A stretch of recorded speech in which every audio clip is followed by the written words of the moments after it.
Good morning, SMP Nation. Blaine Austin here, Sewing Machines Plus, and welcome to day 2 of Hoopfest. Guys, we hope that y'all had a good time yesterday. Man, we had some good demonstrations, great specials, and hey, we have more of the same today.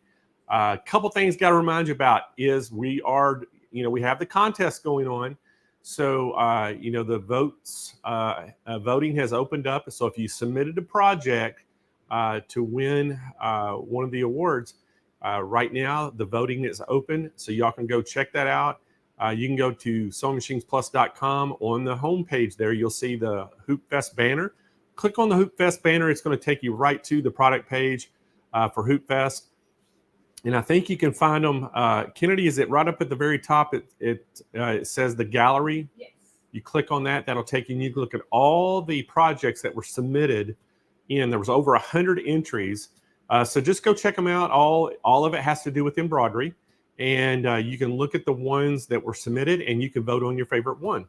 And we're going to give 3 awards to the top 3 vote getters. So we call it the People's Choice Award. And first place is going to get a prize, really nice prize package. Second, we'll get a prize package. Third, will get a prize package. But first also gets that golden scissors trophy along with ribbon. And I guess second, third place get ribbons too, don't they, Kyle? So I got Kyle and Kennedy in here with me this morning. So y'all say good morning to them. They're all ready to go this morning. We have Melinda and Rhonda are going to be monitoring the YouTube and Facebook chats this morning. And then we have our whole sales team on the live chat on the website. And they're going to be answering phones today for you. So if you want to place an order, all you have to do is jump on that phone or get on the website. So lots of things to do today, guys. Yes. And but first, before we get too deep into the show, I got to say a big shout out to our sponsors for Hoopfest. If it weren't for the sponsors on the screen right now, we would not be able to put these things on and give all the prizes that we do and have all these wonderful educators. Our platinum sponsors are Baby Lock and Brother. The gold sponsors, Janome, Dime, SWF, RNK, and the silver sponsor is Durkee Hoops. So today, as y'all know, part of Hoopfest, we have educational sessions throughout the day. We do 2 per day. So you're going to get an hour of education for each day for the whole week. And today, we've got Zandra Shaw coming in. And Zandra is doing continuous lace embroidery. And she comes up with so many creative things, but we're going to have her the first session this morning. And then the second session, we got Angela Wolf coming in, and Angela's going to talk all about, embroidery tattoos. Wonder how that works, Kennedy. It's going to be pretty fun to see that. So it's going to be some really cool things we have going on. And then we got naturally all the product demos throughout the day, and then we're going to give some stuff away today. And guys, guess what else we're going to do? We're going to pick our second finalist for the Dream Studio giveaway this afternoon. And Kennedy, can we show everybody what they're going to win in the Dream Studio giveaway? This thing is worth $25,000, and look at all the stuff you see on the screen. Oh my gosh, you're getting all that if you win. But here's the great thing about it. Even if you're just in the top 4, the 4 runner-ups, you're going to go home at least with a sewing machine. Yeah.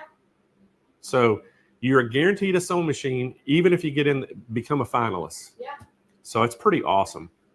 And speaking of awesome, guys, on Wednesday is the last day I'll be here and Jane will be here.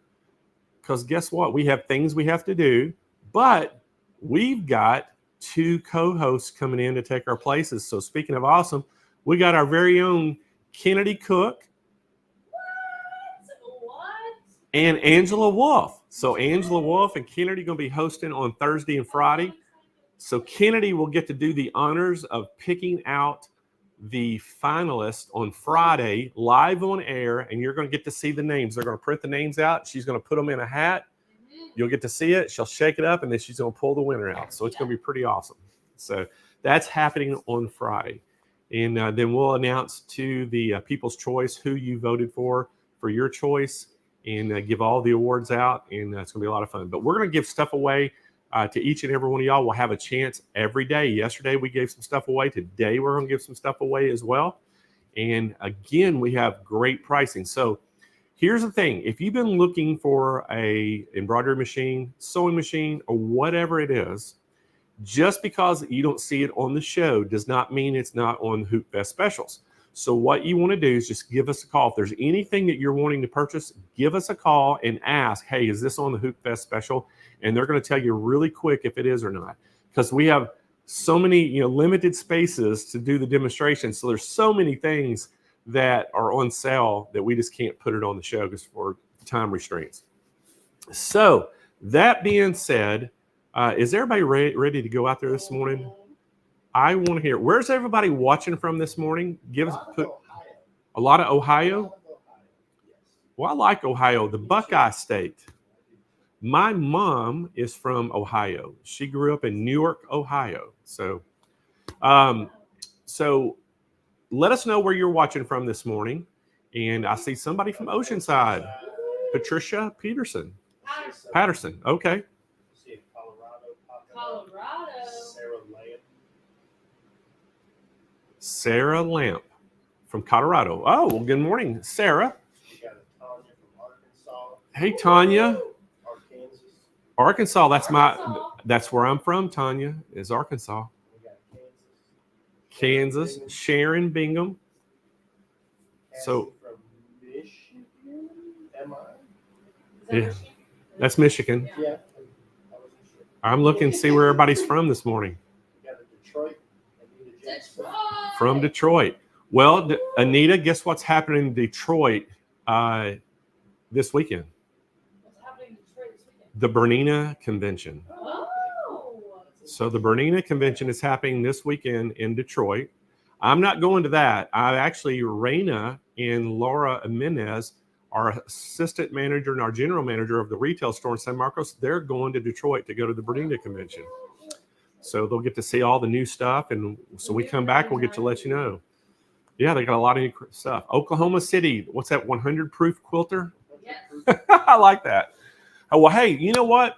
Let's bring my co-host in this morning. So y'all welcome back to the show, Jane Klaus. Good morning, everybody. Hi, Blaine. Hi, crew. Hey, Jane. Hi, How are SMP you? Nation. I'm great. Now, Hey, we're starting off the day great already. Got a lot of people watching, and the SMP Nation is fired up today, Jane. Of course, they're fired up. It's a beautiful day everywhere. Now, you were like doing all the shout outs. Where are my friends from Chicago? What's happening? Illinois? Let's go. It's gorgeous. Yeah, I haven't seen anybody from Chicago yet, but I had somebody from Arkansas on. That's your home state. It is. Yeah. No, I'm All right, really so you excited. Illinois people out there, come on, give Jane a shout out if you're in Illinois. Oh, I was close. I like that, Shirley. Hey, Iowa. I'll say this. It's so nice here today. They're probably all out taking a walk, which is what I was just doing. Everyone, it seems like everybody was out. I'm like, this is it. This is the day. Hey, there we go. Thank you. I'm in Illinois, an Illinoisan.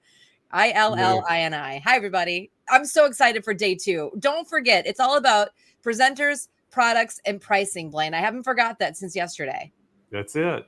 That's our new little catch line. The 3 Ps, presenter, products, and pricing. I'm excited for day 2. What's to come? I love the education. You got Angela doing tattoo embroidery. Yeah. So I want to ask everybody out there, Jane, what they saw yesterday that really they liked. If there was a education session that they liked in particular, or a product demonstration, just tell us if you were watching yesterday, what your highlight was of yesterday.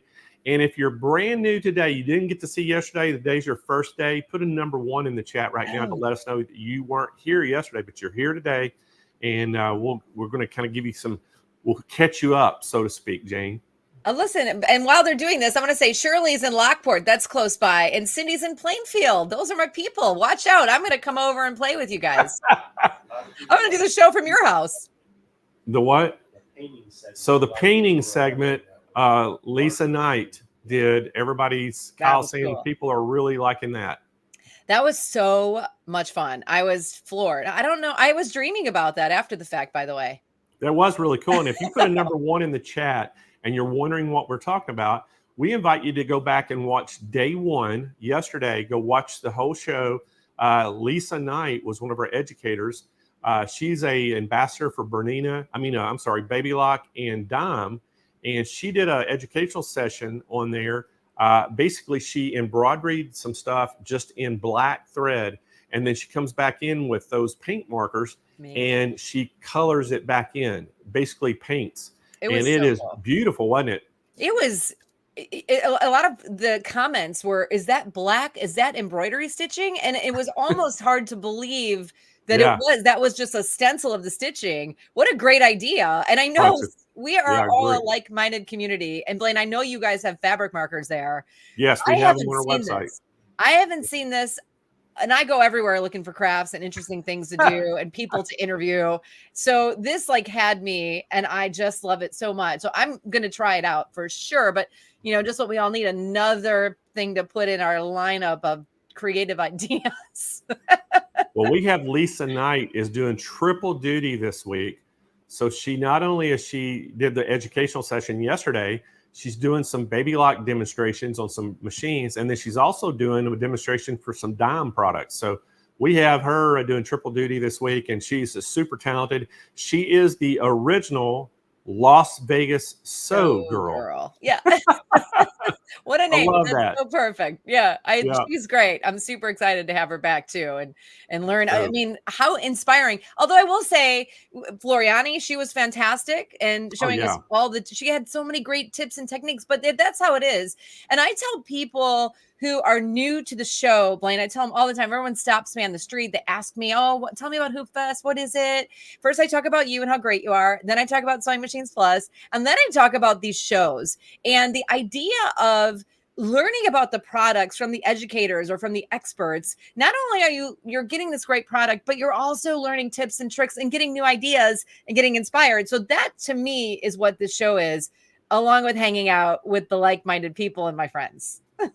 Well, it is, and it's the SMP Nation is growing daily, Jane, and it's just we've got this huge nation of people that have a common interest, and these I've been emailed people have told me that hey, they've met people on the chat just talking, and they've ended up flying to one lady, I think she was in Detroit, the other lady was in Arizona, and they flew to each other's home place and hung out with each other. So that's kind of a pretty awesome thing to happen, and they met on the chat watching one of our shows.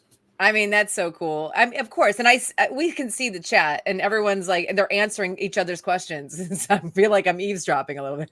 It is. So, again, I want to invite everybody, if you put a number one in the chat today, hey, go back and watch yesterday's show. It was a great show. And all the pricing, Jane, on the show this week, anything you see on the show, the pricing, we're going to honor all the specials all the way till Saturday, 3 p.m. Pacific time. You can still get all those deals. And even if it's not on the show, if you are just curious about something, give them a call and ask them if that product's on the special, because there's a good chance it is. Yeah, people ask me that too. I haven't seen it on the show yet. Is it on? And then they make me go look at the schedule for the week to see if it's going to be on. And I'm like, you never know, Blaine. He's tricky because even if it doesn't make the air, it could be on special. So you need to call and find out. And I say that certain things that we've had on before, and I'm like, it's probably not going to be on Hoopfest, but there's a good chance that it's on special this week. Well, everybody keep your fingers crossed today that we don't have any internet technical issues. I know Carly Bell's internet went out on her. She, just improvised and overcome it and did a video and went to her cousin's house and got on. But today, hopefully everything will be good. But Jane, I'm ready to get this party started. So I'm gonna let you take it away, and I'll see you back here in 30 minutes. Let's do it, Blaine. All right. I'm super excited. Day 2 of Hoopfest, everybody. June 11th. So exciting. 2024. Let's kick things off with our first guest. She is Rosemary Castillo Sarton. I'm so excited to have her here today. She's talking about the Brother NQ3550W. But Rosemary, well, guess what? Her mother sewed. Her grandmother sewed. Her aunt sewed. So obviously, She sews. She's sewed for over 40 years. It is now a brother educator, and her favorite brother machines are the PR680W and the Luminaire XP3. Oh my gosh, those are my favorite too. You can often find her sewing in her studio, listening to a good audio book. Put your hands together. A big, huge SMP Nation welcome for Rosemary Castillo. Starting. Wow, hello, Rosemary. Hey, it's my drama llama. Oh, I love the llama. Good morning. Good morning to you Good and the llama. morning. How are you? I'm good. How are you, Jane? We are so great. We're excited that you're here. You have any recommendations for a good audiobook before you start? Ooh, oh gosh. I finished the Kristen Hanna, the women, Oh, okay. Okay. Vietnam era nurses for the Army Corps, Okay. and what they endured, and what obviously it's fiction, but it's based on lots of life stories from Vietnam nurses, and the whole myth that there are no women served in Vietnam, and that's not the case. They were there, and kind of the issues that they dealt with, which were the same as the men, that they weren't respected, and you didn't serve. So that's right. So it was very, very good. I thoroughly enjoyed that. And book. Kristen Hanna is a great author. I do love to dive into her books. And by the way, my mother served in the Korean War, and she would have that conversation all the time. So thank you for the book tip. Right now, we want your tips on this amazing machine, the Brother NQ3550W. Oh, this will soon be one of your favorite, people. I know it. Right, Rosemary? Yes, absolutely. Absolutely. So I show this machine, every time you go to a show or you go to a dealer, and, you see all the shiny things that are in their store or in their booth. And of course, everybody is drawn to the Luminaire and the Stella with these huge tubes with huge screens. But guess what? I just say you're somebody that doesn't know anything about sewing or embroidery, especially embroidery. Say you sew a little bit, but you've been wanting to dip your toe in the pool of embroidery. I tell you what, my friends, this machine right here is a favorite. It's one of the top machines I recommend for people that are wanting to do embroidery. There are other machines out there with smaller hoops, but like me, when I bought my machine, I started with a 4x4 hoop, and 6 months later, I quickly grew out of that and I went straight to a 6 needle, went to a PR machine with an 8x12 hoop. This machine is a sewing and embroidery combo, and it has a 6x10 hoop, which is absolutely big enough to do all your projects. It's really, really phenomenal. So I'm going to switch you to the machine, and they'll talk about it, and then I'll take you through some of the features on there. All right. So this is the NQ3550W. The great thing about this machine, well, there's lots of things. It has tons of designs on it, 258 built-in designs, 140 frame pattern combinations, 13 lettering fonts, plenty of built-in stitches, and this is really pretty cool. So when you lift the lid, let me pull this up a little bit, and I'll zoom in. It shows you all the stitch combinations that come on this machine. So it's really awesome. 295 built-in stitches, 10 buttonhole stitches. Every time I would teach this machine, and we would go through and do one of the buttonholes, it was amazing how the light just got brighter in the room, and people are so afraid of buttonholes, and it does it automatically. It's just brilliant. All right, what else does it have? It is wireless. So if you see, if I go to my screen down here, I've got, oh, look at that. That means I've got an update coming. So if I have it connected to my Wi-Fi system, and so the blue light is on. So I'm ready to go. Why is that important? Because with the new Artspira app, you can select a design from it. You can send it wirelessly to your machine. How fun is that? And you could also use the My Stitch Monitor app to say you're stitching something like nice and big, like that llama. That llama was almost about an hour and a half long to stitch. So on some of the larger parts, I could walk away from the machine, look at my phone, and just to check on the progress. And it'll also alert me as to whether or not a thread breaks or if I run out of bobbin thread. So very, very handy. Oh, let's see. It's big. It's big enough, actually. As a starter machine, it has an 8.3-inch workspace, which is really, really nice. I have a sewing machine that is this configuration as well, and I've used it for many years, and I've done up to a full size, queen size. You know, I can roll everything up, and the throat space is nice and big on that. Let me zoom you back out so I can show you that. So I can do a whole lot. I can do all my piecing, I can do all my quilting on there as well. It has a very good LCD screen. Don't let the small screen kind of like shy you away from this. That does a lot. Just because the screen is small, remember, we're getting into the embroidery, and we're getting the biggest hoop that our money can buy for this machine, especially for beginners. Oh, let me see. What else? Comes with all your typical feet. So it has a little compartment right here. And we've got all the storage for our feet right here, which is nice. And then, of course, it comes with some other things. I have it set up for sewing right here. But I also have the embroidery module out. I'm not going to put it on today because I can show you all the features without putting the embroidery module on. If I put this on, I can't show you the sewing features. So let's start with that. So once I have it turned on, I can select from the screen. But actually on here, I have these other panels too. So I've got the sewing panel. This is kind of like the home panel, the home button on some of your bigger machines here, the home button here. And of course, I've got my properties, and then I've got my help button. So when I click on that, it takes me through little things like how do I wind a bobbin? And you can use the arrows right here to go through each screen in case you forget how to do it. We can go back and get out again on that one. So let's look at the sewing portion of it. So once you click on that, you have several categories of items that you can use. So you have your straight your utility stitches right here, and you can go through each one of that, and you can adjust the default stitch. A lot of times I like to do my default stitch in the middle. This is when I want to turn on my machine. This is it and ready to go. So I can fix that where my needle position wants to be in the properties.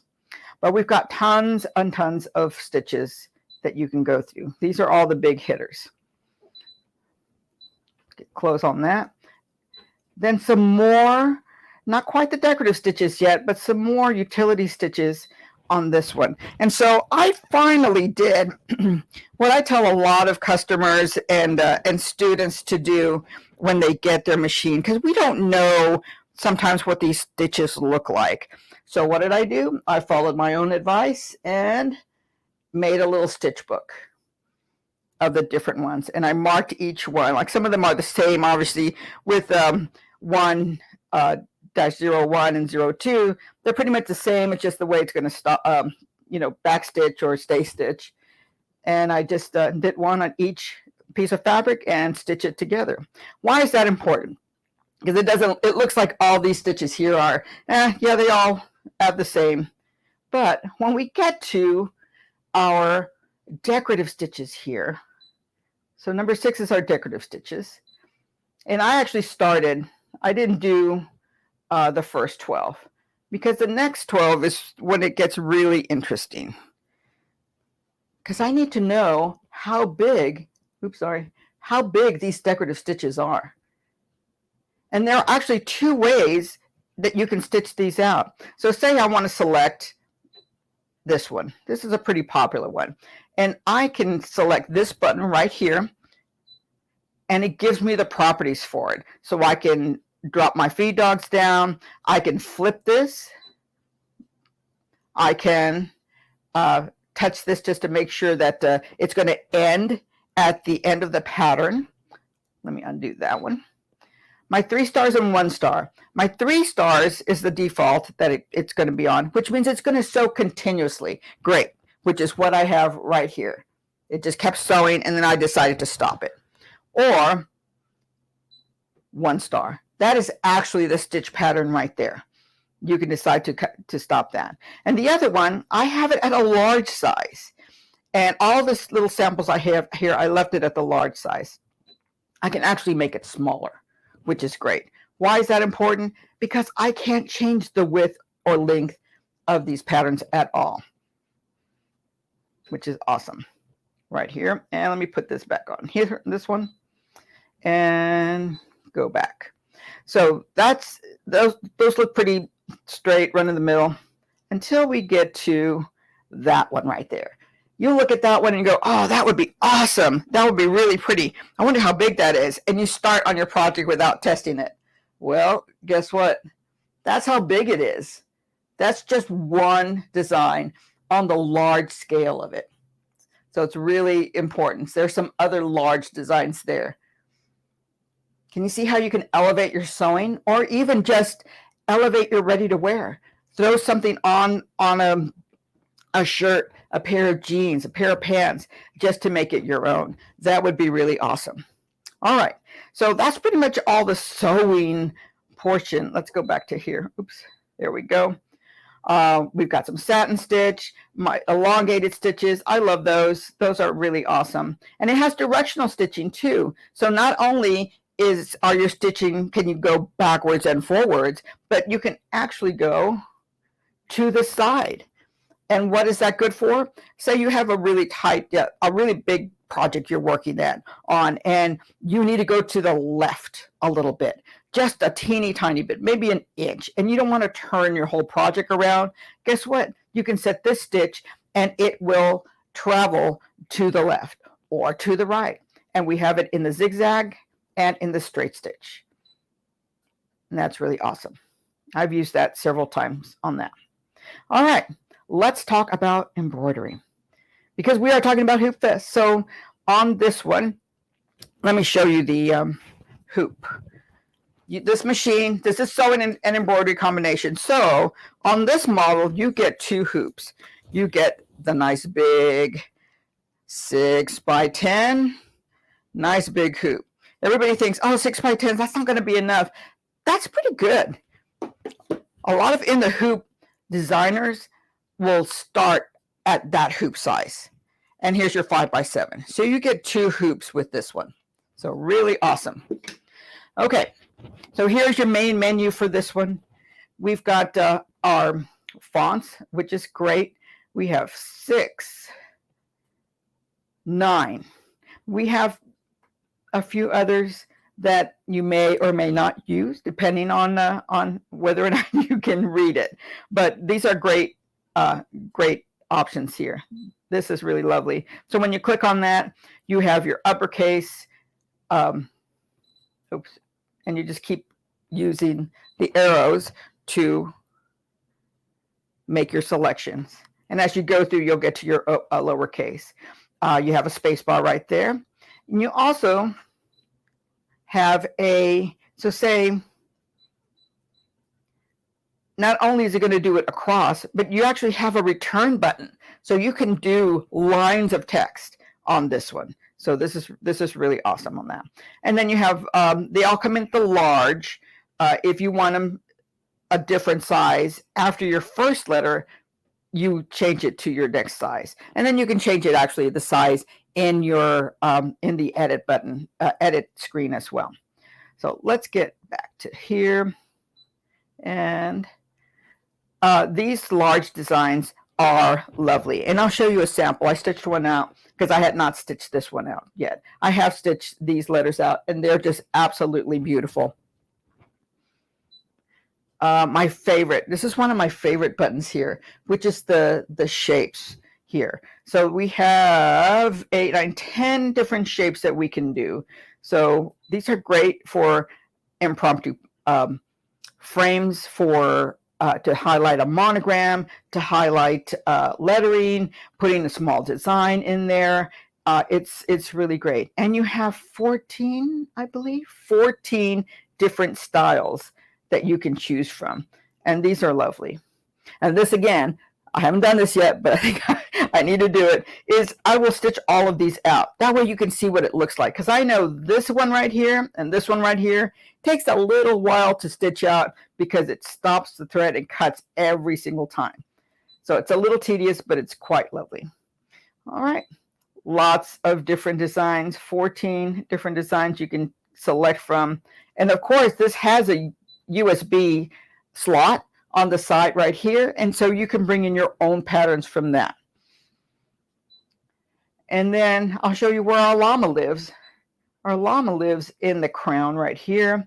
And these are really great. Here he is.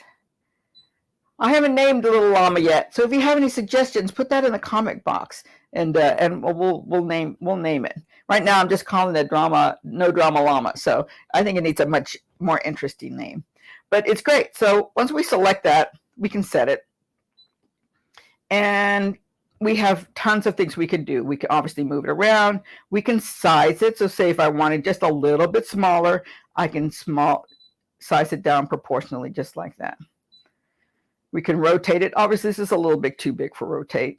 And he looks better standing up and down. But I can change the colors if I wanted to. Say I don't want him to be khaki. I actually want him to be like a dark chocolate brown. Oh, wouldn't that be lovely? Let me go back. Ooh, now we're just, where is that brown?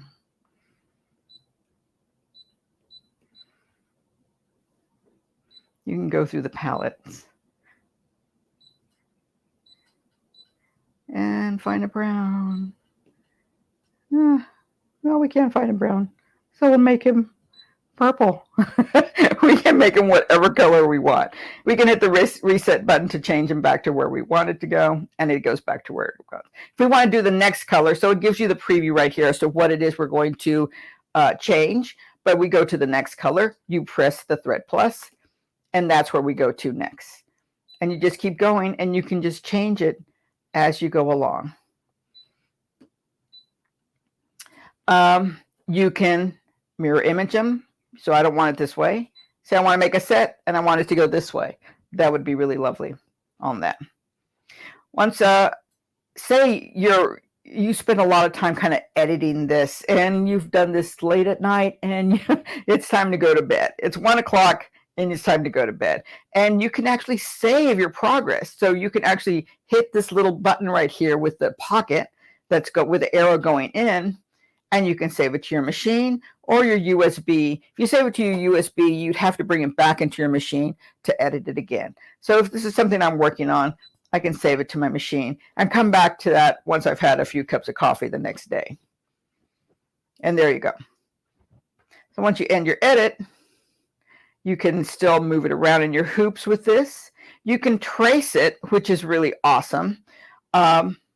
Or my favorite actually is this button right here, because the tracing is great. A lot of times you'll hear, oh, you should trace your design. And all it's doing is the frame is going all around the kind of like the perimeter of the design. That's great. And you know it's going to be fitting in your hoop. But say you want to know where the left side is. I can actually click on the left and the hoop will move to that edge of the left so you can see where the little tail is on that one.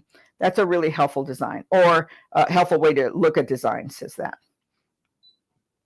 And then once you're done, you can go to embroidery and start. Put your presser foot down and start. One of the coolest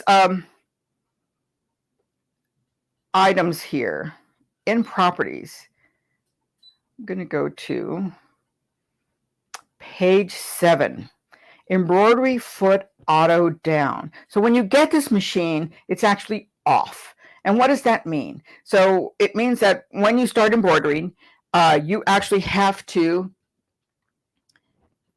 use your presser foot, press this button, and the foot will go down. And then the light will turn green and you can start embroidering. With this function here, by turning this on, I don't have to do that anymore. Actually, this light will be green all the time, which is awesome. So once you're ready to go in this in this screen right here, that light will be green, and all you have to do is touch it, and the presser foot goes down, and you start stitching. It's really, really fun. I like that a lot. What's another thing? Oh, needle plus minus. I love this. So what does that mean? So when you click on that, say you didn't check your bobbin thread before you started, and you run out in the middle of his body, because that's the one that takes the longest. The bottom part of the body takes the longest part. And so now you have to replace and put a new bobbin in. So once you do that, and say there's a little hole from where the needle left off, from where the bobbin ran out. So you can actually use this and go back 10, 20, just depending on where that needle, how much of that hole do you want to cover, which is all of it. So you go back the appropriate amount for you on that one. And then, of course, you can forward and back on your different thread colors as well, too. And let's see, what else can I talk about? Let's talk about the front of the machine a little bit.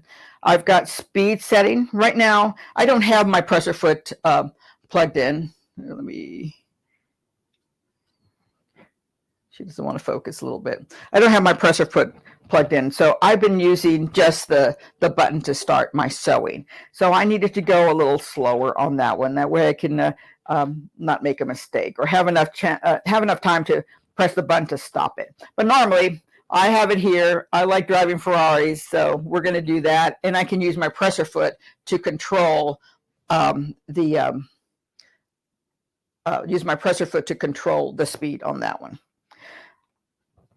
Presser foot up and down, love it. Scissors, another great feature, and of course your needle up, down. Stay stitch, reverse stitch, and of course this is what you're going to use to start sewing. But the best part about it is just right here, this little lever that's sticking out. That's how we're going to thread our needle. So we will thread our machine just the way we normally thread our machine. I can take this out. Oh, that's fine. I can take this out and I can follow through. Let me go in. That way you can see this, because this is really fun. This is one of the best things on a machine. All right. So I have my thread. I'm going to go into that little section right here, go through number 7, and I do have a cutter, and it'll cut my thread. So my thread is right here. It's caught right here. And then I'm going to use the lever that I showed you, and it's going to thread my needle. So once I click on that, it is done. My needle is threaded. Fun. I don't need my glasses to come and see how I can push this through. Nope, it's going to do it right away. All right. So that's that's one of the biggest ones. I want to point out a couple of other things that are, since I showed you that little stitch book, in your manual, and every machine has this, when you just find the various stitches, and it shows you what all the stitches that you have, what it's for, what it's called, what foot you use. This is a great tool to use on that one. I've actually copied it and put it in page protectors. That way I can go through this right away. The other thing that's in your manual is this embroidery design guide, which is awesome because it shows you a picture of all the built-in embroidery designs, and it shows you what colors, the default colors they are using, and it goes by the brother number on that one. So where is white? White is 001. So on this design right here, it's 001. You know it's white. You just kind of have to look at the number instead of the whatchamacallit, the color, the actual color name on that one. And I'll show you another design from this one. I made this pillow band. I love pillow bands because you just have to do this and you don't have to change your pillow out every time. You can change this one. And of course I made it all fancy. And what did I do? I made it reversible. So I can put that back on, and the other side of it has that big letter that I was showing you earlier. That came out really, really nice. So you can have this, you can have a winter scene on one side, you can have a fall theme on the other, and it's just great. This is a little tricky. I made this fancy. I said, there's no fastener on that one. So I can see a tutorial coming on, well, how did you do this? Yeah, there was a lot of engineering on that one, but that was fun to recreate. And it was something that I put on my plate to do quite a while back. So there you go. That's it. So it's a great machine, sewing and embroidery. I think a lot of people can do a lot with this, not just beginners, experienced people with sewing, maybe wanting a smaller one, something to take to retreat. That would be really awesome with that. Questions? Wow. Hi, Rosemary. I love this machine. I love the hoop sizes too. I feel like when you showed us the No Drama Llama, you had it on that pillow. It was just really big. Did you stitch that big. out? It takes that whole hoop on that one. I was surprised when you showed us the graphic on the screen that it does come out that big. But again, you get the 2 frames, which is the 6x10 frame and the 5x7. So obviously those designs are going to be bigger. Correct. Yeah. Because like, you know me, I'm always about go big or go home. You have I've got more is more, less is a bore, go big. I'm going to tell you this. Let's see, you've got Lucy Llama, Lion Llama, Layla Llama, Limbo Llama, Larry Llama, Lacey Llama, Lolita Llama, Lucky Llama, Lulu Llama, Lily Llama, and then you got Bahama Llama, Kala Llama, and Honey Llama. Those are your friends trying to help you out. I don't know. I'm getting a little partial to Lulu Llama. Lulu Llama. I think that would be really good. Lulu Llama. I think it's great. You asked him for the names, and I'm like, okay, here we go. I probably missed half of them, but really great. And then somebody had a question. Can you add lettering to the frames? Yes. So that's the only thing I didn't demonstrate. So like if I wanted to do something with that llama, that was kind of big, and they'll only reduce, and the designs will only reduce and increase so much and keep their integrity and density and make it still look good. But yes, there's an add button on there, and you can add that on. In fact, I'm doing this presentation again on Friday, so I'll make a note to make sure that I show that on Friday too, on how you can add it. I'll do a different design entirely. Yeah, a great presentation, and I love the pillow bands. Everybody wants a little tutorial instruction on that. What a great idea. Yes, it's awesome. You'll find them everywhere, but they'll use like Velcro or buttons to do it. But I want it to be reversible, and so it took some engineering on how to do it. So isn't that fun? I love the engineering moments in my brain when I'm trying to figure out how to flip it around and make sure there's I think it was the 4th time when I like stitched it together. Yeah, my seam ripper was my best friend. I think it was the 4th time that I got it right. So I'm so happy to hear that you are the educator and you have the same issues that we all have. So thank you, Rosemary. That's how we learn. We learn by all of our mistakes. I love it. All right, Rosemary, I'm going to tell everybody how they can get their hands on this amazing machine. Thank you so much for joining us. Great presentation, and we'll see you soon. All right, everybody. Mwah. Okay, everybody, now it's your turn. Great machine just brought to you by our friends at Brother, and great demonstration from Rosemary Castillo Sarton. And again, that's the NQ3550W sewing and embroidery machine. Now, this has got that 295 built-in stitches. You got the maximum embroidery area of 6x10. And then you've got that Speed Demon maximum embroidery speed, that stitches per minute, 850 SP. Now you've got 2 frames with that, the 6x10, the 5x7, and you can see there the SMP Live Hoopfest pricing, $249,999. But guess what? Because it is Hoopfest, because it's a wink, wink, nod, nod. Thank you so much, Blaine. You're going to call for more information. This is a great machine to add to your sewing room. If you are like, I don't know what to do, should I get another machine? I really do love the size of the opportunity for size on this machine. So You're also getting the magnetic sash frame, which is a great value. That comes along free.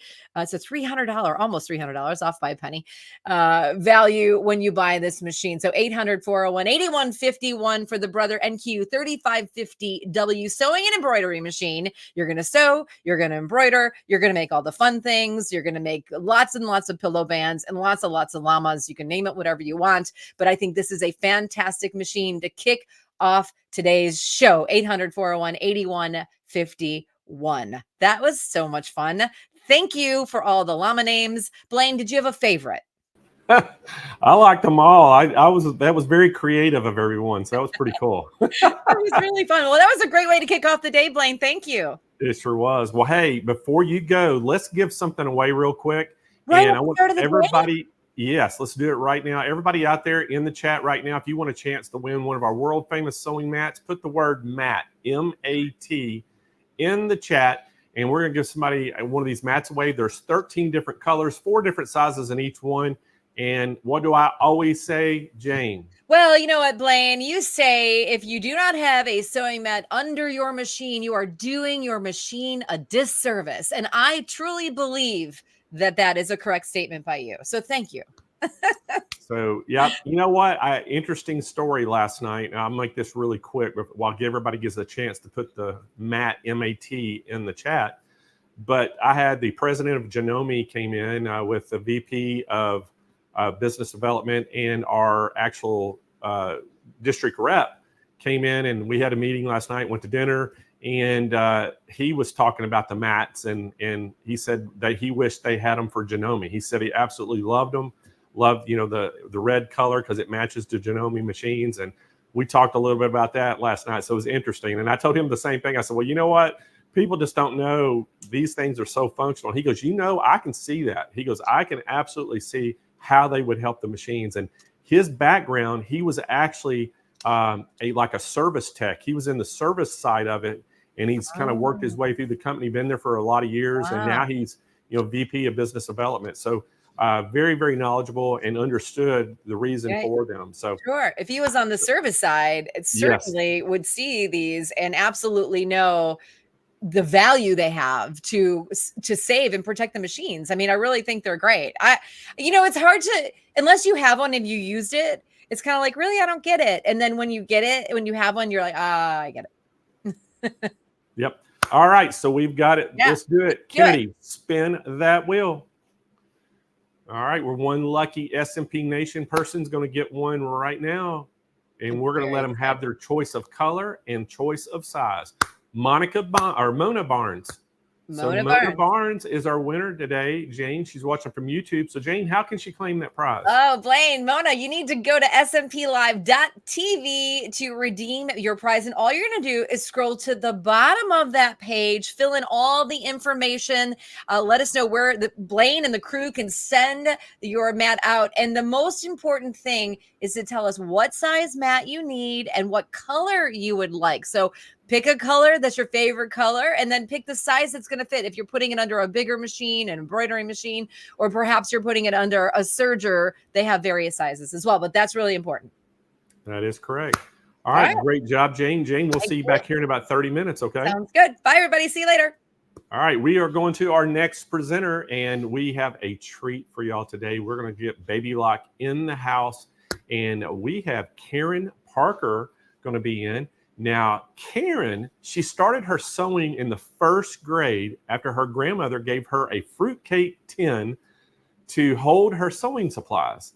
And she said, I've sewn all these years because of the part of me is just like my hand or my leg. And what would I do without one of those? She said. She commented that her relationship with sewing guided her into earn her bachelor's degree in clothing and textiles. And she loves it because everybody can do it. There's no age limit, only limits on the imagination. She carried that passion of sewing into her role at Baby Lock as a national educator. And she said that people she meets and spends time with is what she considers the best part of her role. And I'm going to tell you what, I've been around Karen. She is awesome, dynamic, very, very smart when it comes to the sewing and all this stuff. I just love listening to her. And we are so happy that she's with us on Hoopfest. So give a big SMP Nation to Karen Parker. Hey there, Blaine. I feel so humble right now. My gosh, that was an amazing introduction. Thank you so much. Wow. Well, thank you for being here, Karen. We always look forward to you coming on the show. And I've always liked being around you. I love, your views on the sewing and how you did it, demonstrations. And, so it's always just a pleasure you be here. So I'm so happy. And so I'm going to let you get going. And I'll be back here in about 25 minutes. We're going to tell everybody how they can get this great machine. Absolutely. Thank you, Blaine. Appreciate that. Oh my goodness. I'm working on the Baby Lock Flare today, which is an embroidery only machine. That thing by itself without the embroidery unit only weighs about 20 pounds. Okay, let me start off with that. Now, I will also say that I am a Solaris person. So I'm not going to travel around with that great big machine. Good gracious, I don't even know how much that one weighs. But I have I have a couple of daughters that live down at the beach, and I sometimes want to go down there and just hang out. But good gracious, like Blaine said, I love sewing. It's in my blood. I don't like to be away from my studio, so I'll pack up that little flare and take it with me so I can keep in touch with my sewing and embroidery. I also do a lot of my test stitching on it. Because I can have my other machines going and doing different things. But it is such a fun little machine. The first time out of the box, I was so impressed with it and really tickled to have it in my studio. Okay, so I'm going to switch my cameras real quickly here. All righty, there we go. So here is the front of my Baby Lock Flare, and I already have it turned on. And I'd like to just talk a little bit about the categories we have. We have exclusive categories, we have our standard categories, we have our floral alphabets, our regular alphabets, and frames. So let's just look at exclusives. And we have Celebrate, all kinds of things in Celebrate. We'll go back. Delicate, beautiful designs in the delicate category. Just such a variety of designs in this machine. There are 293 built-in embroidery designs, which just gives us a whole lot of fun things to look at. Okay, we can scroll through and see some of the great things there. And back, we have Explore, Novelty, and Home Accents. What fun. I think some of these are my favorites. Okay, and Kids Corner. All right. And we'll go back here, back one more. Now, the other things we have in here would be our memory pocket. Okay, so I'm going to check my memory pocket. There I have stored this one design in the machine memory. But if I want to have a USB drive in, which I don't have right this minute, then I can go in and check what's on my USB drive to bring a design in. Or I can have my wireless pocket. Now, when the wireless capabilities came along, wow, I just absolutely loved them. And also a little bit about another little thing about me is that I'm a software person. I actually teach Palette 11, and how nice it is for me to be able to transfer wirelessly my design from my computer to my machine. And not only that, now you can also do that with the I just had a blank. The database transfer. Thank you. Database transfer, which is a free program to help you do that very thing where you can wirelessly send from your computer to your machine. But if you have Palette 11, you can actually bring your design, and I'm going to show you back. Let me go back. Let's see, I didn't save that. Anyway, you can go and actually bring a design in from your computer. Excuse me, you can bring a design from, take a design from the Flare and send it back to your computer if you have the full Palette 11 software. And I find that very helpful for me. So this is just kind of this machine is really great for me as a digitizer. I used it as a test machine a lot because I sell my designs and I also teach with my designs. So I definitely want them to work well when I take them to class. Okay, so those are really the two ways that I personally use this machine. But one of the things I like to tell people when they start using this, each time you get ready to start a project, I really like to go through the settings. And as you can see here, there are 10 pages of settings. Here it's going to show us our embroidery frame. And I have the 10 1/4 by 6 1/4 showing here now. And that's the frame that I'm actually going to use today. Okay, I can also choose, I think I'd really use my finger. I can choose what my frame is going to look like, what kind of grid I might like to see on it or not, or where the center is. And that's up to you. Okay. Now let's go back to settings. And you go to that next page. Now here is where you can look at your thread colors as your name of color or the number. You can choose your thread brand that you'd like. And look at that. That embroidery speed is quite impressive. That is 850 stitches per minute. Really love that. I'm going to leave that right there. Embroidery tension, I'm going to leave that as it is. Let's move to page 3. Okay, embroidery foot down. I keep that on almost all the time. And just to give you a little teaser, what I'm going to show you today, what I have in mind, is to show you how you can actually quilt edge to edge or end to end on this machine. Okay, we're going to quilt a little piece of fabric, say for maybe the size of a placemat, and you could go a little larger, whatever that you could fit in this area comfortably. You can actually quilt end to end or edge to edge on this machine. It's a beautiful thing. Okay, so I may go ahead and bring that embroidery foot height up just because I know I'm going to be doing a little quilting today. Okay, you can also select what your background colors are going to be. And you can also look at your thumbnail size. With my eyes at their age, I like to keep it on the larger size. Okay, and for today, I'm going to keep the measurement system in inches. And we also have the embroidery foot with the LED pointer adjustment here. Now, that is actually the foot I'm going to use today because I want to show you one way that I can use that LED pointer on that foot. Okay, let's go to the next page. Needle position up or down, whatever your preference is. I have my buzzer on, so it tells me when it starts, when I'm done, all those types of things. Opening screen is on. And of course, English is my language. And the light. Now, during my little demo today, I'll probably have to turn the light off and on so my cameras can pick up that LED light, okay?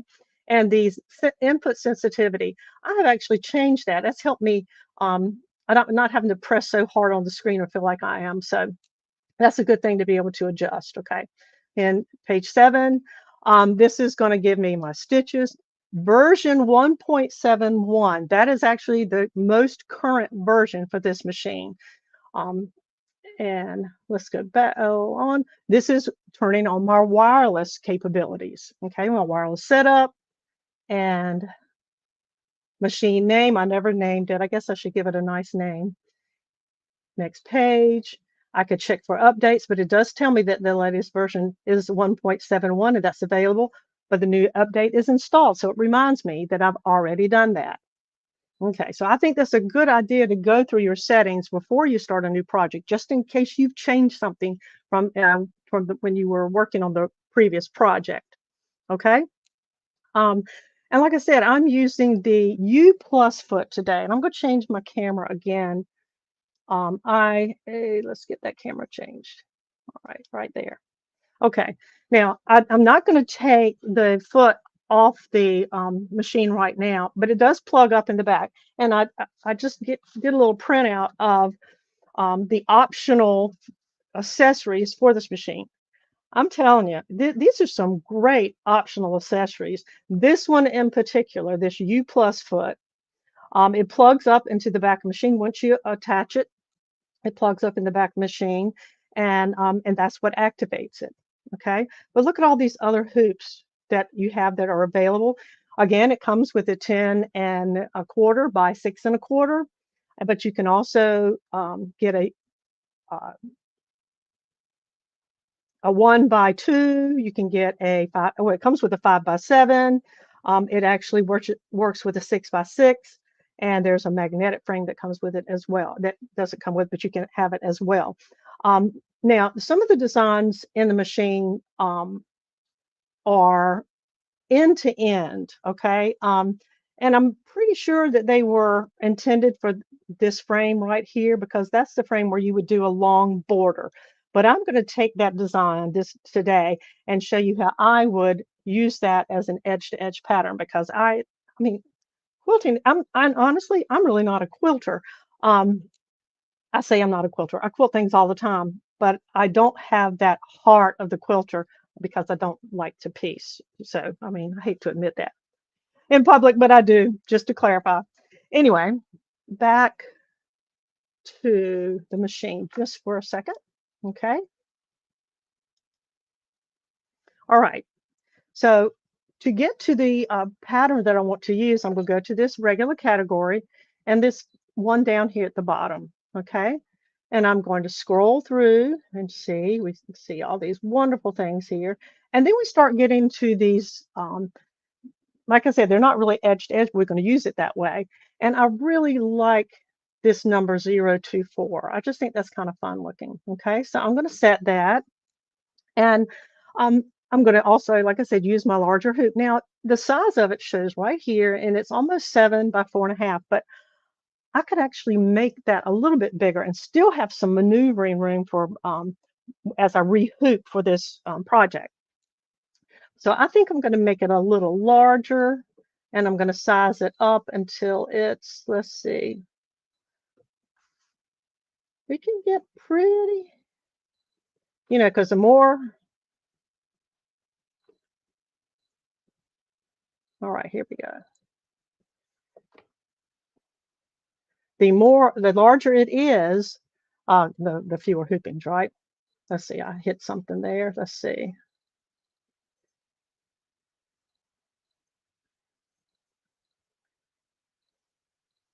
Okay, do I have my correct hoop on? Let's see, what hoop do I have on? That's the one I want, okay. Okay, let's leave it right there for the moment.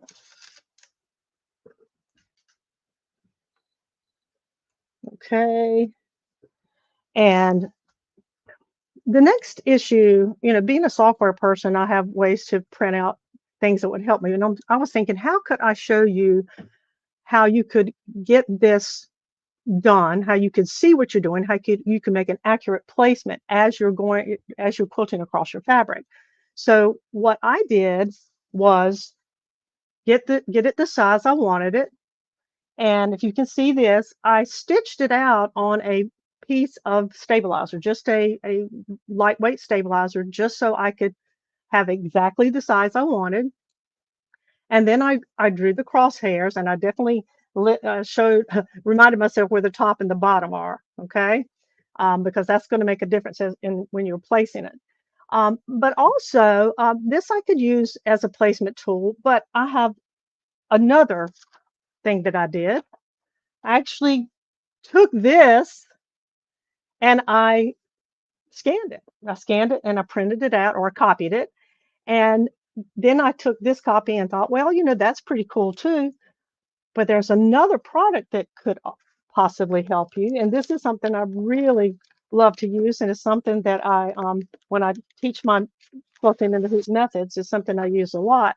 And this is print and stick target paper. And so what I did with, instead of scanning, or not scanning, but making a copy of this pattern on regular paper, I actually did it on this print and stick target paper. So now this little thing is sticky, right? And I can stick it right on my fabric.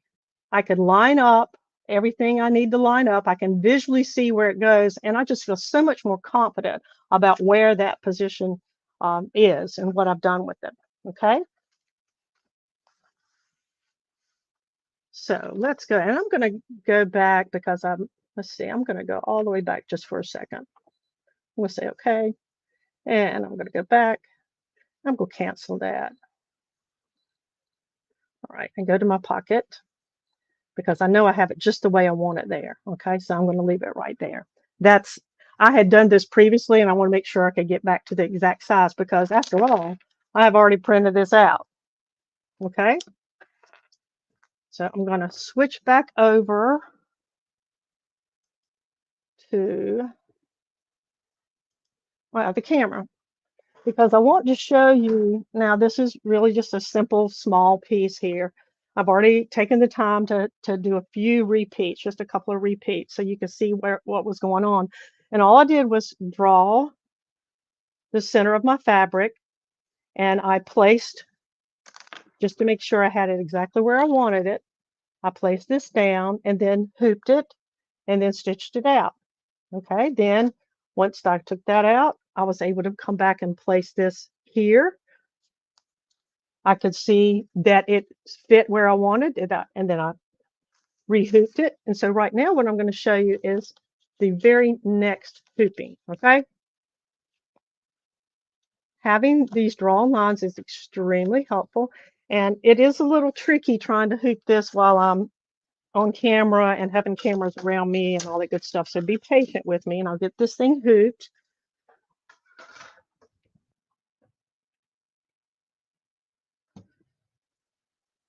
I try really, really hard to get it hooped as square and plumb the first time, or before I take it to the machine, let's say that. Okay, and if it's, as long as it's pretty squared up in the hoop, we do pretty well. Okay, that looks pretty decent. I'm just kind of judging where this line is across here. Is it kind of parallel to where this line would be? And is this pretty much lined up from end to end? That's not too bad. I'm going to tighten that up a bit. Okay. And back to the machine. Okay. I'm going to not edit anything else. I'm going to go to embroidery. I have everything set up the way I like, but what if I need to get this position just right? So I step back. I'm going to put this right here. Okay. So the first thing I'm going to do is, for your sake, is go to my settings and go to page 6, because I'm going to turn my light off because I think you'll be able to see what I'm going to do a little bit better. Okay. All right. So I'm going to turn on, and I think you might could see, I'm going to press down here. It's way back down in there. There we go. I'm going to try to line it up pretty close. And again, camera's in the way. What I'm going to do here is push the needle down and then back up to see if I am close, and I'm a little bit too far down. So let's go back the other way. All right, that is smack dab in the middle right there. Okay. So how do I find out if it's actually square in the hoop? How do I find out if I need to rotate it slightly to make it line up with the one right over on this side? Okay. I'm going to use that light, and I'm going to use this feature right here. Okay. I'm going to go to the top. Now if I hit the trace button, it would just trace around the perimeter. What I want to do is use my template here to see if I have it straight. And having that little LED light is really, really cool because I can let it travel all the way down. And look at there, I can see that I hooked it pretty darn well. And I can go side to side as well. So now I feel quite confident that I have positioned it accurately, and I can go ahead and stitch it out. Let's go to here. I'm going to put my foot up all the way. There we go. And peel this off. Now, of course, if I were doing this for a project, I would be much more cautious about, pulling up a thread and those types of things. But let's see.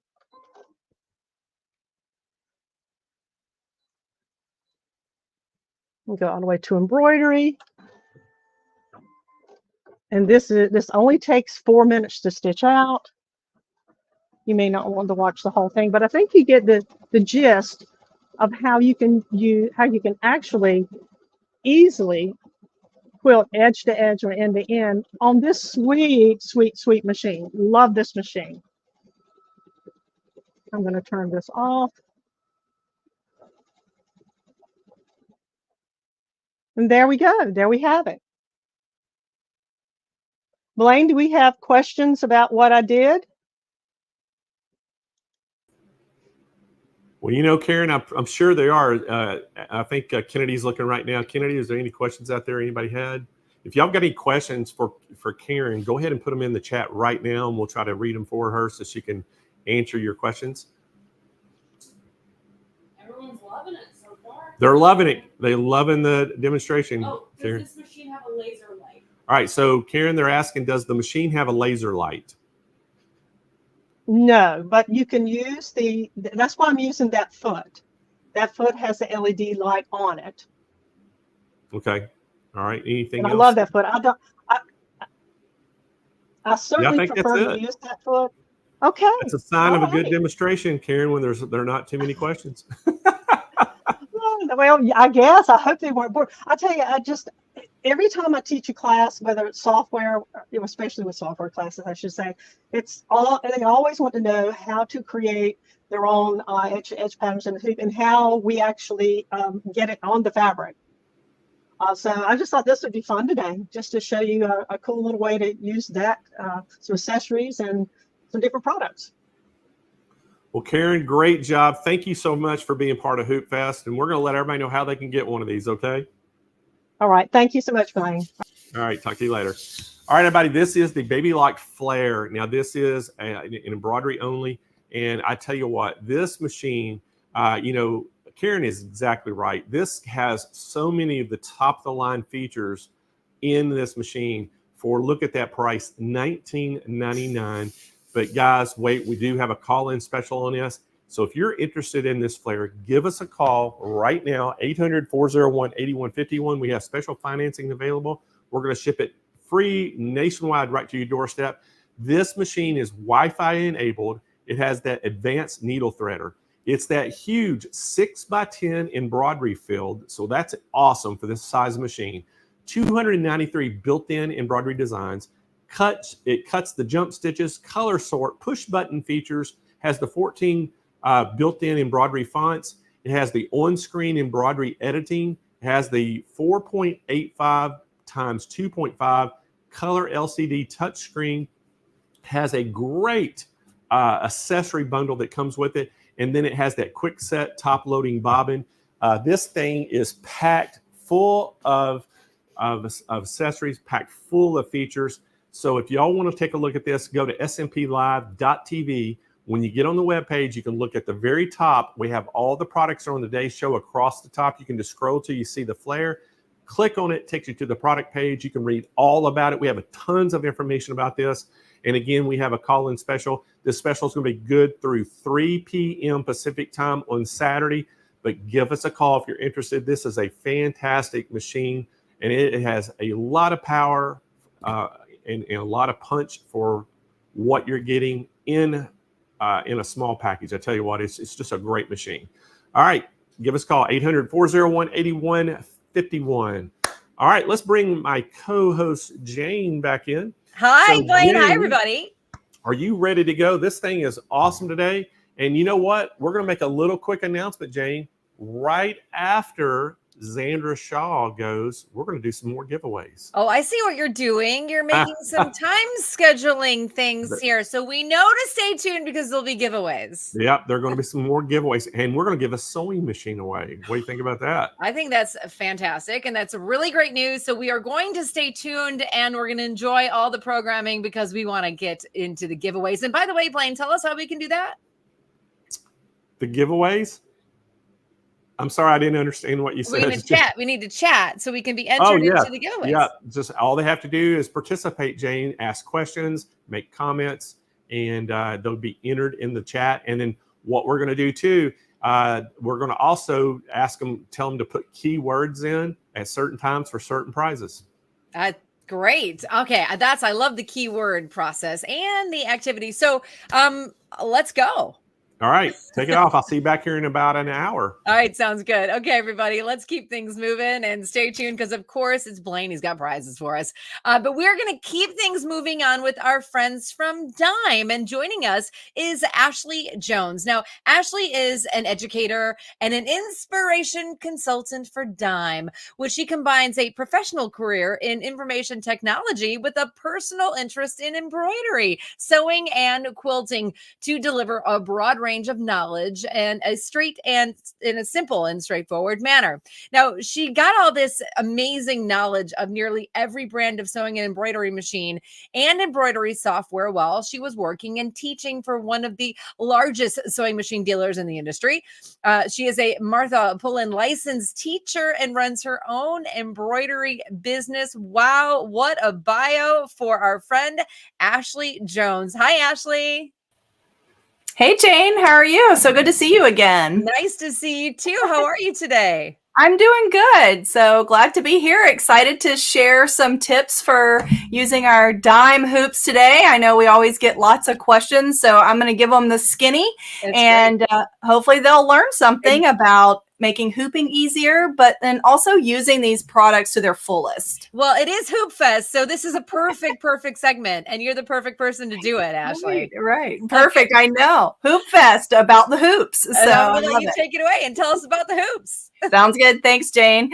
All right, guys, I'm Ashley Jones from Designs and Machine Embroidery, and we have one of the top selling hoops in the industry called our Snap Hoop Monster. And so if we could share my screen, and then I'll talk about the two different hoops today. Thank you. So Dime actually has two different hoops that I'm going to talk to you about. We have our Snap Hoop Monster, which is a magnetic hoop.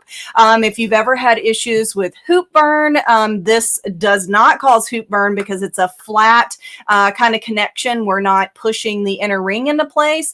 And it makes hooping thick items really, really easy. So for instance, if you're working with a towel or a quilt sandwich or like a thick sweatshirt, it really makes it so much easier than just the standard hoops. But hey, I don't discount the standard hoops because I still use them if it's an appropriate item. So I really feel like it's about having the right tool for the job. The sticky hoop is a flat metal hoop and it uses adhesive stabilizer. And that is going to be what holds your item. So we're going to use sticky hoop whenever we have hard to hoop or impossible to hoop items. So I've got one of each here. And I want to talk to you about the difference of them. So our Snap Hoop Monster is the magnetic hoop. And this has probably been our biggest selling hoop for a very long time because it really does solve one of the challenges of hooping thick items. So the magnetic hoop has a top part that is magnet and it magnetizes to the metal base when you have your item between it. It's that magnetic connection that holds the two together. Now, in between my two pieces right now is what we call the shield. This shield comes in the package with your hoop, so don't throw it away because this warning that is printed right here tells you to always put something between the magnet and the metal. It just makes it easier to separate and it's not constantly having a magnetism to something when you're storing it. So make sure you keep that. It's very important. I just store mine in this manner. But to make sure that I'm taking good care of my magnetic hoop. Now, the magnetic hoop and our sticky hoop, which we're going to talk about, they connect to your embroidery machine the same exact way that your standard hoops connect. And so this attachment right here, I'm going to bring over one of my standard hoops. So this is my standard hoop for the exact same embroidery machine. And if I place it right next to, you can see that my standard hoop looks exactly like my magnetic hoop connector, only the color is different. So these work the same exact way that your standard hoops do. You'll attach it to your embroidery machine the same exact way. Now, these hoops that I have right here are fitting FOF or Viking brand embroidery machines, and you can see that my sticky hoop looks exactly the same kind of connection. So it does fit into the embroidery machine the same way, and your embroidery machine does recognize the size of the hoop that you're working with. Okay, so now I've got my sticky hoop here. The sticky hoop is just this flat metal frame, and that is what this hoop is. What we do with sticky hoop is we actually put adhesive stabilizer on the back of the hoop to make the item be able to stick to the hoop. So it's kind of hoopless because we're really just sticking the item, but sticky hoops for those hard to hoop items, and I've got some examples for you. But let's talk about a difference, because a lot of people will ask, well, what's the difference if you have the Snap Hoop Monster and the sticky hoop? Why can't I just use my base? Well, the reason is because, let me put this back on here so we know which one we're looking at. If I flip it over to the back, the magnetic hoop has these suede strips that glide across the bed of your embroidery machine when you are embroidering. So it protects it. It's not going to scratch it. Our embroidery machines are a big investment, so we want to keep them, looking great as well as working great. But on the sticky hoop, notice that there is no suede strips. There's nothing on the back. It's just the metal. Now, when we put our sticky stabilizer on the back, it's going to cover the metal. So this is going to be what rides against your machine. So it's still not going to scratch it because we're going to cover the back with adhesive stabilizer. And I'll show you that here in just a second. So I just wanted to point out the difference in the two. And I specifically showed you this one because it's nice and clean. So let me bring over the one that I use all the time. So here are two other hoops from Dime, and you can see that this is my standard hoop that's of the same brand embroidery machine. The attachment is identical, so the machine is going to read it and know what size it is, and it fits into my embroidery unit the same way. And so I just wanted you guys to be aware, because I don't think we talk about that as much when we're doing our demonstrations. But my sticky hoop for this one is very well used. So this is the first tip that I'm going to give you from a Dime educator on this sticky hoop. So look at all of that residue that's on the back. That is leftover stabilizer from my adhesive stabilizer. So I get the question a lot, how do I clean that off? Well, my first tip to you is don't bother spending the time to clean it off. So use that time to embroider something, sew something. Taking this off is really not necessary. When you apply your adhesive stabilizer, you're going to be putting it right over that. It does not affect the hold in any way, and it sticks perfectly fine. So I'm going to separate my piece of stabilizer here, and this one is a pre-cut piece that perfectly fits. And so the sticky side goes down on the back of the hoop. And I just smooth that out. So now we can see this stabilizer is what's going to ride against the bed of the machine, and it's nice and soft in itself.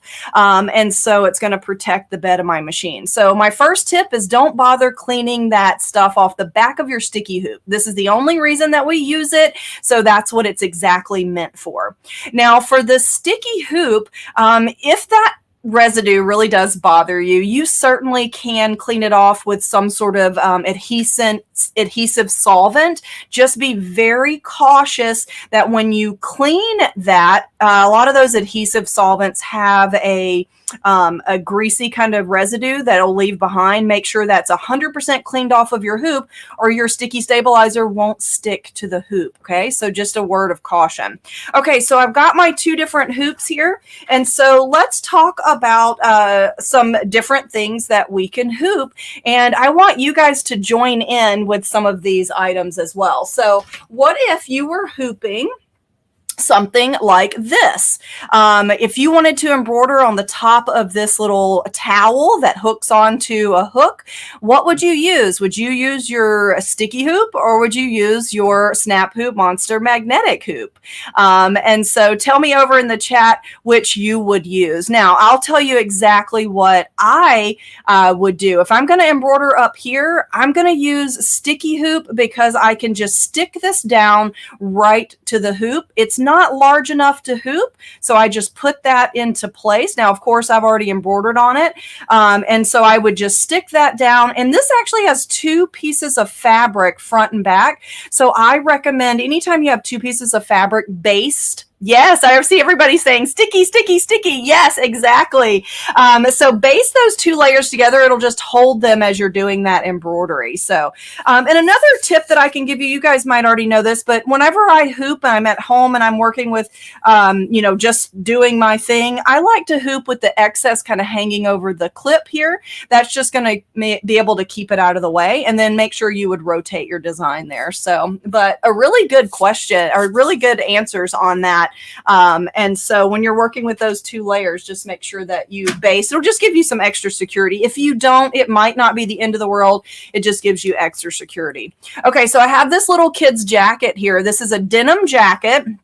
And all of these seams here sometimes can be a little daunting with our regular standard hoop. So what would you guys use for this denim jacket? Would you use sticky hoop, or would you use a snap hoop monster? So tell me that over in the chat. I want to hear what you guys have to say and how you would hoop this. So I see some people saying sticky and snap hoop monster, and you definitely could use either one.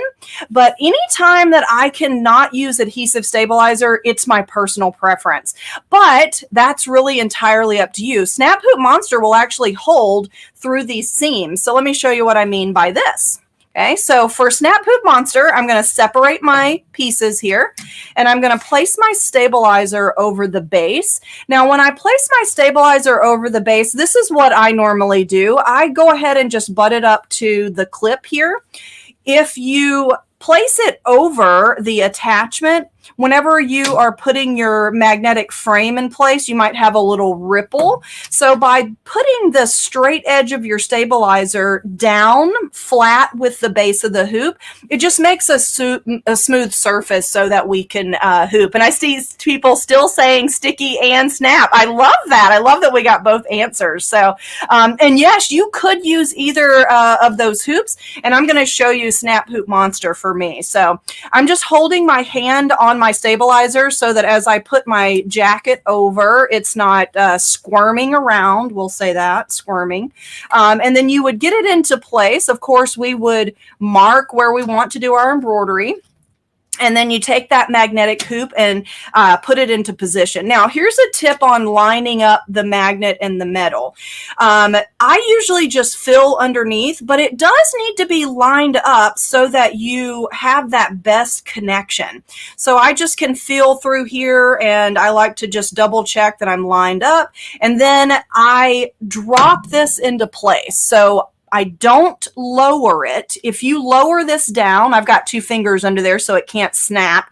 If you lower it down and your fingers are right at the edge of this, at a certain point, the magnet and the metal will connect and it might pinch you. So what I say is just line up this side and then just drop that into place so that you don't pinch your fingers. Now, I have some other tips for lining this up that'll be coming up, but that's one way to do it. But then you also need to verify that everything is lined up, and I can feel my magnet underneath to make sure that it is. Now, because I just drop that into place, I do have a little bit of ripple in my denim here. You can't see it necessarily on the camera, but I can slightly pull to make sure this is taut. Because our hoop is flat, it allows me to just gently tighten my fabric by sliding it through the magnet and the metal. And I'm going to lift up by the jacket so that you can see that it does hold really well, even through those seams. So you can see this is my attachment here, the connection. So it is still attached for hooping. So I'm ready to head to my embroidery machine. And just like we saw, we're going to attach that and it's ready to go to our embroidery machine. So really easy to do and to work with. Now, here's another example. So tell me what you guys would think about something like this. This is another one of those tricky ones. So here I've got this little flag, and it has a canvas fill to the top, but the back is like a waxed coating, so it's kind of stiff. So do you guys think that this would work in Snap Hoop Monster, or would you rather that in Sticky Hoop? So tell me that over in the chat. This is one that I really feel like could also be either one. If I lined this up on my hoop, and then I'm going to lift that and just drop that into place. This, because it's flat, this will really show. I'm going to pull my stabilizer out of the way. Because it is flat, it's not by any means creasing that thick material.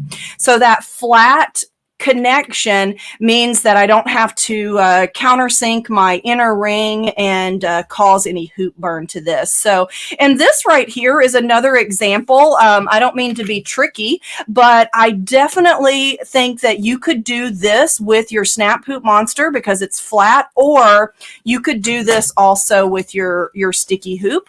And I would maybe put that wooden piece there out of the edge just so it's not in that hooping area. So just like that. So and then stick that down and then head to your machine and you're ready to embroider. So I really feel like that's one that also could be used with either one of those types of connections. Now let me also ask you this one. We'll do one more and then I'm going to give you some more tips. So I think this one will be a really good obvious one. What if you've got a terry cloth towel? Would you use your sticky hoop or would you use your Snap Hoop Monster for that, the magnetic hoop? So tell me that over in the chat. So I see some people thinking snap is best, and I definitely agree. So there are some tutorials out there that will tell you to iron a stabilizer onto the back of your towel, and then you can use the sticky hoop. And I definitely agree with that if you're going to use adhesive stabilizer, because the adhesive stabilizer is really hard to pull out of the nap of a fabric like this. But if you do actually own a Snap Hoop Monster, I definitely would recommend using that for towels. So I'm just got a tearaway stabilizer here, which is perfect for my towel. And then for embroidery, we always like to somehow mark our embroidery as to where we're going to land that embroidery. And so that might be a monogram like I have here, and I've got a printed template on my print and stick target paper. I can position that right where I want it. I usually just fold my towel in half and I can find the center there, and then maybe a little bit higher from that border there. But that's going to help us get, you know, straight in the hoop. Now, don't let my cut here throw your eye off because my template's not cut perfectly straight. So terry cloth towels, since they're thick, sometimes we'll get them in our standard hoop and then it'll pop that inner ring out. So that's why we like to use our Snap Hoop Monster. So I only need one piece of stabilizer with Snap Hoop Monster. This is a tearaway stabilizer, which is perfect for your terry cloth towels.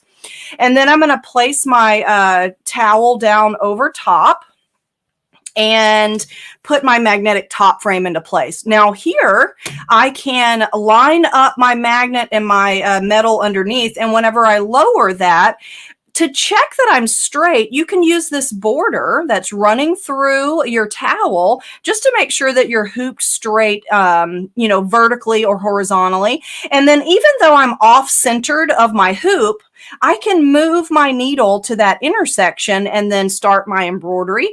Or because Snap Hoop Monster is really easy to reposition, you could just lift the magnet and then, whoop, I'm going the wrong way, and then just slightly adjust to get closer to the center of the hoop. Sometimes I actually have to do that at the machine because I hooped incorrectly.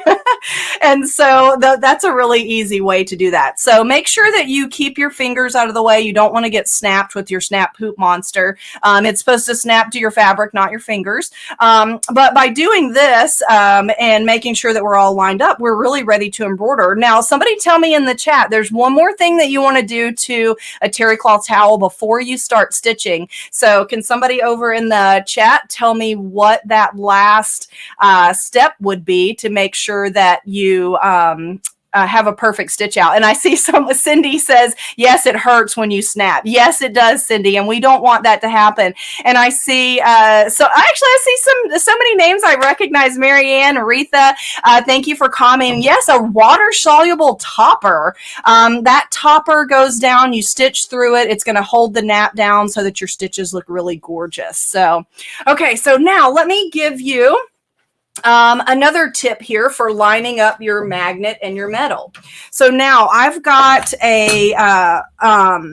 another tool that I want to share with you here, and it is called our hoop setters. So hoop setters, remember I said how important it is to line up that magnet and that metal. So this is actually a 6x10 hoop, and I specifically chose this one because I wanted you to see that we at Dime do have a variety of different sizes of hoops. And so for a variety of different machines, and I'll show you that coming up, but I'm going to turn this upside down so that it is not as magnetized. So the top does not magnetize like the underside does. And I'm just doing this to just show you exactly what I mean. So to get the best magnetic connection with your Snap Hoop Monster, you want to make sure that the magnet is lined up completely over the metal, because that's going to give you the strongest connection. So this tool called Hoop Setter was invented specifically for some of these issues with, if you are worried about keeping your fingers in place and getting snapped. So the hoop setter, I'm actually going to turn my hoop sideways so it fits in the hoop, but you guys get the idea. So look at how my hoop setters fit in the hoop fits into the groove or the channel of that hoop setter. And then again, I'm upside down, so it's not going to magnetize. But notice whenever I put my hoop against these hoop setters, then everything is perfectly lined up with one drop, and you can really release that hoop and not worry about it pinching in any way. Okay, so let me grab a quilt sandwich here and I'll show you exactly what I mean. Okay, so with a quilt sandwich and Snap Hoop Monster, we don't use any stabilizer, so I don't have to put that down. If you were putting stabilizer, you would put it down like normal. And using the hoop setters, let me pull my stabilizer here. I recommend putting the stabilizer still, just like we said earlier, against that clip instead of trying to put it over top, okay? But I'm just going to use the quilt sandwich here, and I'm going to place it down. Now, you'll see that this sticks up, but that's perfectly fine. They're just giving me my barrier or my wall to align with. Now, I'm going to take my magnetic top frame. I can line those up with my hoop setter. And then now when I drop that, everything is already lined up. The one thing you do want to do is make sure that you pull everything nice and taut so that it's smooth. Okay. And we've got these pins in here for basting when we're doing quilting. Okay. And then now I would remove those hoop setters before headed to my machine. When I lift my hoop up, it's just going to leave these behind. They don't attach. It just sits down in these channels here. So really good tool. And that was devised specifically for what you guys are saying about being nervous about putting that magnetic top frame on. So when you line it up, you can just drop it, or either your hoop setter can help you as well. I like to use them around these corners here, but this can be placed around the other corners of your hoop as well. Like you see here, I could have put it under these two if I wanted to. So those are the hoop setters. And these hoops come in all kinds of sizes and for a variety of embroidery machines. So let me share some of that with you before we sign off here. So like we said, we have both the Sticky Hoop and the Snap Hoop Monster. But now Snap Hoop Monster, we make those for single needle flatbed machines. We also make them for multi-needle machines, and the single needle tubular type multi-needle or tubular type machine. It looks like a multi-needle, but it only has the single needle. So we have hoops for all of those. Now, remember how I showed you they specifically fit into your machine attachment. So you want to make sure you're choosing the right one. So for instance, take a look at here. So Brother Baby Lock brands, we have all of these sizes for you to choose from. So make sure you take advantage while Hoopfest have these special prices. And if you've always wondered, like, does it really attach? Like, look at this little 20-second video here. It just slides into your attachment the same exact way that your standard hoop does. If you have a Brother or Baby Lock machine with that clamp down, we also have hoops for those. That one was super quick, so I'm gonna play that one again.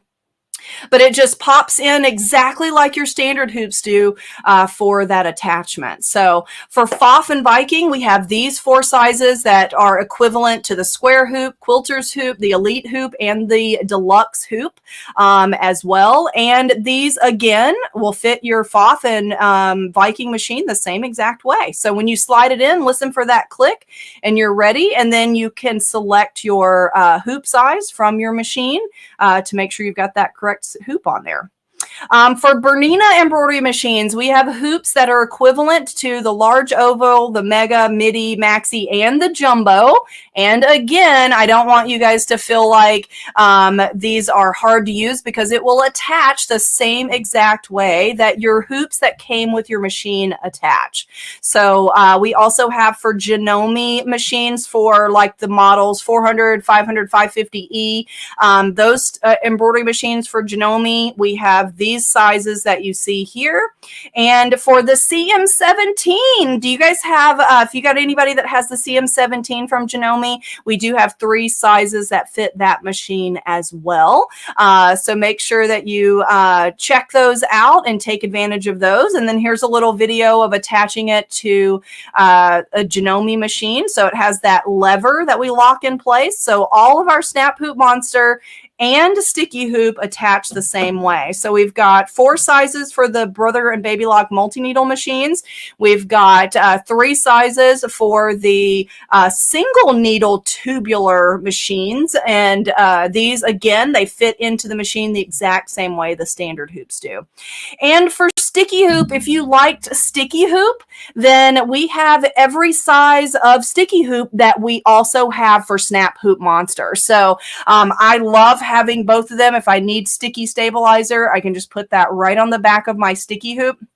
And it makes all the difference in the world for having the right tool for the job, which I absolutely love. So, okay, so I see that Elaine asked a question. Is it necessary to baste around the inside of the hoop when you're using a magnetic hoop? No, it's not necessary to baste. The only thing I mentioned earlier is if you are stitching on some sort of fabric that is a double layer, a blank that you're using, I usually baste to hold the 2 together. So, and then I see that Liza says the sticky hoop only comes in 5x7. No, the sticky hoop comes in every single size that we make a Snap Hoop Monster. So you can select whenever you call in for your special pricing. They can help you select the size. I'm only showing this one because I went through all of those sizes, but we have them for both sticky hoop and Snap Hoop Monster in all of the same sizes that we have that you just saw there in the list that I showed. So really good questions. I was just seeing if there was anything else that I could answer.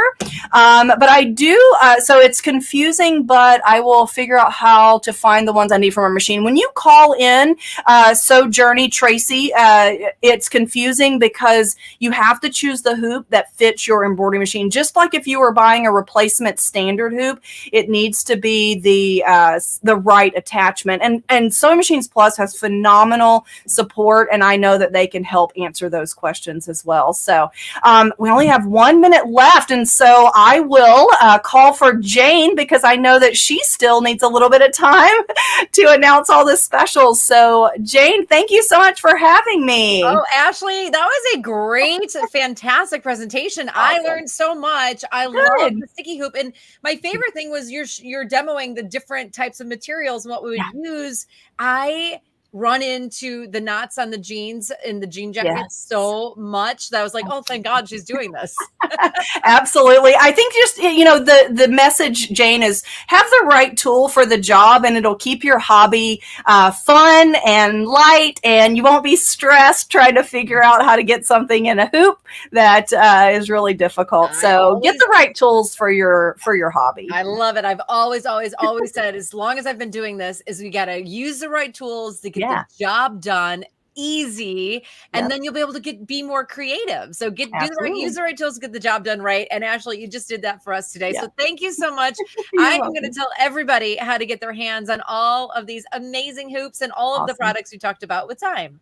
Sounds good. Well, thank you so much, everyone. Good to see you. Thanks, Ashley. Have a great day. Okay, everybody. Well, that was Ashley Jones' fantastic presentation by her. Of course, we are talking all about the Snap Hoop Monster hoops. We love that. The sticky hoops, the hoop setters, and the print and stick target paper from Dime.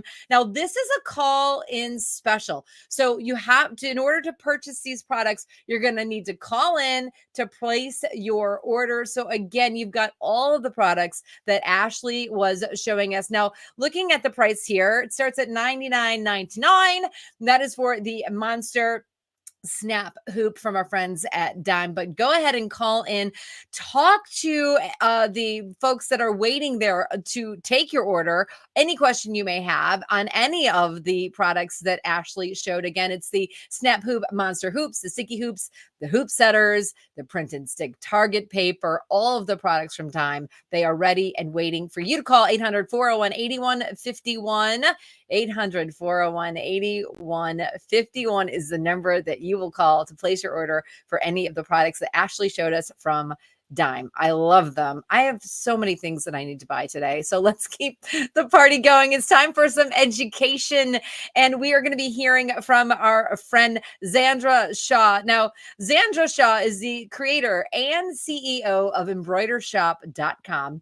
And it's an established and recognized embroidery house in the home embroidery industry since 2009. And during her career, she's made contributions and was been featured in magazines like Designs in Machine Embroidery, Flair Magazine, and Creative Magazine Embroidery.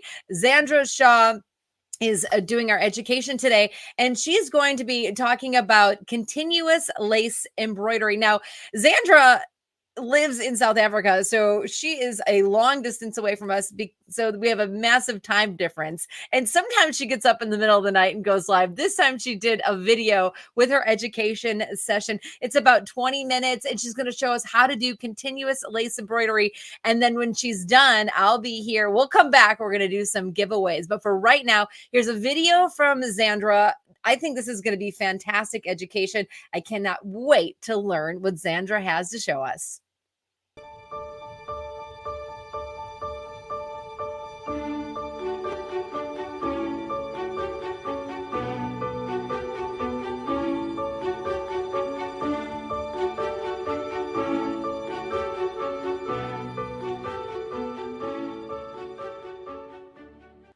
Welcome to our continuous lace video today, and I'm so excited to give away this beautiful floral lace trim that you can try on your own and really enjoy creating lace with the smart connector method.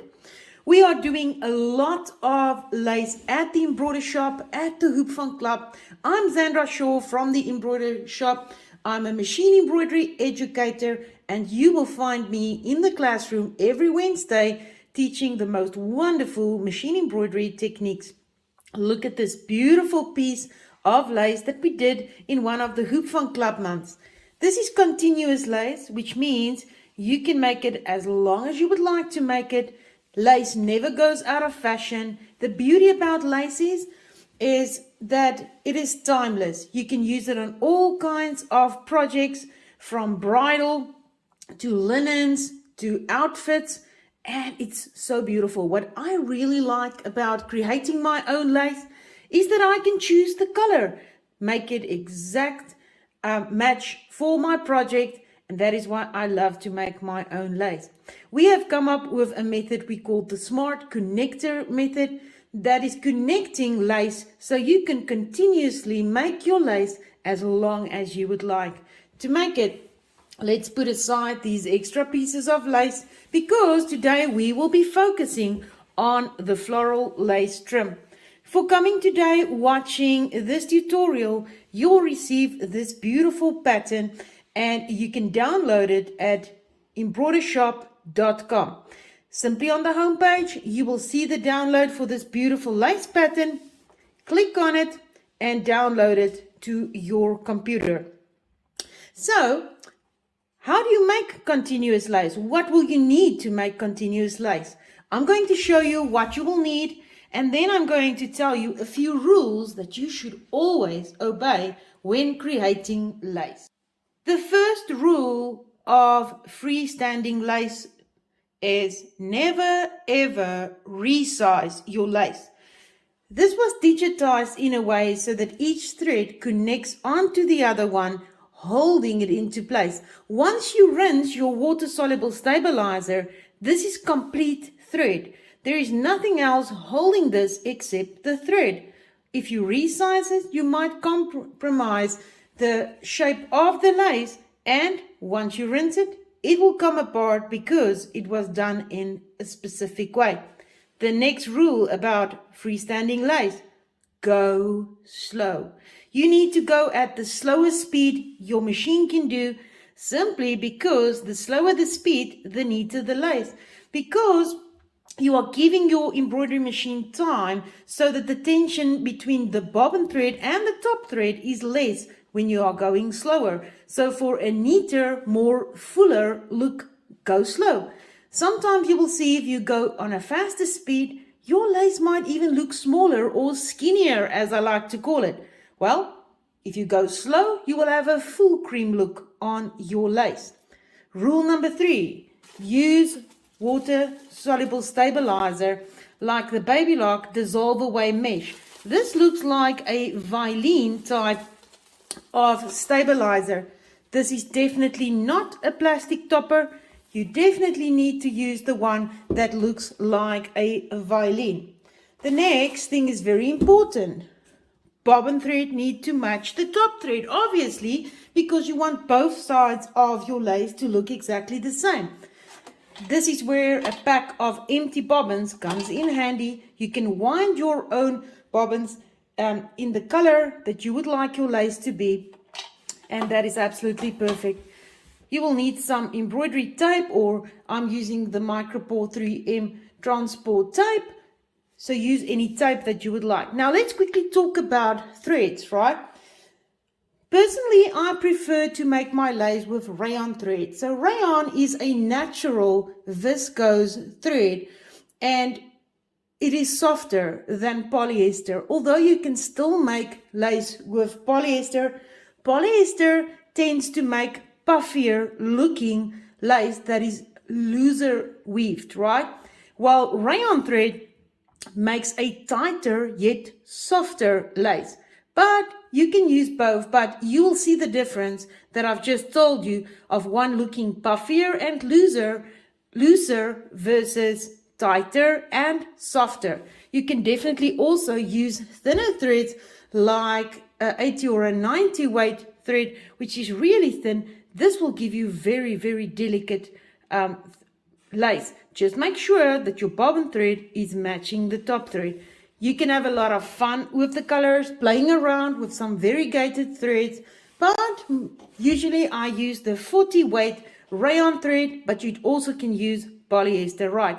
So bobbin thread matching the top thread. And then last but not least, you need a 7511 needle when doing your lace. We are going to hoop 2 layers of water-soluble stabilizer for our lace today.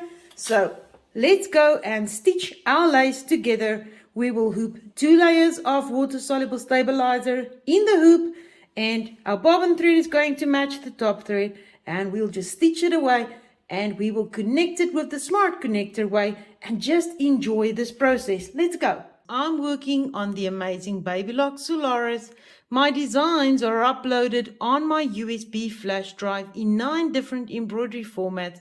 There is also a color chart and a step-by-step photo illustrated instruction file in PDF. Let's select our designs. I'm clicking on my embroidery area, clicking on my little pocket, selecting my USB flash drive, and you will see that we've got 2 lace patterns. One is for the 5x7, which is a shorter piece of lace. Then I've got a longer piece of lace for the 6x10 hoop, and then our smart connector. Let's take the longer piece of lace. I'm going to click on set. When I click on my information page at the top, you can indeed see that my frame size is the 6x10. My maximum embroidery machine I want at my slowest of 350 stitches per minute. The slower you go with lace, the fuller the lace will look, because there is less tension between your top and your bobbin thread. I'll click on OK, and now I can select more designs so that we can fill up our hoop quite a bit. You don't want to add too much, but you can definitely add more. Now I can definitely just move my design over here and then click on edit, and I could copy it and manually add some, right? But there is a faster way to do that, and that is to use the border function. Now this block where you can see the blue vertical ones and the blue horizontal ones is indeed my border function. I'm going to click on my border function, and I'm going to select my horizontal ones so that I can go to the right side, and I'm going to plus some extra rows. You definitely need to scoot them out a bit. You don't want your lace to touch each other. So I'm just going to use the button that will move them a little bit away from each other, and then I'll just move it a little bit centered, and that's good. I'm going to click on OK and go to my embroidery area. Now, instead of each one stitching the first row, then the second one, and each time it stops, with this lace, because it takes some time, you want it to run all the time, and that's so that you don't have to go from row to row. In order to do that, in my layout tab, I'm just going to make sure that I'm going to gray it out so that all of them are going to stitch in the same time, right? Or just the one after the other one. We are now ready to start stitching, so let's go over to the machine and stitch our lace. I've got my 6x10 hoop ready, my 2 layers of water-soluble stabilizer. My bobbin thread is going to match my top thread. I've got a beautiful wine red color, and this is a rayon. I like to use the rayon since it gives me a softer and a more firm look on the lace. So let's get started. Our hoop is ready. My bobbin thread and top thread is threaded. The needle I'm using is a 7511 sharp point needle, and all there is to it is just to get started stitching. It's going to take some time, but lace is so worth it. So all we need to do for now is keep stitching.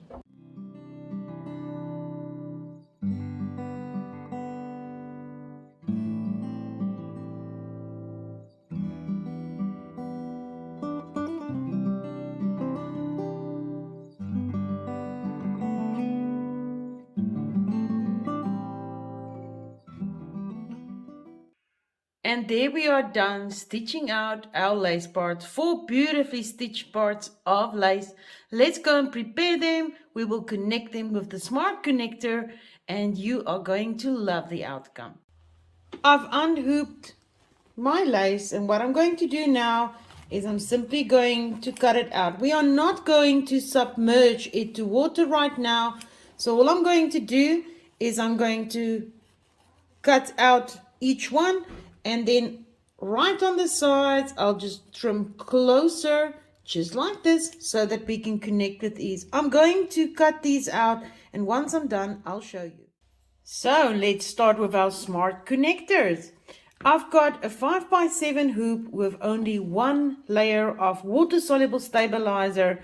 My bobbin thread is still matching my top thread in the same color. I've got the 7511 sharp point embroidery needle. I've roughly just cut these out. We are not submerging them to water yet. And on each end, I just did trim away so that we can easily connect it. Now, let's go and select our connector. I'm going to click on my USB flash drive, and we are now going to select our connector. I'll click on set. I am in the 5x7 hoop so that I can see how many space I've got. I'm still running at 350 stitches per minute. I'm going to click on the editing function, just rotate it so that it is easier. I'm going to move it to the top, and now you can pack as many connectors within your hoop size. You can definitely use a smaller hoop size for the connections, only one layer of water soluble stabilizer, and we can definitely also use our border function to add some of the design. So I'm just going to come to the bottom one with my vertical one, so I can put 5 of them within the hoop with ease, and I'm just going to spread them out a bit, and that'll be perfect. I'm going to click on OK, go into the embroidery area, and now we are ready to continue. My hoop is ready, my bobbin and top thread is ready, and the first thing we are going to do is just to stitch out the outline details to show us where to do the placement.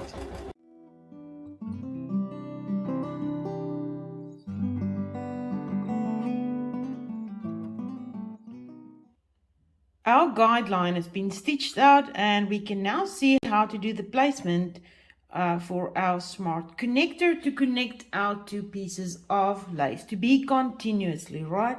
So I'm going to start on the left side with the flower with the extra part. What is very important, I want you to look at this bottom part over here, because you definitely want to line it up on both sides so that it is absolutely perfectly going to connect in line like this. So the first thing I'm going to do is I'm going to take my left connector. I'm going to use some tape. Use your favorite embroidery tape.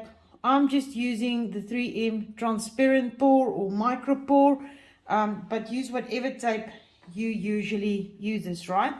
So I'm going to take this little flower and I'm going to place it exactly on top over here so that my line over here is lining up exactly. At the top you want to line up exactly, and when you fold it over here you will see that it's going to fit in over here, but make definitely sure that you are lining up over here at the bottom.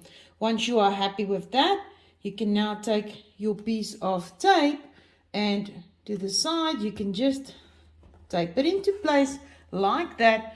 And now it's time to take the right side, which is just the flower part that you've already trimmed, and we are now going to do the placement. I've got another piece of tape ready over here, and I'm simply going to take my flower, making sure that I'm definitely overlapping a bit over here and that I'm lining up exactly with my guideline to the bottom, and that my flower is shaping to the top, and that these parts are going to touch.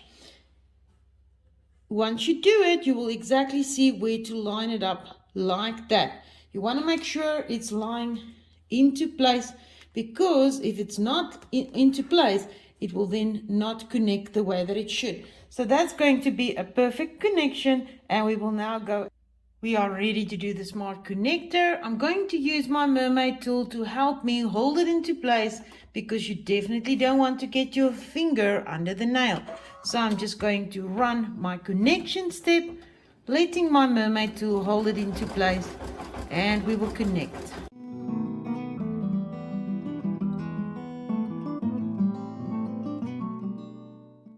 And there we are, we have connected our lace design.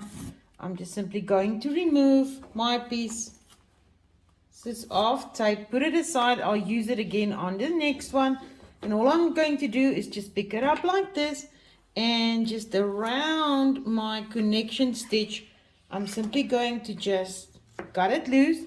Don't worry about the hole in there. We'll go on and connect onto the rest of the stabilizer. When I turn it around, you can simply now trim away the extra stitches that we won't need. You can also trim it on later once you submerge it into water, but I'm just trimming away most of it for now, just like this. And we've got our first connection.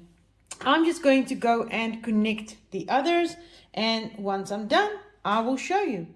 So we are done with connecting our lace trim, and what I'm going to do is submerge it into nice and strong warm water. Just going to submerge it in there, and you really want to rinse lace quite well, because the more water soluble you can remove, the softer the lace will be.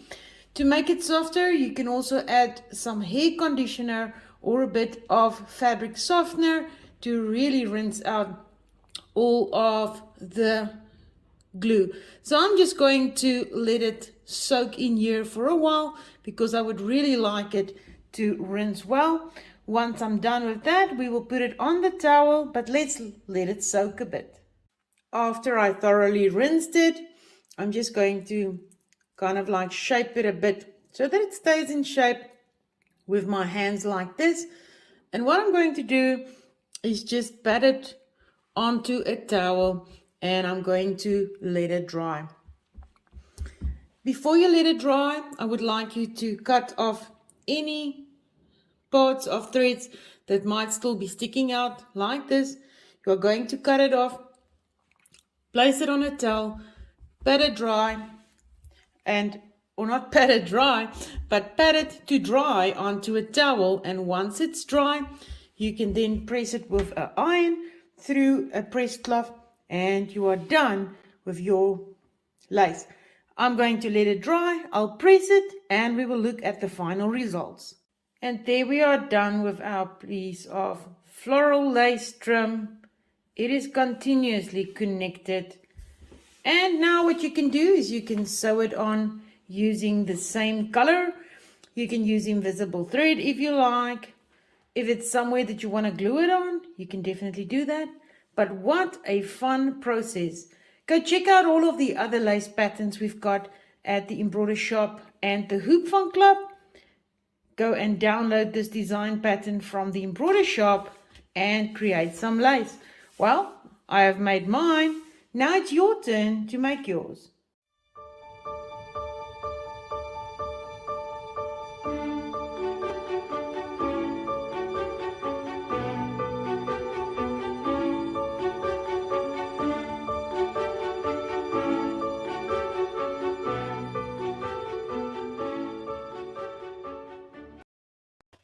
Wow, wow, wow. Zandra Shaw with continuous lace embroidery. What a demo. What a lesson.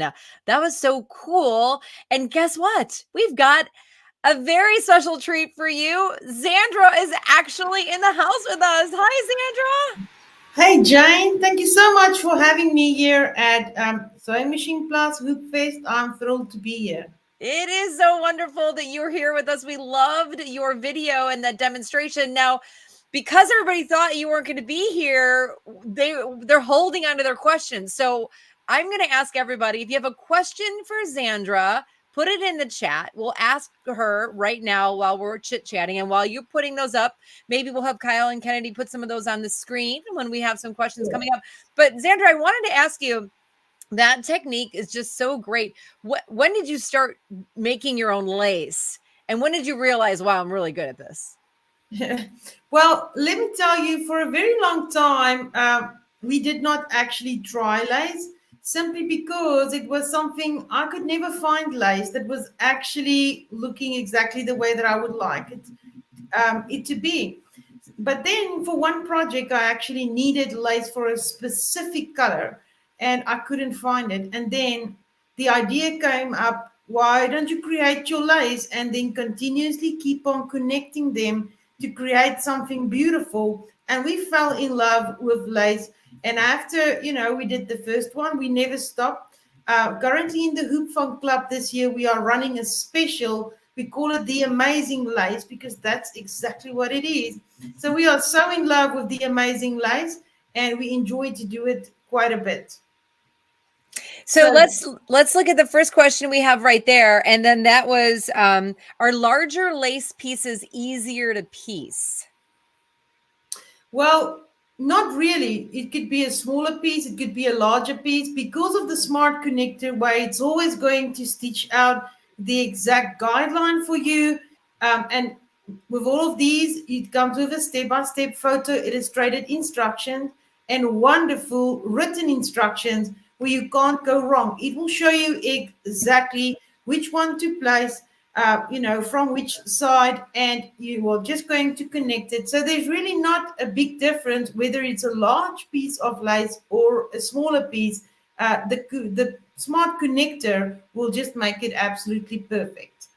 So Heidi's asking, and maybe you just answered this, but Heidi's asking, where do you find the connectors patterns, and can they be used for other lace patterns?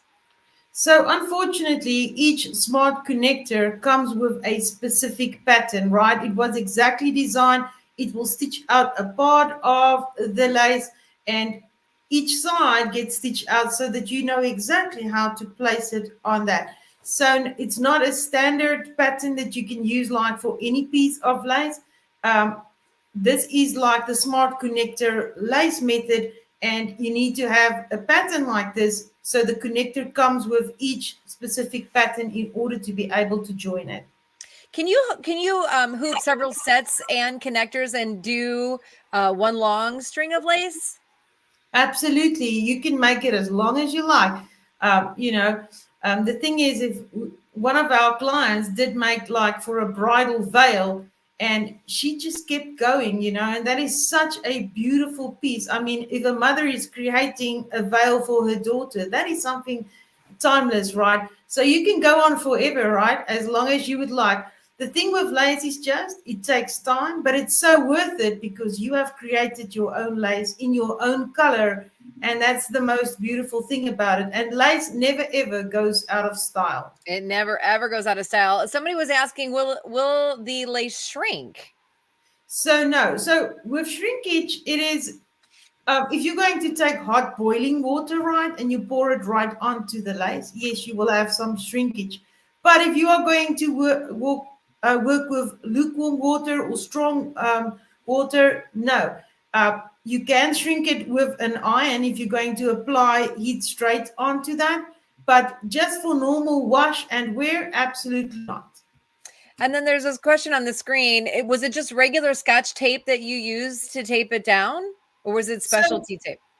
It's not a special. You can actually find this at any pharmaceutical, or at the Dollar Tree or wherever. It's just the 3M surgical tape. You do get a transport one, and then you get one that is like a paper one. I use that. I really enjoy using this for the lace. I like the transparent one because it holds down the lace better. But there's so many other wonderful embroidery tapes. So use what you've got. And if you don't have, well, grab yourself some of the Transport 3M tape. It works very well. If you're using cotton thread, can it be dyed? Well, cotton thread can be dyed, absolutely. I'm going to do a tutorial later in the year of actually showing people how they can dye these, or actually it's more like a fabric paint effect.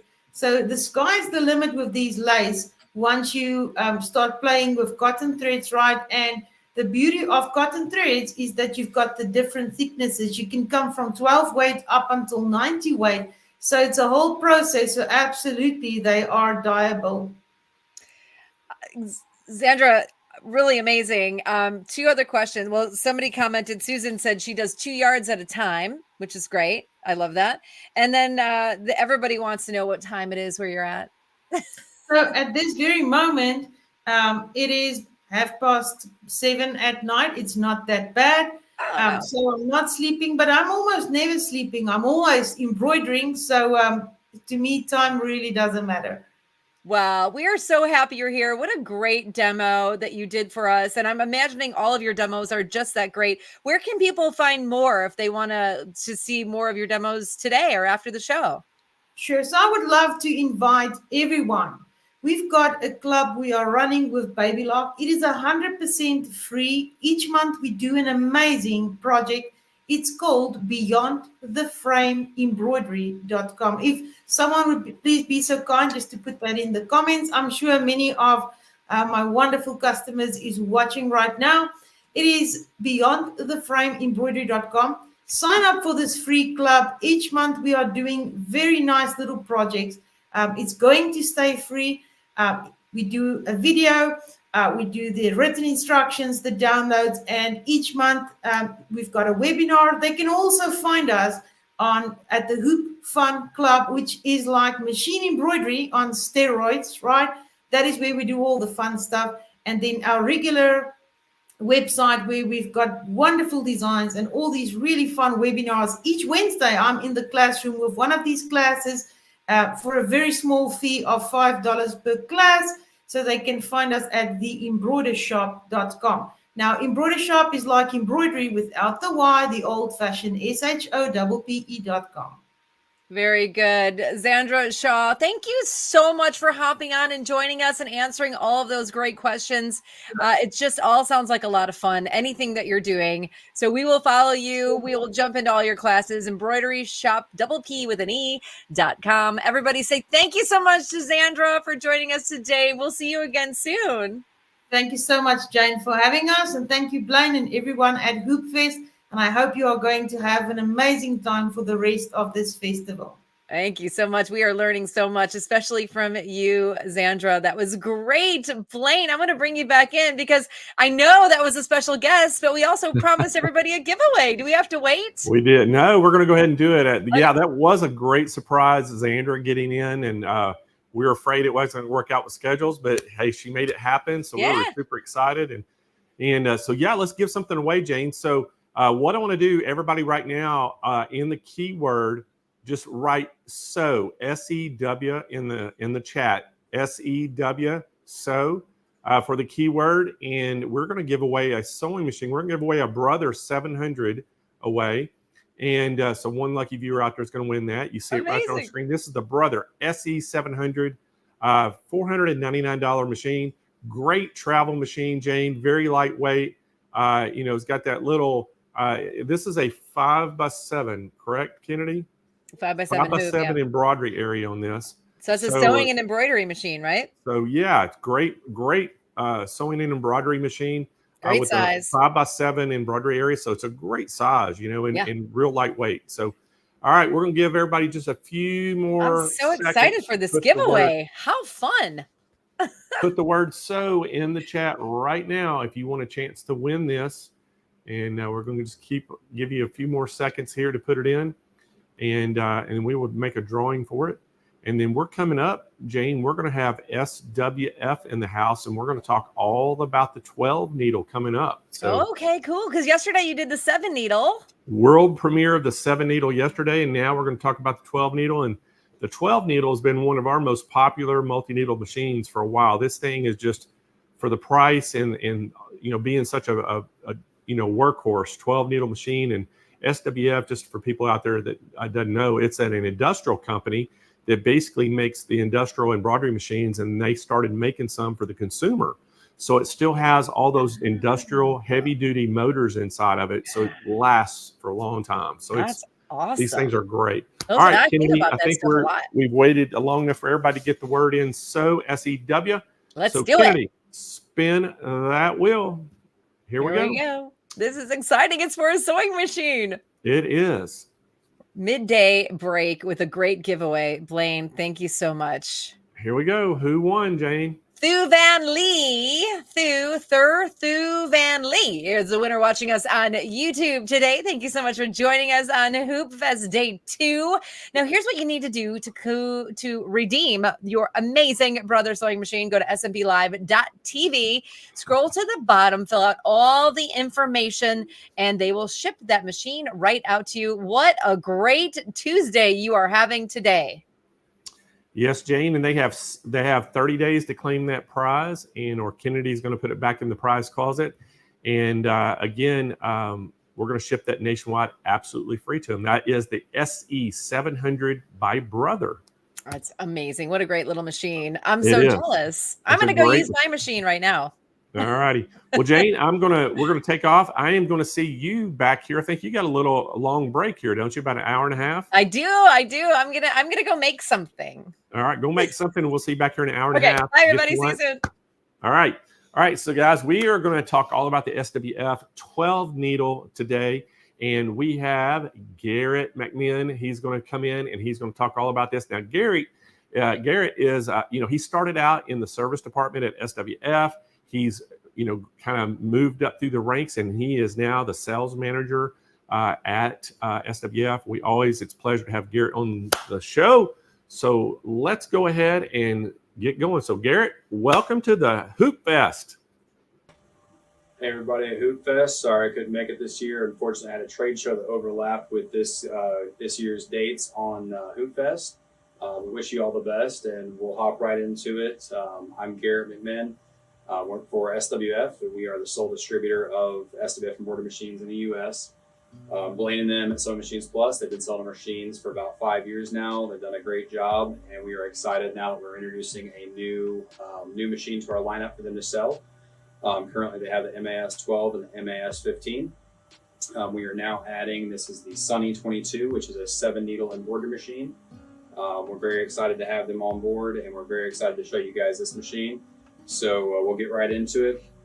The machine, whenever it arrives at your location, it's in a really small package to where we're actually able to ground ship those to any residential or commercial address, which is one of our main points there. We wanted to make sure that anybody and everybody could access our machines. Whenever you get the machine at your location, very easy to set up. It has a little holder in the box, a U-shaped handle that you just lift it out of the box and set it on your table. Right now we have it on a cabinet right now. You can set it anywhere you want. The footprint is very small. It's about 16 inches wide by about 24 inches long. So as long as your craft table, your folding table, literally anywhere you have has those dimensions, you can run your embroidery machine there. As far as assembly goes, right out of the box, super simple. The only thing you have to assemble is your thread rack or your thread tree here. I'll show you that sheet. So you actually get a sheet in your box as well. That's going to show you, make sure the camera can see that. So it's going to show you exactly how to assemble, shows you the components you have to your thread rack there.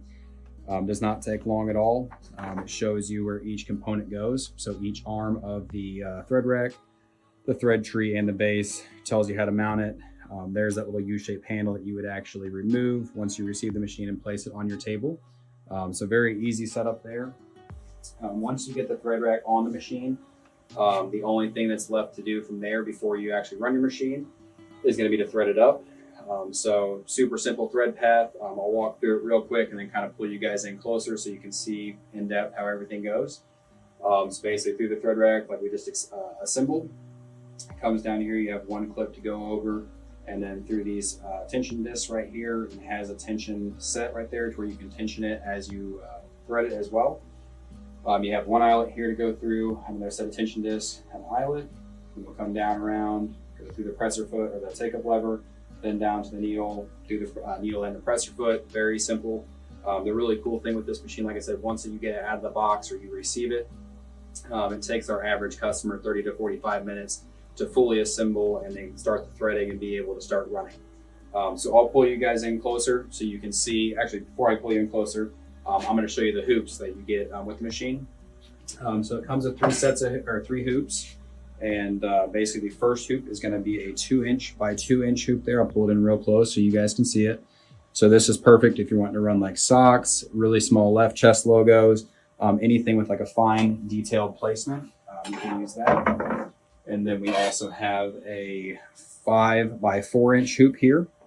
So this one would be for, again, left chest, baby onesies, towels. It'll hoop it all. The hoop adjustment screws, we made them larger on this machine as well. So they're super simple to loosen or tighten. If you want to get it really tight, there is a slot there that you can use with like a screwdriver. Basically, you can get that tightened up so your material does not slip. And in the last hoop, even though this machine is very small and compact, it still has a very large sewing field of 10 by 8. Let me see if I can get that full hoop there in the screen for you. So basically 10 inches side to side by 8 inches up and down. So that would be for your smaller jacket backs, larger designs, quilt blocks, towels, whatever you want to run there. So I'll throw that on the machine. The one thing that I will show you on the hoops as well. So most of your hoops, these brackets here, make sure that's in the video. These brackets here, most of the time they are directional, so you have to make sure that the hoop is going on the machine correctly with the correct orientation. But if you look on these brackets, each side is identical. So you have a little oblong shape there and a hole here. And then also on this side, you have an oblong piece and a hole as well. Basically what that means is it doesn't matter how I hoop it. Whenever I go to put it on the machine, so the hoop is on there like that, I can flip this hoop 180 and I'm still able to put it on the machine just the same. So there's no worry of it having to be directional as far as your hooping goes. So again, I can take this off, flip it all the way around 180 and still get it to clip on the machine. So yeah, I'll pull you guys in real quick so you can see the thread path. We'll go through that really quick. I apologize for the movement of the camera. So up here, we have our thread tree. So your thread cones are going to sit down here on these pegs that you have assembled. Put your color of choice on there, run it through the eyelet. On the thread rack back here, you'll have 2 sets of eyelets. You have the front row and then the back row. The front row is always going to be for your primary cones in the front, and then the ones with the 2 holes where you have a hole in the back row as well, that's going to be for your second row of colors. So it's very self-explanatory. If there's 2 eyelets in a row, that just goes to the back thread back there. So you come through the eyelet, you go underneath this clip here, and then we'll go through the tension disc, and there's a thread break sensor in here that you just put it over the top of. Make sure you guys can see that. And we come down here, we're going to go through the eyelet there, around through this tension disc that you can separate easily if you wanted to. And then there's one more little eyelet there that we would go ahead and thread through. Then we come down through this clip.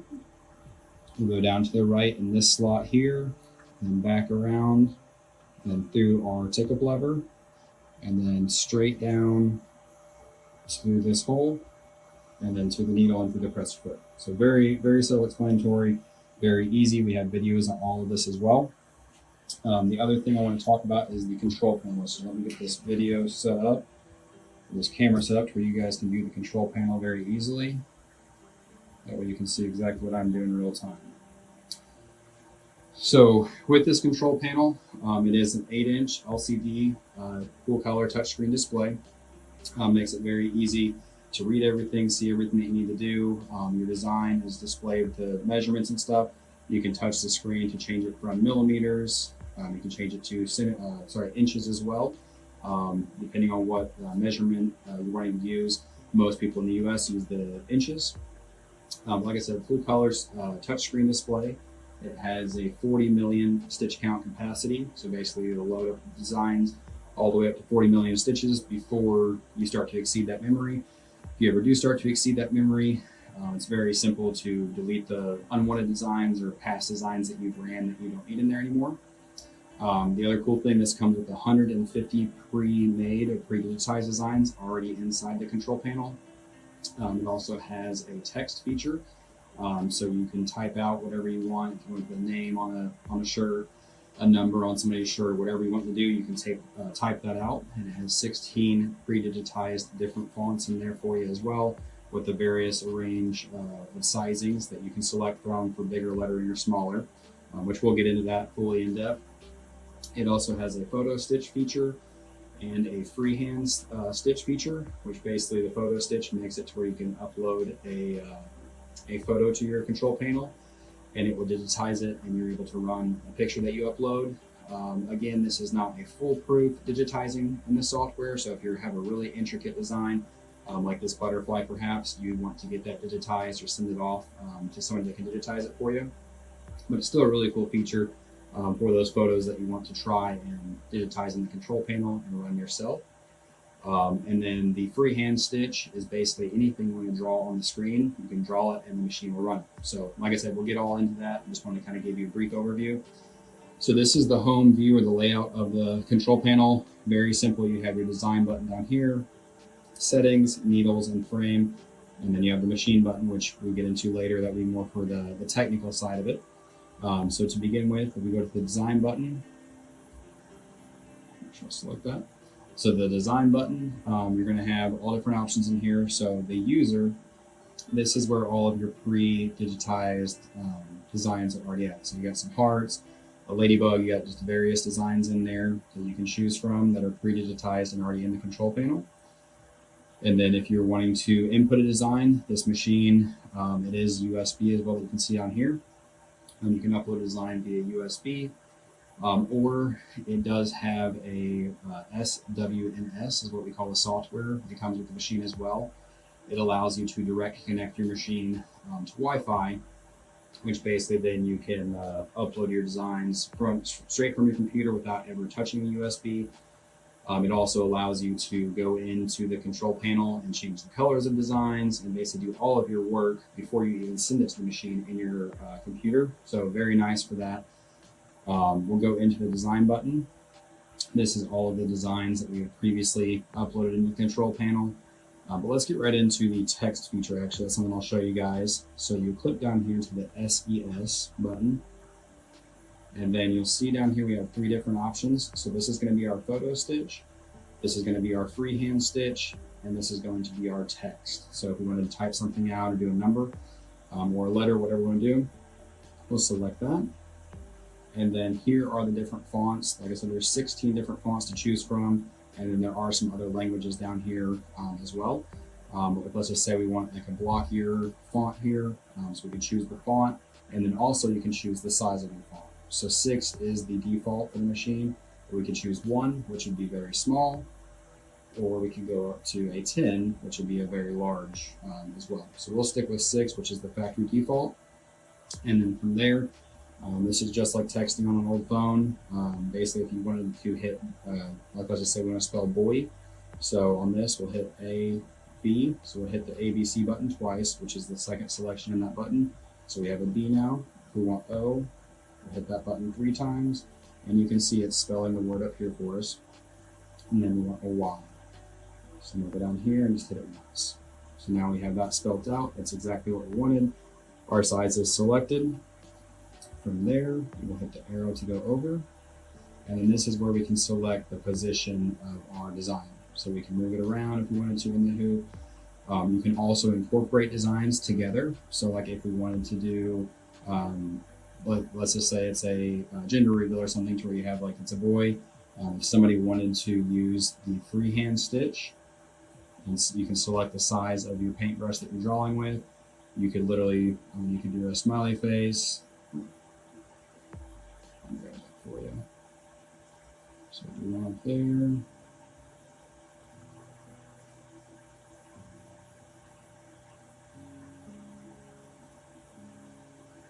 So you can, I'm not a very good artist, but you can draw whatever you want on the screen. It's going to run that. If you don't like that design or you want to redraw it, just select it, hit delete. You can also select these and move them around. So you can draw the shape elsewhere on the screen, and then you can move it around to orientate it where you want it. So again, I apologize. Like I said, I'm not a very good artist, but if you had something that you're wanting to draw and put on there, you can do that at any point. So delete those out of there. So there's our original design boy. We can go ahead and hit the next arrow over.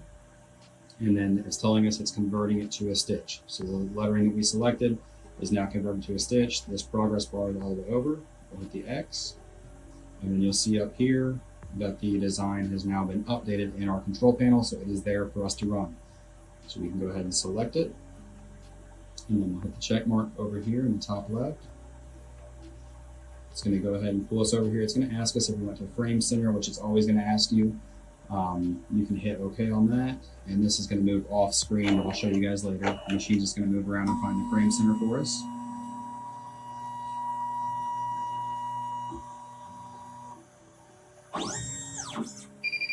Okay, so it's found our frame center. The next option that we have, the cool thing with our control panels, they always take you from point A to point Z. So it's going to take you in steps to where you're not clicking into various buttons as you run your design.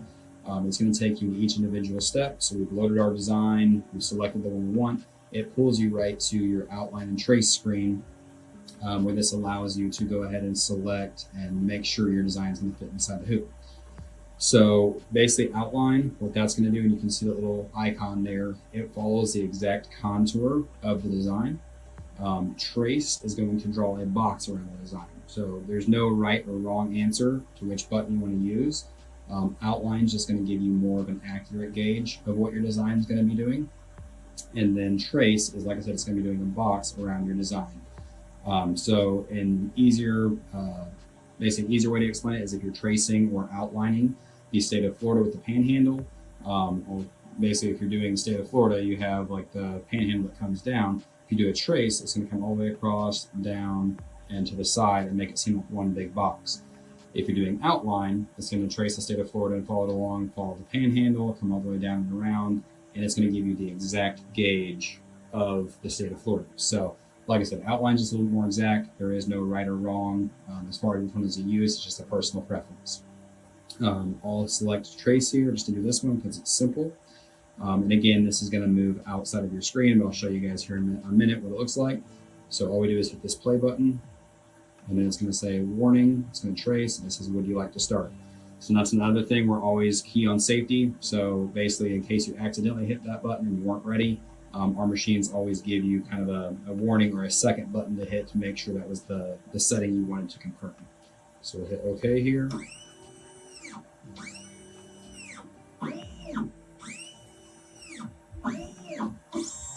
I'll go ahead and pull that back just so you guys can see that. Go back here and see a full view of the machine. So again, same thing, trace here on the screen. It's a little bit harder for you guys to see now. Hand this over just a hair. So you have trace on the screen. I select the play button. And it's going to ask me the warning message again. I can press OK. And then our hoop is going to move, showing us the gauge of our design. So then we'll hop back into here, closer to the control panel. There's a couple more things I'm going to show you guys. So once you're happy with the trace or the position on your garment, all you do is hit the X here. And like I just explained, our machines always take you A, B, C, D. It always takes you from step to step, so you're not clicking between buttons. So this is a one color design. So what we can do is all of these numbers down here represent the cones that we have in the back of the machine. Once you have all of your cones set up on your machine, I highly recommend to customize the colors in the control panel, because then the little color blocks that are down here below your numbers will line up with the cones that we have on the back. So currently we have needle 1 is yellow, needle 2 is white, needle 3 is black, and then so on to red on 4. So I'll show you how to change that real quick to make it a little easier. Get this situated again. So then what we do is we come down here to the bottom and we select the color icon. This allows us to pick the color that we want to put on the cone. So like I said, 1 was yellow. So I'm going to find a yellow over in here that I like. So it's kind of a brighter yellow. Go right there. We have the yellow selected. Now we just hit the needle number 1. That changes it for that. The next one was white. So I can select the white block here. There's needle 2. And then the next one was black, which was needle 3. And so on. Like I said, we'll pick 4, which was red, which is in the top left corner here. So we got a red there. And you can adjust the contrast of it to it's darker red, lighter red, pink. You can adjust it to customize it. So then I would go through our full machine. So then 5 is going to be a teal, like a green. So we'll select that for 5. And then 6 is a blue, a cobalt blue. And then 7 is a pink, kind of a fuchsia pink there. So that matches pretty close. Hit 7. So now I have all of my colors that are preset on the back of the machine, the ones that I threaded. All of those colors are loaded in here now. So then we would hit save. It's going to ask you save Neo color, save, and it says Neo color has been saved. You hit OK. So now, like I was mentioning, these color blocks down here are all matching what is on the back of our machine. So instead of me just looking at the number here, now I know that, hey, if I select 1, 1 is a yellow. So it makes it a lot easier for you. So we select our color. Over here, it shows us how many color changes are in the design. In this one, it's only a 1 color design. If it was multicolor, like a B, O, and Y were 3 different colors, you would have 3 different selections to choose from to make the B whatever color you want, O whatever color you want, and the Y, and so on. So in this one, actually, let's do the red. So we have red here, and then we will set close. And then that is all you have to do to use the lettering feature. Like I said, you create the name, you trace it, load your color, and then this is to the running point now. So at that point, you hit start. What I'm going to do is I'm going to go back through and show you guys another feature. So we'll go back to design. And again, just because we're not running this design, it's on the screen, but just because we're not running it, it'll always save it in the control panel until you delete it. So if I go to run a different design, I run this one here, you can, it's gonna remember your colors and all that. Let's go into the pre-built or the pre-digitized files that we have here. We'll select one of these. And the reason I want to do this is to show you guys the multiple colors, or the multiple color options. So let me select that there. Hit the check mark here. It's going to ask me frame center. I'm going to hit OK.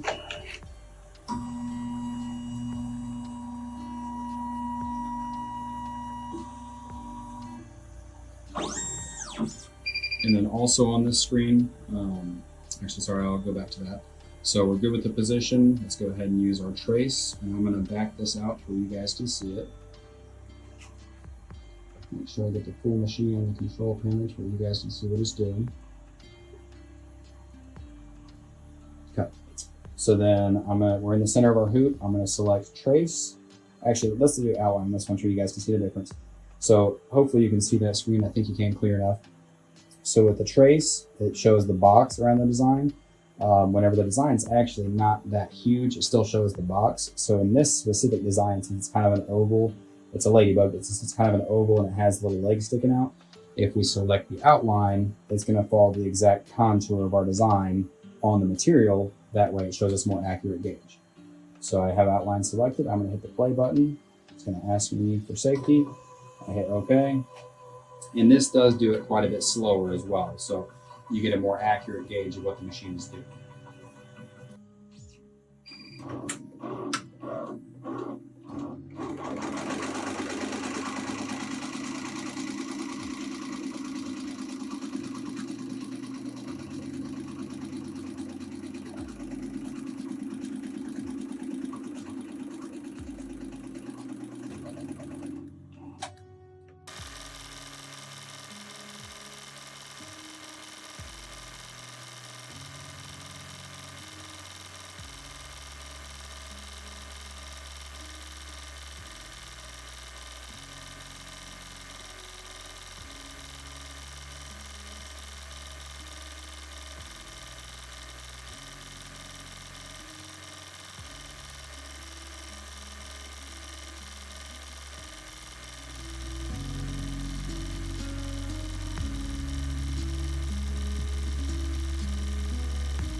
Alrighty, for the sake of time, we had to kind of time lapse to that video, but you guys kind of got to see it there, run there at the end. We'll show you the finished product of our ladybug that we selected in the video. And like I said, these are all pre-digitized in the control panel. The one thing I'll go over again, so this machine is, I haven't mentioned yet, 800 stitches per minute on the machine. Blaine and them are great with their support as well, so if you ever have any questions or anything on the machine that you buy from them, we really trust them. They've treated every customer perfect. They really go above and beyond with their sales and their support. So if you have any questions on that, make sure you get with Blaine. He can fill you guys in on how to get the package, and have a good Hoop Fest. Appreciate you guys. All right, thanks, Garrett. Well, I guess y'all noticed that was the 7 needle and not the 12 needle, but that's the brand new launch of the 7 needle. We're going to show the 12 needle tomorrow, but let us show you how you can get this 7 needle. This is a brand new machine. This thing's been well tested. And again, SWF, if y'all don't know that out there, they're a big industrial embroidery company, and they make the big multi-head machines. And but this one, they've kind of put the consumer models. They've got the servo motors and things in there that are still the industrial strength, but they've got it in a consumer model. You see it right there on the screen. Again, this is they call it the Sunny 22, SWF Sunny 22 7 needle multi-needle embroidery machine. It's the ultra compact design and very lightweight. It has the design editing and lettering, 150 built-in designs. It has the 8-inch touchscreen TV or screen on it. It has the maximum speed of 800 stitches per minute on it. It's going to come with 3 hoop sizes. Now, the hoop sizes on this, you're going to get a 5-inch by 4-inch, a 2-inch by 2-inch, and a 10 by 8. And then they have 2 additional frames that you can get that are optional frames. They have what they call a robot frame, and they have the sock frame that you can get available on that. And again, it's compatible with all the Janome and Tajima hoops that if you already have some out there, or if you want to buy some extra hoops, it's compatible with that. It has the independent bobbin winder. You can do lettering and monogram functioning in there. And again, like I think I said, it had 150 built-in embroidery designs in it. And this thing is loaded up, and if y'all know, we've been extremely excited about the 12 needle ever since we've launched it 3 years ago. And we have sold thousands of those, and this thing is just a workhorse. Well, this is the brand new release from SWF. It is the 7 needle. So guys, if you're interested in a multi-needle 7 needle machine, look no farther. Give us a call right now at 800-401-8151. We do have a call-in special on this right now. So give us a call. They'd be love to talk to you on the phone and tell you all about it. And if you're on the website, you can just type in SWF in the search bar. It's going to take you to the landing page where you'll see all 3 machines that we have, the 12 needle, 15 needle, and the 7 needle. And you just click on that 7 needle. You can read all about it. And if you need some help too there, the live chat agents are standing by to help you there. All right, so we're going to move on, guys, and we have Baby Lock in the house. And speaking of multi-needles, we're going to talk all about the Baby Lock Array, which is a 6 needle. And we have Melinda Stevenson coming in. And y'all probably are very familiar with Melinda. She's been on here many, many times, but throughout her time as a Baby Lock educator, Melinda has made a very important discovery. She's learned that people who sew tend to be smart, creative, and determined. And she says these are the people who make the world a better place. They are givers, and the majority of their sewing tends to be for others. That generous spirit is contagious and brings her so much joy. She said connecting with those people is her favorite part of teaching. With a healthier, we are healthier when we are in a community, and teaching engages us. And she is, I don't know if y'all know this, but she's a professor at a college. And so that's why she is so good at education. And we love having Melinda on here. So y'all welcome Melinda Stevenson to the show. Thank you so much, Blaine. You are so kind, but it's so true. All of your sewers out there, they have to be smart, and they have to be creative, and they have to be determined, right? Because sometimes things don't go the way you want it to go. Well, Melinda, I'm blown away. I really, truly am. But just all the things I see on these shows of people being so creative with their education and all the demonstrations, just how creative people come up with stuff, and it blows me away every time I see it. It's like, how do y'all come up with that? I don't understand it really. It is so cool. And I mean, seriously, Blaine, whenever I'm with other educators or other creators, I look at the things they do and I think, like, how did you think of that? Right. So all the people together think of really cool stuff. But I have some really cool stuff to show you today, Blaine. Well, I'm going to let you take off, and I'm going to be back there in about 25 minutes, and we're going to tell them how they can get one of these arrays. Okay. Okay, that sounds great. Okay, so I'm going to move my camera over to the Baby Lock Array. It's a wonderful machine. It's a 6-needle machine, and I love, love, love this machine. It does big things. It does little things. I'm going to show you the hoops that come with the machine. I'm going to show you some of the cool things the machine does. And I'm going to show you how to hoop a baby onesie, because I know that was one of the reasons that I bought my Baby Lock Array, is because I had a really hard time hooping on the single needle flatbed embroidery machines for my grandbabies. And so when I got the array, the first time I got it, I was like, well, I still don't see how you hoop these things, but I'm going to show you, and it's really easy. Okay, let me just change cameras. Give me just a second here.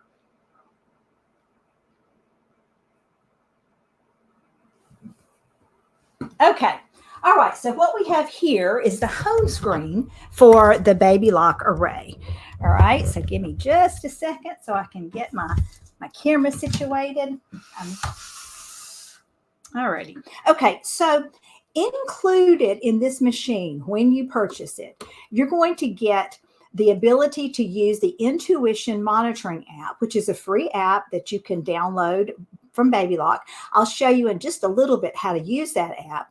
You're also going to get this wonderful crosshair positioning laser. And what that does is it makes it sort of like the top of the line embroidery machine, in that it's very easy to hoop your projects, and it's very easy to center them once they're on the machine, just in case you didn't hoop it properly. Along with that, you're going to get a 7 7/8 by 11 1/4 embroidery field. That's about 8 by 12 embroidery field, which is a really nice size. You're going to get 125 built-in designs, and you're going to have these 50 built-in fonts. All right, and this is just a few of those 50 built-in fonts. The cool thing about that is that it has more fonts than any of the Baby Lock machines on the market right now. All right, so it's a lot of fonts. You also have these wonderful monogramming fonts that are really big, and you can kind of see what they look like on the screen. These the larger ones are very pretty. And then we have the largest ones, all right? And those are really nice. And I'm going to show you one of these that I actually did. And I'm going to show you how you can play around with the color in case you don't like the color that's on the screen. All right, so let's go back to our home screen. All right. The other thing that you're going to get with this machine is you're going to end up with 4 embroidery hoops. You're going to also be able to do something called automatic echo stitching. Okay. And so what that's going to do is that's going to enable you to do echo stitching as well as, look at that, as well as stippling. All right. So that is really a fun and wonderful way of adding a texture to your project. It's a way of using your machine to actually quilt. Okay. So the other thing that you're going to get is you're going to get intuitive color management, and that's something that I'll show you in just a little bit. You're going to get the design database transfer. Again, I'm going to show you how to use that. And this machine embroiders at 1,000 stitches per minute. All right. So what I'm going to do now is I'm going to change my camera over here, and I'm going to show you some of those cool things that I just talked about. Okay. So we have we have the wrong camera. All right, now we have our IPVO camera. And what you're going to see is you're going to see the 4 hoops that come with the machine. All right. So this is your 5 by 7 hoop, right? So that is the most commonly used hoop on the market. Okay. That 5 by 7 hoop is the most commonly used hoop. The next hoop that you're going to see right here is the 4 by 4 hoop. All right. And then the next hoop that you see is that teeny tiny 1.5. It's about 1.5 by 2 inches. But this is the one I want to use to show you how to hoop onesies. Okay. So here is a onesie, and you can see how teeny tiny that thing is. I said that's a onesie for a newborn, and I embroidered that on my 6 needle. Super easy. All right. And what makes it so easy is that when you use the 6 needle, you can see that your hoop, you're going to sort of hoop it in a different way than you would hoop your flatbed. Okay. So here, and just by the way, you can hoop on them, you can stitch on them on leather also.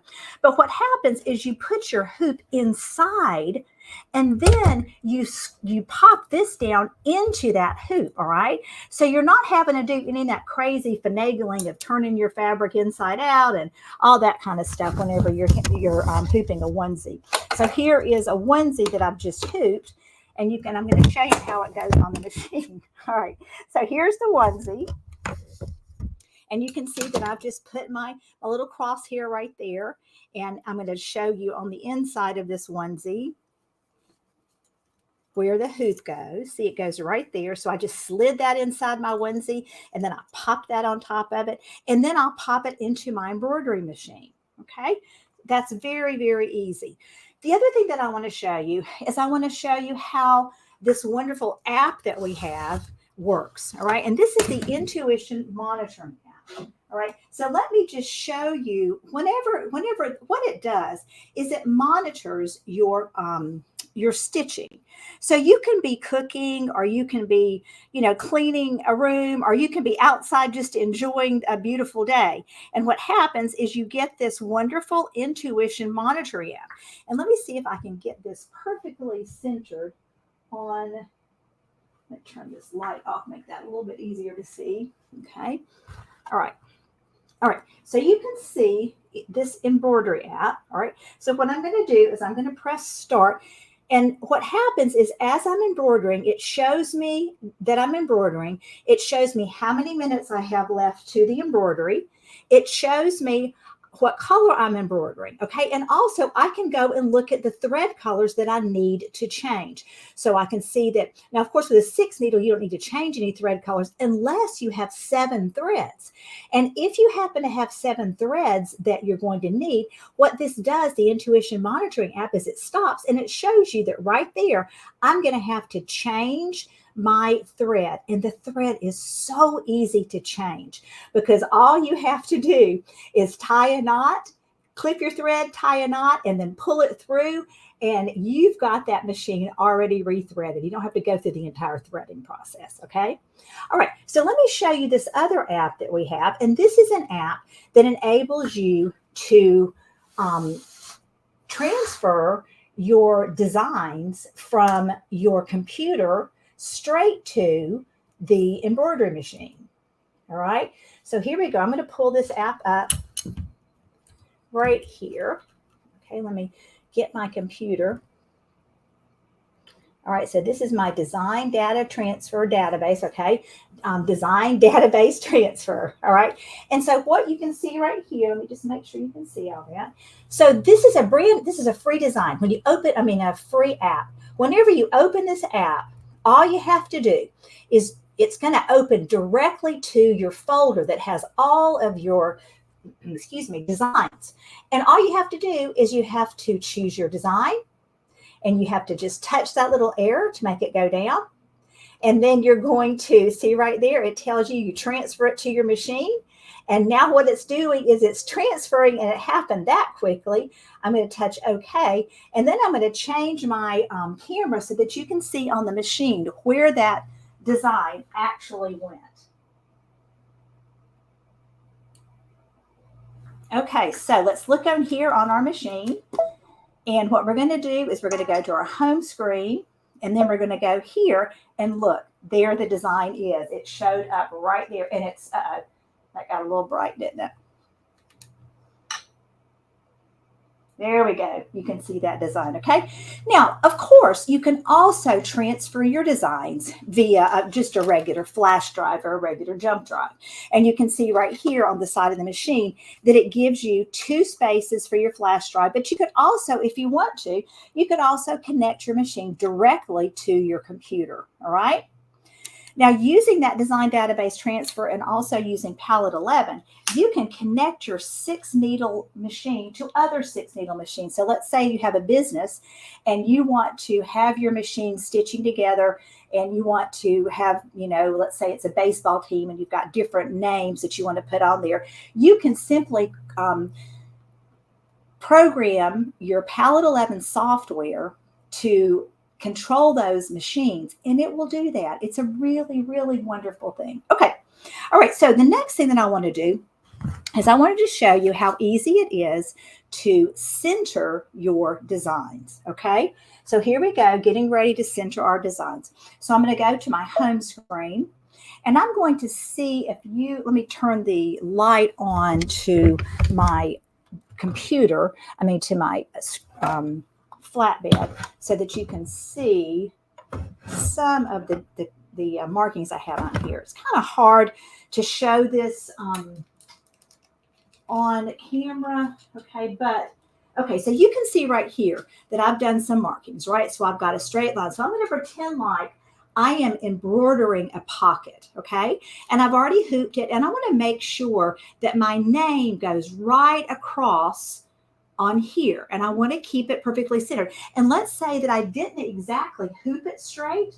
What this machine is going to do is it's going to use crosshair positioning to show exactly how you can center your design exactly where you want it to go, okay? All right, so let's take just a second and let's create a design, okay? And we're going to do a couple of things as we create the design. I'll show you, I'm going to have to get really, really close here. Okay, so the design that I've created, okay, is this one right here. Move this over just a little bit. So I've created this design, all right? And I'll show you what it looked like originally, and then I'll show you how cool it is to do editing on this 6-needle machine and how you can get the colors to show up exactly the way you want them to show up, okay? This is one of my very favorite features of this machine. So what I did is I went to the monogramming, the large monogramming, okay? And then I chose these letters, okay? And I have a new grandbaby whose name is Alice, and so I chose the A, all right? Now, I wasn't necessarily, I didn't love those colors, all right, just for, for a little bitty baby. So what I'm going to do is I'm going to touch set, and then what I'm going to do is I'm going to touch this color icon. And what it's going to do, I'm going to touch color visualizer, okay? And what I'm going to do is touch soft. And then what I'm going to also do is I'm going to go back. And so you can like whenever you just touch soft, what it does is it gives you all sorts of different color choices, okay? All right, so let's touch refresh. And then it gives me more color choices, and then refresh and more color choices. And if there's one that I like, I can mark it, okay? If I want to look up a little bit closer, I can touch it in that way. And then what if I want to use it? I can set it, okay? But let's say that I actually want to go to my color visualizer, and I want to use pink, and I want to use radiant. So let's say gradient, sorry, not radiant, gradient. And I'm going to touch the pink there. I'm sorry, I got to touch manual first. I'm going to touch pink. And then I'm going to touch OK. And then what that's going to do is it's going to give me all sorts of different pink, ways of doing my colors. Okay. All right. But let's say that I want to do a soft. Okay. And there we go again with the refresh. And now I'm going to touch cancel. So you can see ultimately I ended up with something that looked a lot like, ooh, let me get closer so you can see it, that looked a lot like that. Okay. And now let's say that I like that. Okay. But that what I want to do, I'm going to go back to the actual colors. But let's say that instead of, I don't know, instead of this purple, I want to make that purple. Then I'm able to stitch it out the way I want it to stitch out. Okay, so the next thing I'm going to do then, I'm going to touch OK. And I think lettering is one of the things that people use the most. And so that's why I really like to show you all the cool things that this machine does with lettering. So what I'm going to do is I'm going to touch add, because I need to write Alice. I need to write the LICE. Okay. And so what I'd like to do is I'd like to go in here and I'm going to go into my regular lettering and I'm going to find a script that I like, that I think I might like. I'm going to try, I'll try this one. Okay. And I'm going to add, in lowercase, I'm going to add LICE. Okay. Okay. So I'm going to touch set. You know, I think that's okay. And then I'm going to go in here and I'm going to kind of move it around a little bit. And you can see that I'm moving around, just touching the screen. Okay. But I'm not sure I like that Alice. So I don't have to go in and change everything. All I have to do is touch T for text. And then I can go over here and I can test every single one of those alphabets. Okay. Until I get one that I really like. All right. I kind of like that one. That's too much. That one's okay. Okay. So you see how that works? That's really cool. I love that, y'all. I think that's so much fun. That's kind of new. You know, what we used to have to do at one point is that we had to go in and change every single one of those letters. And it was just a long process. So I'm going to touch OK here. Okay. Now, the next thing that I want to do is I'm going to change those colors. So I'm going to touch set.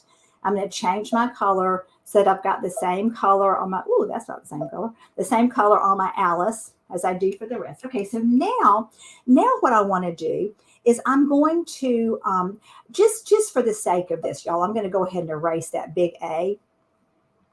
I'm going to erase that one. And then I'm just going to keep my ALICE, and I'm just going to add a little, let's just pretend like there's a small L there, because what I want to show you really quickly is how I would center this on the top of a pocket, even after I had already hooped my project. Okay. So what I'm going to do is I'm going to touch edit end. Okay. And then I'm going to look down here on my screen and I can see that I have this crosshair positioning. So what I'm going to do is touch that crosshair positioning. All right. And this screen is going to come up. But the first thing that happens is that I get to see this wonderful crosshair. Okay. But you can see that I need to move my crosshair all the way up to here. Okay. All right. So what I'm going to do is it's asking me if I want to use the center bottom of my Alice, okay? And I think that's fine. I like using the center bottom, so I'm going to touch next. And then it's going to ask me if I want to align it to the end or to the beginning. I'm going to align it to the end, okay? So I'm just going to leave it there. I'm going to touch next. Now what it's going to do, it's going to allow me to move my Alice around on the screen until I get it where I want it to be. So what I'm going to do is I need it to get all the way up here, right? So I'm going to use the arrows on my screen to move that all the way up where I need it to go. And I'm just using those arrows on my screen that you saw, okay? And I need it to go right there in the center where I've marked it. Let's see. Now, this arrows on the screen enable you to move quickly or slowly. Okay, so now I'm going to move a little bit more slowly so that I can get precise positioning right there. Okay, so let me move it a little bit slower because I want to get precise positioning. Now I've got exactly where I want it to go on my hoop. So let's pretend like that's a pocket. I've got it right in between two lines, the top of my pocket and the line that I want it to go on. Now what I'm going to do is I'm going to touch next.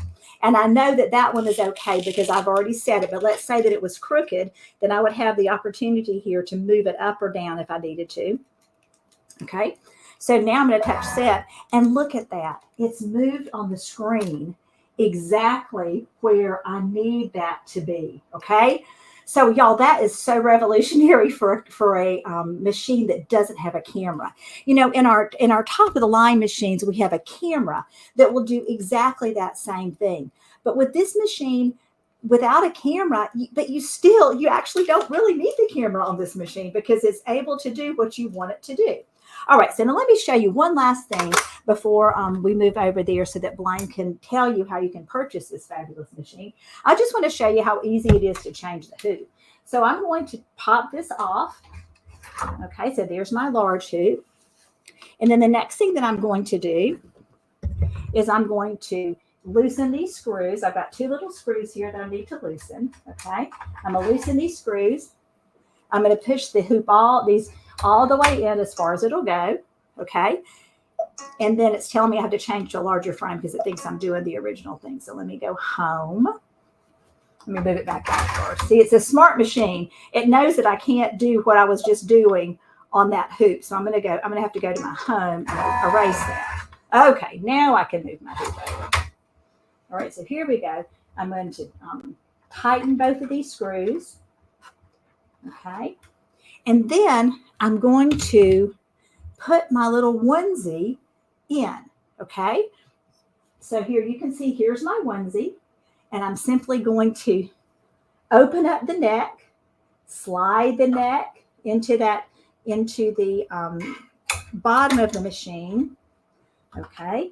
I'm going to keep it, slide it in. And now you can see that this machine is going to stitch right on top of my onesie, but it is not going to have to stitch on the back of my onesie like sometimes it does whenever you're trying to use your flatbed machine. Okay. Okay. So I think I've used up all my time. All right. So let me switch my camera over here to Blaine so that he can tell you all the wonderful deals he has on this fantastic machine.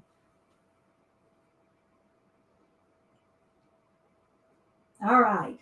Okay, Blaine. Great job, Melinda. Thank you. As always. I love this machine. This has been my favorite machine to make grandbaby everything on. So it's been really, really fun. I know you've liked that machine for a long time and but you're so good on everything. And, you're also a serger expert. So that's kind of, a lot of times I always kind of associate you with sergers too. So I do love sergers. I do love a serger. So. All right. Well, Melinda, thank you so much. We're going to let everybody know how they can get one of these. Okay. Right. Thank you so much, Blaine. All right. Bye-bye. All right, everybody. This is the Baby Lock Array. So the price on this is $11,999. We do have a call-in special on this. So you got to give us a call right now to get the Hoopfest special. We have financing available. We're going to ship this nationwide, absolutely free, right to your doorstep. So give us a call right now at 800-401-8151. Again, guys, this thing is loaded up with features. 6 needle, 8x12 hoop size. It is also going to have that free bundle that comes with it. Now, the bundle is over $1,100 bundle that you're going to get with this right now. And, so when you call in, tell them you want the Hoopfest special, plus you want that free bundle. And it is a Durkee bundle. And you're getting a ton of the easy frames with this, along with that adapter arm and the hat hoop and everything else. It is so much stuff comes with this. I can't even remember how many. You get the 7-piece easy frame, but you get some of the traditional frames. It's loaded up. So if y'all want to check out a little bit more on this, just go right now to smplive.tv. Kennedy has that thumbnail of this machine on the right at the top of the page. Just click on it. It'll take you right to the product page, and you can read all the information about this because this is absolutely loaded up. The technology is unbelievable. This machine has those crosshairs, all those things that you love, to help position, to make sure you're hooping or embroidering straight, even if you hoop crooked. So it's really a great machine.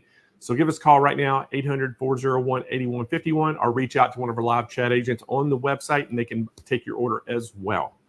All right, guys, we're going to continue on, and we've got Janome in the house next. We've got Ann Hine coming in. Now, Ann is going to talk all about the 550E. Now, Ann, do we have her overlay, Kennedy? There she is. So it says Melinda Stevenson. Oh, goodness. Uh-oh. That's not Melinda Stevenson. That is Ann. So Ann's passion for sewing started out when she was in home economics, and it's just carried her on her entire life. She is an awesome sewer. She's a Janome national educator. We love having Ann on our social. Y'all welcome to the show, Ann Hine. Hi there. Hey, Ann, how are you? I'm doing really good. How are you? Doing fantastic. So glad you're here. Welcome to Hoopfest 2024. And I know we're going to talk about this 550. Can't wait. So I'm going to let you get going, and I'll be back here in about 25 minutes to tell everybody how they can get theirs. All righty then. All right, I am talking about our 550E. This is our embroidery only machine, and it comes with a lot of goodies too, so I'll show you those in just a moment. It's jam-packed with 180 built-in designs. There's 6 fonts in here, plus some other little designs that you can play with along with your fonts. A lot of tools on board. We have an editing screen so you can fully edit. I'm going to show you that because I'm partway through a project here, so we're going to work on that in just a moment. But it does come with 4 different hoops, and I'm going to start over here and look at our hoops. I have them all set up here. This is our largest hoop. It's 7.9 by 14.2, and this is a positioning grid, so you can just see how large that hoop is. Does come with magnets. I do have some of them installed here just to show you. And then we have a 5.7 by 7.9 hoop, again with the positioning grid. Now, one of the things with our hoops too, we have the loosening screw here so you can get your layers in here and then tighten it up. Our larger hoop has the little lever here. So you get your layers in, there's a lever on each corner. You put the lever halfway, put your inner hoop on, get your fabric situated, and then you can clip it in and then tighten it up right there. So if you have to do any adjusting of the fabric, you want to do it when the lever's out, so it's a little loose, but this will tighten it down and it'll be ready to go. And then we have our 5 by 5 by 5 by 5 hoop, a nice square hoop, again with the positioning. This one just has the little corner with the thumb screw for ease of use. One of the hoops is not here right now. I have it on the machine. I'm going to show you that one. That is our square hoop that's 7.9 by 7.9. So there are 4 hoops that come with your machine. And then in our little basket here, we have a separate extra spool stand, some bobbins, 2 different screwdrivers, extra needles, a cleaning brush, and it's important that you use your cleaning brush and open up your bobbin area, clean out your bobbin area, do your little sweeping in here to keep everything nice and clean for when you're working.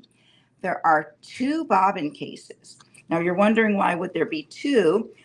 In the machine right now, I have our 10-gram case, and that's our standard tension for using Janome bobbin thread. And if you're using a different brand bobbin thread, maybe you use Wonderfill or one of the other brands that are out there, Superior or whatever, you would use this one. It's the 20 gram. It's a tighter tension, so that helps pull your top thread to the back. So you want to make sure you're putting in the proper bobbin case for your work. I always tell people if you're confused, you could put the high tension one in. You can't go wrong with that. It will always pull your thread to the back. Plenty of these wonderful little spool caps, from the large one to our medium, which used to be our small, to our tiny small one that fits in some of those nice skinnier spools that we have. So this is a great one to hold your thread on your spindle. And of course, my favorite scissors. These have a little bit of a curve here. They come with many of our Janome machines. They're really nice to clip a thread in the hoop. You can get down close to it. So these are the little things that come with your machine. You get a nice soft cover. And this is one of my favorite things. This is the quick reference chart. And this is great because it shows you all of our icons and what they mean. So you will be able to navigate through your machine easily. When you first get your machine, you can keep this right by your machine. You don't have to go through your manual at that point. You've probably read that already and know it back to front, right? And there's some more on the back. So these will easily help you get started. So I always recommend when you get your machine, pop this out, put it next to your machine so you'll be able to use it easily and figure out what all of those icons mean and how to navigate quickly in your machine. As I mentioned, it does come with a manual, so you'll find all the other information in there. And then there's some supplemental stuff with it. There in your manual, you will see these 2 QR codes.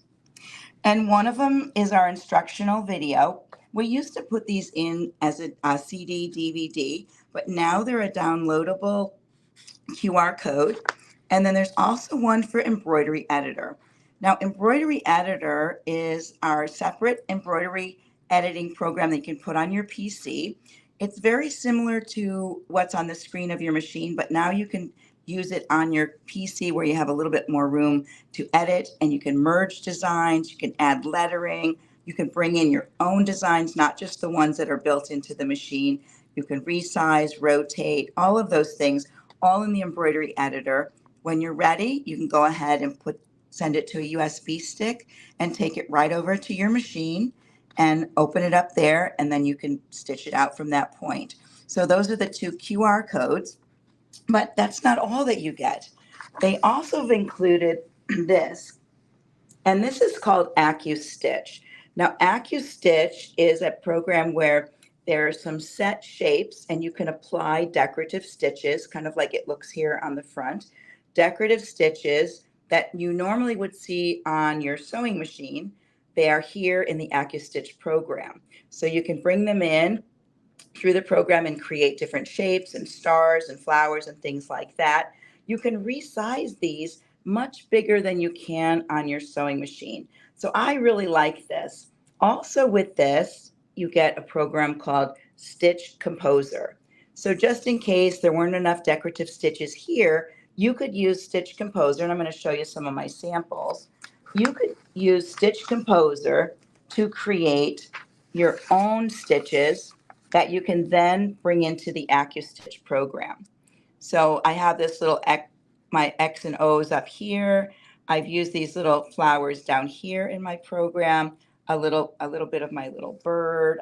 I have a lot more. I love making my stitches and then using them in the program. But I wanted to show you how AccuStitch works. I can bring this design into my software, and then I can manipulate it with AccuStitch and create this sort of star shape here.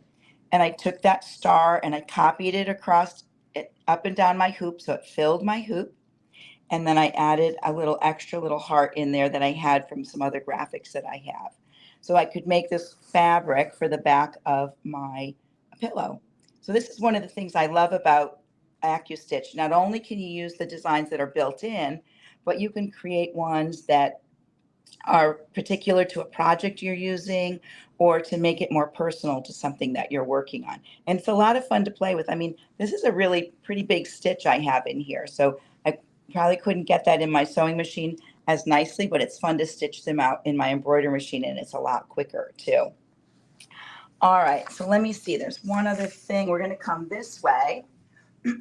And I'm working on a project here. I'm going to just tease you with this for a minute. We're not going to do that just yet. I want to show you some things that you can do in your embroidery machine. Maybe you're not familiar with an in the hoop applique project, but this is a little applique project that I have. All of these little pieces, when you put this design into your machine, it will show you a placement line. So you lay your fabric on the placement line, and then it'll do a tack down stitch, and you can trim your fabric, and then it'll do a finishing stitch. Now, if you have a digital cutter, you can also send a cut file to your digital cutter, and it will cut the shape out for you so you don't have to trim it in the hoop. So this is just a little flower for an example. Underneath there, I have a nice little quilt label, so you can make quilt labels in your embroidery machine. This way, you can, I should probably have my name on this if I'm going to put it on the back of a quilt, but it's just a quick little sample of some flowers I brought in on the screen of my machine, added my lettering, curved it, and now I can stitch out a cute little label for the back of my quilts. One thing I love with my embroidery machine, I love doing in the hoop projects. So this is a little in the hoop project. This is an embroidery that I did, a kind of a tester one that I still wanted to use it. So I created this is cork. So I created a cork circle, and in my embroidery machine, I set it through my software, I set it to make this circle and sew it together. So on the back side, you can see this is a little coaster. And who doesn't love a zipper pouch? How many of you have done zippers or don't like to do zippers? You can do zippers in the hoop of your embroidery machine. So if you have software, you can design them. You can also purchase zipper pouch patterns of all different shapes and sizes And I love doing a zipper in the hoop. They're so simple and easy. You don't even have to put your zipper foot on. It just makes it very simple. And you can always add embroidery to those as well. This one here, here's my little hippo. I have a couple other hippos. I'm going to grab them in just a minute. This one, it looks like it might be a stuffy or something like that, you know. But on the back, look what I did, a little tricky thing. So this was created all in the hoop of my machine. Once I send the design in, I do this part all stitches out, and then I lay my back pieces on. This is a two-parter because I had to do the zipper separately. So I would finish the front, bring the back on, and stitch it all together. And I have a little hippo pouch. So this goes with my old hippo theme. Hang on one second while I grab these off the shelf. Here I have my big hippo and my little hippo.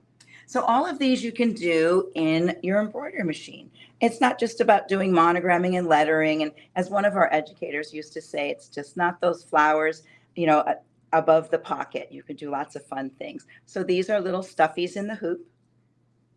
You get them done, turn them right side out, fill them with polyfill, and you're ready to go.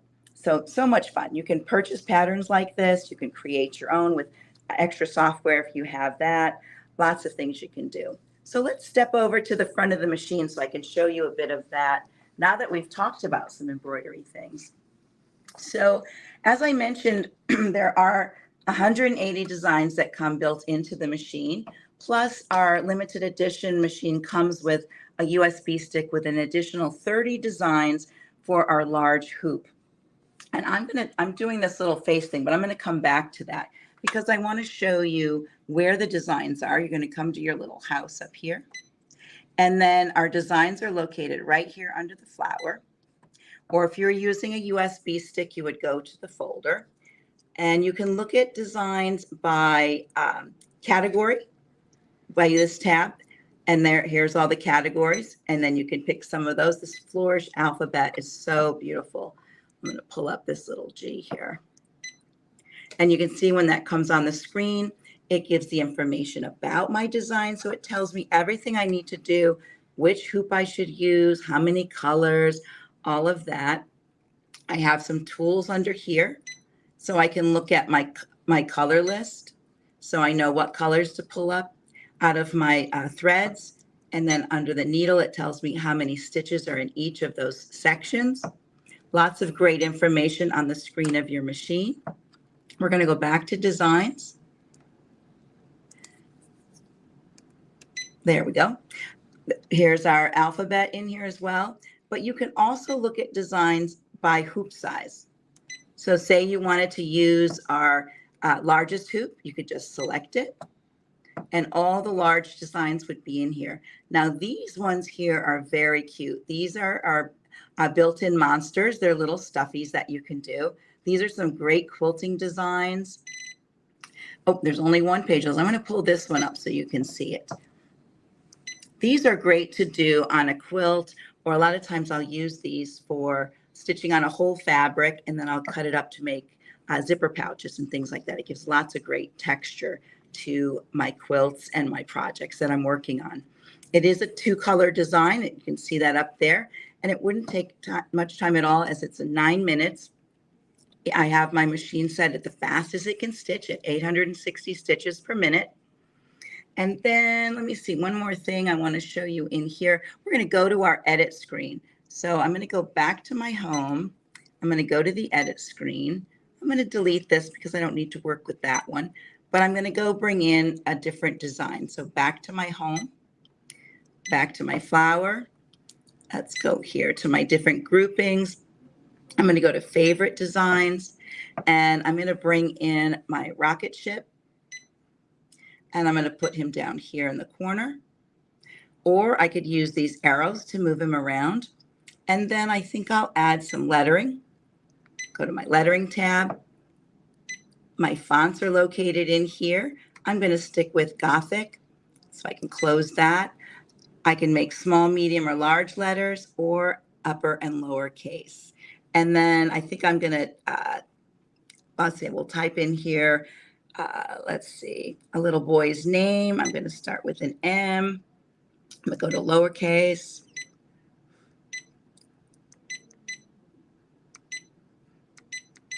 There we go, and okay. And there it is on my screen. Now it looks a little bit little, but I can go over here to lettering art and I can bring it apart a little bit more so it's a little spread out, and I can curve it. There we go. Let's bring him down here. Oh, let me do okay. Sorry. Bring this down over here. So you can play with your lettering art. I can add lots more things to this hoop. I could decide to put it in a smaller hoop. Maybe I wanted to rotate my rocket. So we have a rotate tab here. So I can rotate it so it's going across the page. We have mirror image. If I want to mirror image it, I can do that. Let's go back this way. There we go. I can copy and paste it if I want to do a second one, and I can increase the size. So let's select the lettering, and I'm going to increase the size up 20%. Now it's safe to go 20% up or 20% down in your machine. It'll stretch your stitches out a little bit or push them in a little closer, but it does really make a difference sometimes in just being a little bit bigger than you normally would need. Let's go back this way. We saw all those. We have a grouping. We have a color change here. So if I wanted to put that in a color, let's say in this blue, I can select that blue. And there we go. I'm ready to stitch that design. I can touch OK. And it's going to go right to my screen. Tells me the hoop I need. It's all set up here. When I get ready to go, I have a couple options. I can set this to look at just each part of my design as it stitches so that I know the color will match the section I'm working on. I'm just going to forward this ahead so you can see those change.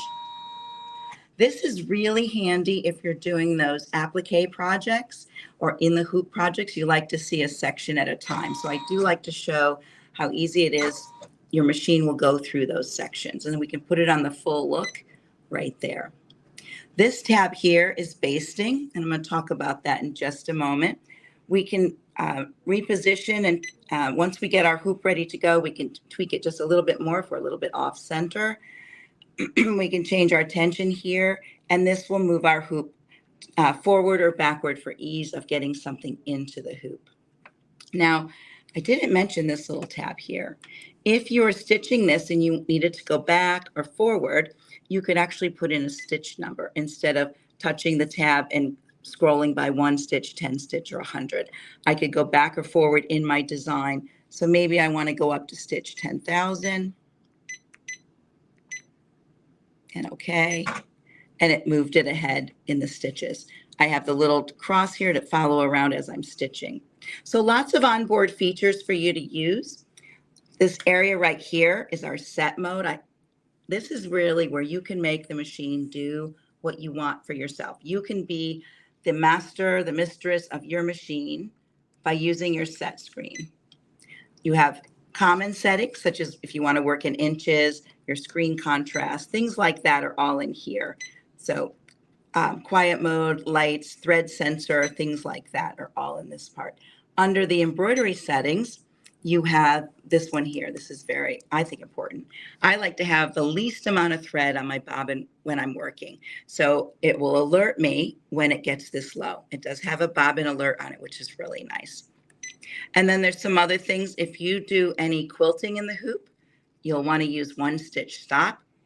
That will, when you turn it on, it'll take 1 stitch at the beginning of your quilting so you can pull your bobbin thread to the top. A really important feature. We can calibrate our hoops if we needed to, if they seem off. We can change our jump thread cutting. We could make it longer or shorter. All of this is on board with your machine. Really great features. And if we have a particular thread brand, we can pick that as well.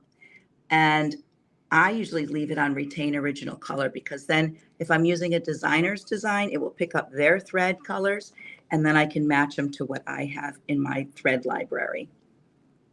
All right, so I'm going to go to my little project here. I started to do these little washcloths and I want to show you how I'm doing 4 in a hoop. So I'm going to put I did the first two. So I have my first one there. Here's my second one. I am covering, this is a wash away mesh that I have on top. I'm just going to fold this over. I have the first two done, and I'm going to set up for my third one so you can see how to do that. This here is our basting stitch, and I'm going to show you how I get that. Let me get this hooked up here. First, we're going to find our design over here. So we'll go back to the screen of our machine. I want to go to my folder out. And I'm going to page over because I know it's right there. Here's my one with the 4 faces. Now I only want to stitch this one. So I'm actually going to take it into the edit screen and just delete those extra ones because I don't need them in my design just now. And the reason I'm going to take them out at this point is, excuse me a minute, there we go, get the right spot here. There we go. The reason I want to take out these extra ones is the machine will move to those areas, and I don't want, I have a little bit of thickness in there already, so I really only need the one I'm stitching right now. So that's that face right there.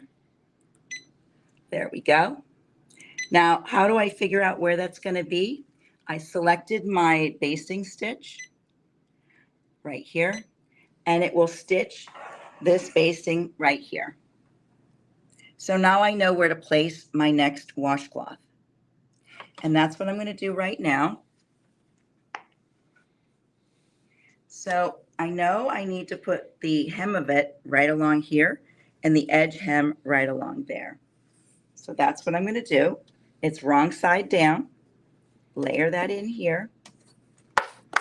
Just like this. And I'm looking at that line. And I'm trying to line that up just a little bit over the line, lay that down. Same thing over here. I'm going to bring this over so it's really can just butt up against that one. So there, it's ready to go.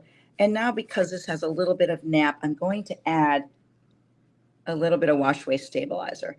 And then I'm going to baste this down. So I'm going to show you how I baste. We have extra high lift so I can get this under here. There we go. All right, I'm going to double check because I was moving things around, make sure it's all in place. So these little washcloths are handy. One of my children asked me to make some of these so they could, well, they're not children, they're actually adults now, but I guess they need to know which ones are used for which. All right, so there's that all ready to go. I'm going to hook in my hoop right here. Just line it up, push this back, slide in, it's ready to go. Let's move these out of the way. Now to do your basting stitch, I like to pull my bobbin thread up from the middle of my hoop. So first thing I'm going to do is I have to reach my hand wheel, and I'm going to bring my needle down and up and give my thread a pull, and there's my bobbin thread right there. Let's double check that we're lined up. So this is great. I can get 4 of these done in a hoop with very little time.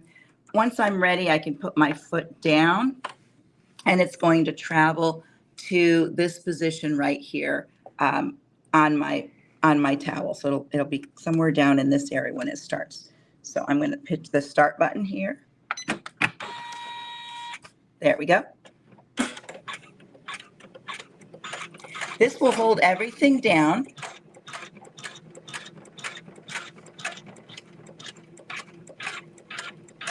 So it's ready to stitch.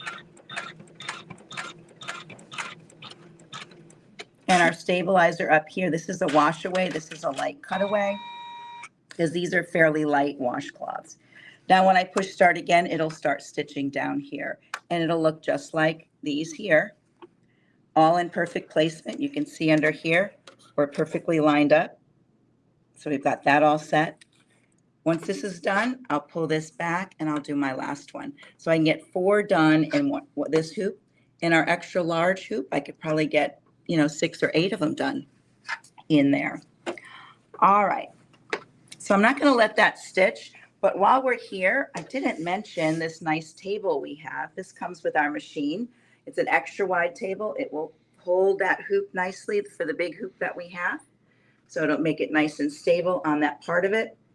And we also have a needle threader. So let me show you the needle threader. All right, let me put this up. So when you go to thread your machine, you have your foot up, thread all the way through. You want to make sure you're right there at the top of your needle, and you bring your thread up above this number 7. Hang on one second to make sure it's not caught on something. There we go. There we go. And then before I pull down the threader, I want to lock my machine. So on my keyboard, I'm going to go to my lock and lock my machine. And I'm looking for a little icon right there that tells me my needle is in the right spot. So I'm going to lower my foot and see how it says okay. That tells me my threader is in line with my needle. And I'm going to just push this down and it's threaded just like that. Whoops, I caught my thread. Hang on one second. There we go. And we're threaded. Well, we were threaded till I unthreaded it. Hang on one more time. There it is. Now we're good to go. We had it the first time, except I unthreaded it with my kind of chunky fingers under there. All right. So that is our, let me unlock it and then turn off this. Oh, raise the presser foot. Tells us right along the way everything we need to do. I'll be ready to stitch that at any time. All right.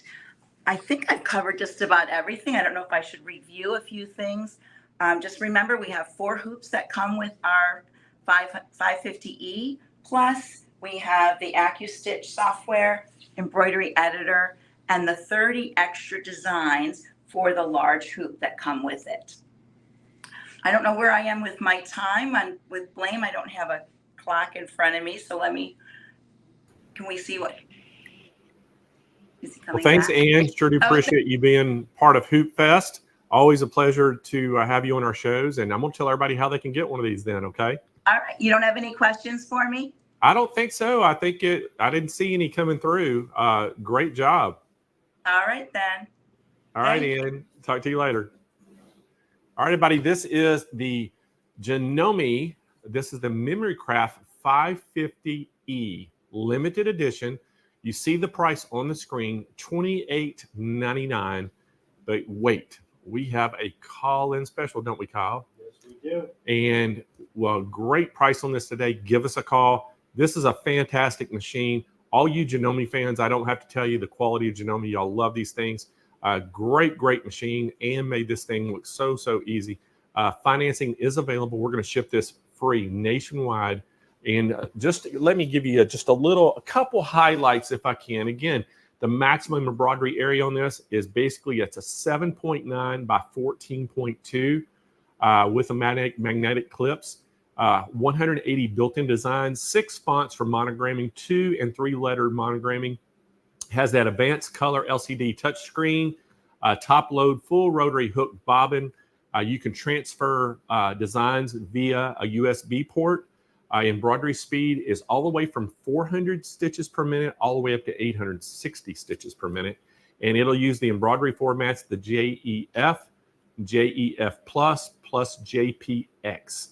And this thing is loaded up. It's going to come with your hoops. And if you want to read anything else about it, just go right now to smplive.tv. Kennedy has that thumbnail right up at the top of the screen up there. You can scroll across and find this machine. Click on it. Takes you to the product page on SewingMachinesPlus.com. You can read all about all the different features. You'll get those hoop sizes and everything that you need to know. Or just give us a call, 800-401-8151. Your sales rep's going to be able to tell you everything about this machine.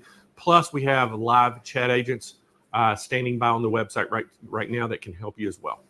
All right, Kennedy, I think we ought to bring Jane back in, and let's give something away real quick. Yes, let's give something away right when Jane gets here. That's so great. Hi. All right, so Jane, in honor of Ann and that 550E we just watched, we're going to go ahead and give away a Janome sewing machine. Amazing. And this is the 2212 machine. So what I need everybody to do in the chat, put 2212, 2212 in the chat right now. You see it on the screen. If you want a chance to win this Janome sewing machine, this is the 2212 Janome, and we'll give them just a couple minutes there to get it in the chat. I know there's a lot of people watching right now, so it takes a little while for everybody to get that in, but get on those keyboards and get it typed in right now if you want a chance to win this. Get those fingers moving. 2212. Heck yeah. So, Jane, I know we've got a great demonstration coming up next, and I'm super excited. Every time this young lady gets on the show, she's fantastic. So I'm pretty pumped about it. But let's go ahead and spin the wheel, Kennedy, and see who's going to win this Janome sewing machine. Good luck, everybody. Kennedy. Oh, you're spinning it. She's doing it. She is. That's right. I like it. I like the soft launch. It's good. There you go. Kathy McBride watching on YouTube. Congratulations. You're winning the sewing machine Janome 2212. That is right. And Kathy, we need you to go to smplive.tv. Scroll down toward the bottom of the page where it says claim my prize. Fill out all the information complete, hit submit, and once we get that in, we will get you a brand new machine shipped right to your doorstep. And Kathy, you have 30 days to claim that prize, or what are you going to do, Kennedy? I'm going to put it back in my prize bag. Yep, there you go. You heard it right from Kennedy. All right, Jane, we have got a great demonstration coming up next. I love when this young lady comes on, so I'm going to let you take it away. I love when she's on too. Thanks, Blaine. Okay, everybody, let's keep the party rolling along. My friend Sarah Vetzer in the house. She is a Brother national educator and a small business owner. We call her the Boss Babe. Her brand, SAVNYC, offers up upcycled apparel featuring her original embroidery designs that strives to get customers excited about curating a sustainable wardrobe. Sarah Vetzer, one of my favorites, and I love everything she does with sustainability. So please, a big warm SMP Nation hello to Sarah Vetzer. Hey, Sarah. Hi, Jane. How are you? I'm so good. How are you? I'm good. I love your yellow. Oh my God, thanks. Me and Blaine matched, and we didn't even plan it. So that's as usual. I know. You are just killing it. I love seeing all your Instagram posts and all the things that you upcycle. It's just so much fun, and I love the idea of curating a sustainable wardrobe. How are you feeling about it? Are you getting like a really great reception from your friends? Thank you. Yes. I just moved recently. So I'm in the Catskill region of New York now. And so I'm getting to know my community. They're very art focused, lots of earth lovers. So we are definitely gelling and talking a lot about sustainability together. Your upcycle designs are so super cool. And by the way, Sarah and I did a podcast on my podcast called Creative Living with Jane Klaus. If you want to hear more from Sarah about upcycling, you can just search that up on anywhere you get your podcast. But today, Sarah, you are talking about the amazing Brother NQ. I just got to get it right. What was in front of me? 1700E. That's what I said. Brother NQ 1700E. You got it. I'm going to let you take it away and tell everybody about this amazing machine. Awesome. Thanks, Jane. Hey, everyone. Good to see you all. So I am really glad that Blaine asks me to show you the NQ 1700E from Brother when he does Hoopfest, because the really amazing thing, there's a lot of amazing things about the machine, but my favorite thing about the machine is the hoop size. So you can see the machine behind me. She's quite compact, really beautiful size for your embroidery studio, for taking on the road, for taking to classes, very portable, very manageable. But although she is beautifully compact, she can stitch 6 by 10 is the maximum embroidery area. So we love to demonstrate. We show 6 by 10, 6 by 10. It's like a full back. It is, and it's almost as big as the machine, this hoop. So that's why I absolutely love telling you all about this machine, because of that 6 by 10 embroidery area is so impressive. Wouldn't you agree? And yeah, in such a compact machine, it's just, it makes it all better.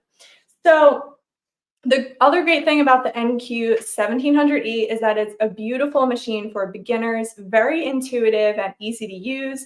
We are going to get up close with the screen. I'm going to show you all of the crazy editing features that are packed into this beauty behind me. And if you are an expert, it's also a great machine for you to add to your repertoire, to your lineup of machines that you have. And it features a lot of high-end features that you might be accustomed to in some of your more higher end machines. So it's packed with high-end features, but it's also great for beginners. So it does come with the 6x10 frame. This comes in the box, and you also get a 5x7 frame. So you have two amazing hoop sizes to start out with. One of the optional accessories is this beautiful 5x7 flat magnetic frame. This is such a great frame. I actually use this on my Luminaire as well. So it's compatible with other Brother machines. And when I say flat, I mean flat. I mean, it practically disappears when I tip it on the side. It's so cool. And these magnets that are all around, there are 6 magnets, are really, really, really strong. So they're holding my project in place beautifully. But at the same time, they're easy to just lift off the frame. And there's lots of benefits to a magnetic frame. Very easy to hoop bulky items, very easy to hoop items that are a little bit awkward. I do some plush like baby items sometimes, and there will be like a big bunny head. Easy to put the magnets around those types of things. And it also doesn't leave hoop burn. So you see how there's no mark on my fabric there from this magnet. So absolutely love magnetic frames. Again, this one being flat means that we can just slide it in. I'm not even lifting the presser foot, and it slides right in underneath the presser foot. You don't have to lift the presser foot, don't have to fuss around at all. So this is the 5x7 magnetic flat frame. So I wanted to talk about the hoops. This is Hoopfest after all. I wanted to mention those first and foremost. And I also have a couple of samples to show you. So I mentioned the editing features that are built in. So there are 258 embroidery designs loaded onto this machine. So you take it out of the box, you have 258 designs to play with, which is so amazing. And if that's not enough for you, I'm going to tell you more ways to get embroidery designs. There are also 13 fonts on the machine. So really cool to make your own font layouts, and all the editing features allow you to do really fun things with those fonts, like do 2 different fonts in one design, make the letters different colors, move them up and down, curve the text. So this is a sample I love to show just to illustrate all of the editing features, and it's all on the beautiful color touch screen behind me. Again, we're going to get up close with that screen in a second, I promise. So you don't have to use editing software or a computer to achieve those types of layouts, which is amazing. Now, I showed you that 6x10 frame, and I love showing this sample because this is one of the designs that's preloaded on the machine, and it fits in the 6x10 hoop, and you can see how it beautifully filled up the back of this jacket. And so it's just amazing that you could do that type of scale on this machine. All right, so I've been promising the screen. Let's get close up to the screen here. And I'm gonna swivel on over. So this is the opening screen when you first turn on the machine. And we have some buttons here on the machine face, but again, this is also a color touch screen. So I can touch right on the screen here to select what I'd like. So we have design categories here. We have buttonholes built in. Like I said, 258 built-in designs. This crown category is where the newer designs live. So my zebra design is in here. Now, once you select a design, you notice lots of things happening up at the top. So the machine is actually guiding me towards what hoop I need to stitch out the design that I selected. So it's graying out all the smaller hoop options, and it's illuminating the largest hoop, the 6x10 frame. So I know immediately that to stitch out my beautiful zebra design, I have to use the 6x10 frame. It also gives me the dimensions right here, 6 inches by 10 inches. So that's another easy way to tell. And I can preview it. I can preview it just plain with the design, or I can have the machine show me what it will look like inside of the 6x10 hoop. Love this feature. Really good visual tool. I know a lot of us crafters, quilters, sewers, and makers, we are very visual creatures. So these are great tools to have on your machine. Now I'm using the buttons or the keys on the face of my machine just to browse through all the other designs that are on there. I have nice big thumbnails to see. Now if I return to home, we have more designs in here, 14 pages of them. There's also a really great tool. I'm going to pop into my settings really quick. Another way to quickly see if your design that you want to stitch out will fit in your hoop is to turn on this feature called Embroidery Frame Identification. So if I turn that on and I tell the machine I'm using a 5x7 frame, I'll go back to browsing. But this time you might notice a lot of my designs are grayed out. That's because they will not fit in the 5x7 frame. So if it's easier for you to do it that way, that's another amazing way that the machine is helping you. Again, like I said, it's great for beginners in this way, that it's telling you, you can only pick from these designs, Sarah, if you're using the 5x7 frame. So I'm not even tempted to look at the bigger ones because I know they won't fit. And then if I want to turn it off, super easy to go back into my settings, turn it back off, and then I can look at all my designs again. Okay, and then I also have 2 floral alphabets. These are big, beautiful floral letters. Really nice for making gifts, personalizing with a monogram. And then my 13 fonts live in here. So you can browse the different fonts, see one you like, you select it. And then you have all your uppercase letters. The lowercase letters come afterwards. You have a tab for numbers and symbols, and you also have special characters here. You can type, you can enter multiple lines at once. Lots of fun to have there. And then, of course, we have our frame pattern. So you could select any shape that you like. And then you have 14 different styles to choose from to make that shape. And so that creates a beautiful frame.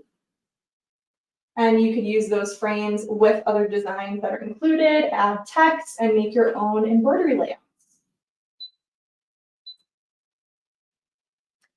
Okay, so let's create a quick layout here.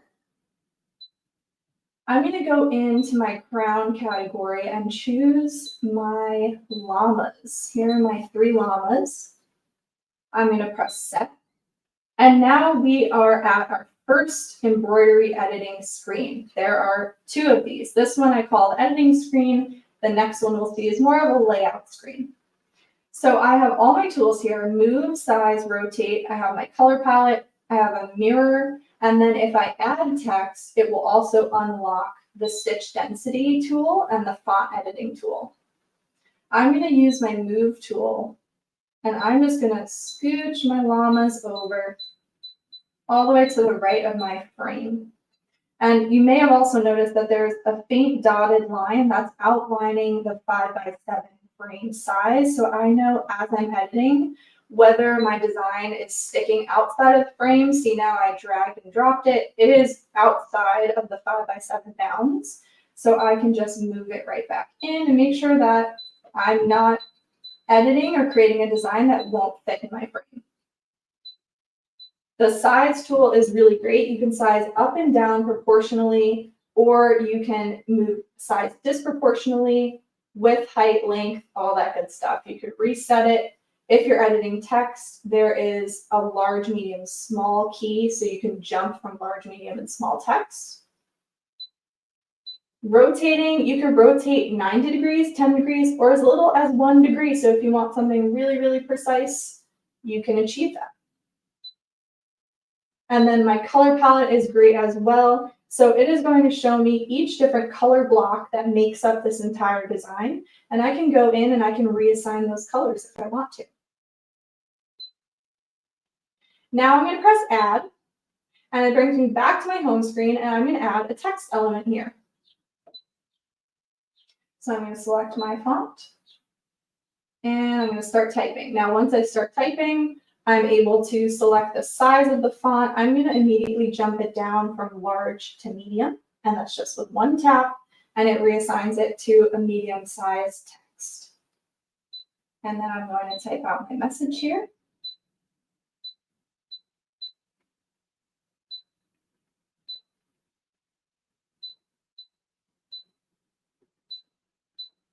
Add a dash.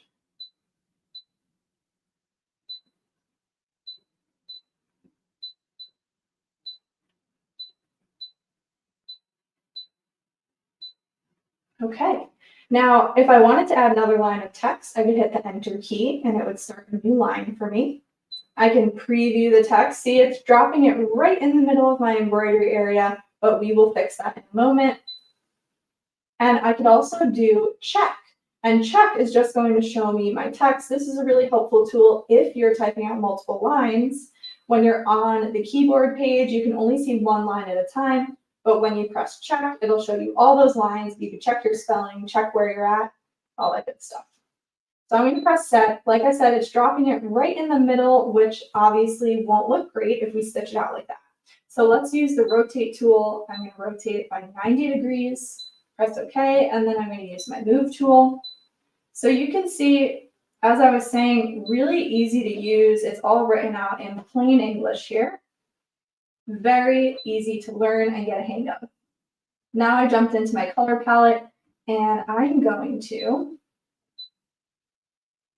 I want to match my text to one of the colors that is in my llama design. So I can kind of browse through the colors here by using the +- thread key, and that is going to move through the different color blocks in my design. I see that there's a cornflower blue element, and I like that color a lot. So I think I'm going to go back to my text and I'm going to change it to cornflower blue. Let's see if I can find that color in here. I believe it's this one. Yeah, there we go. So now it's cornflower blue. Okay. I think that's all the editing I want to do here. But maybe I will just show you the font editing screen. These are even more editing tools. Like I was saying before, once I added the text to my design layout, it unlocked this whole separate editing screen just for text. So this is where I would be able to make it multicolor, and that would change each letter to an individual item that I could then recolor. I can also play with the spacing. Maybe I'll do that a little bit. Space out my text just a little. I can always go to my preview to see how it's looking. And I like how that spacing looks. Nice and easy to read. You can split up letters, you can curve them or make them diagonal. So many editing tools. Okay, I'm going to go to End Edit. And this is that second editing page, which I like to call the layout. So on here, we have some move tools, and it's going to move my whole design together. We're no longer editing individual parts of our embroidery design. We are editing the design as a whole. So if I move it, it's moving all of the elements together. I can also rotate it, all the elements together, and so on. Now for placement, I want to show you guys. I'm going to load in, let me switch my camera view here really quick. Okay. I'm going to try not to get in the way of the camera here. So I'm going to load in my 5x7 magnetic frame.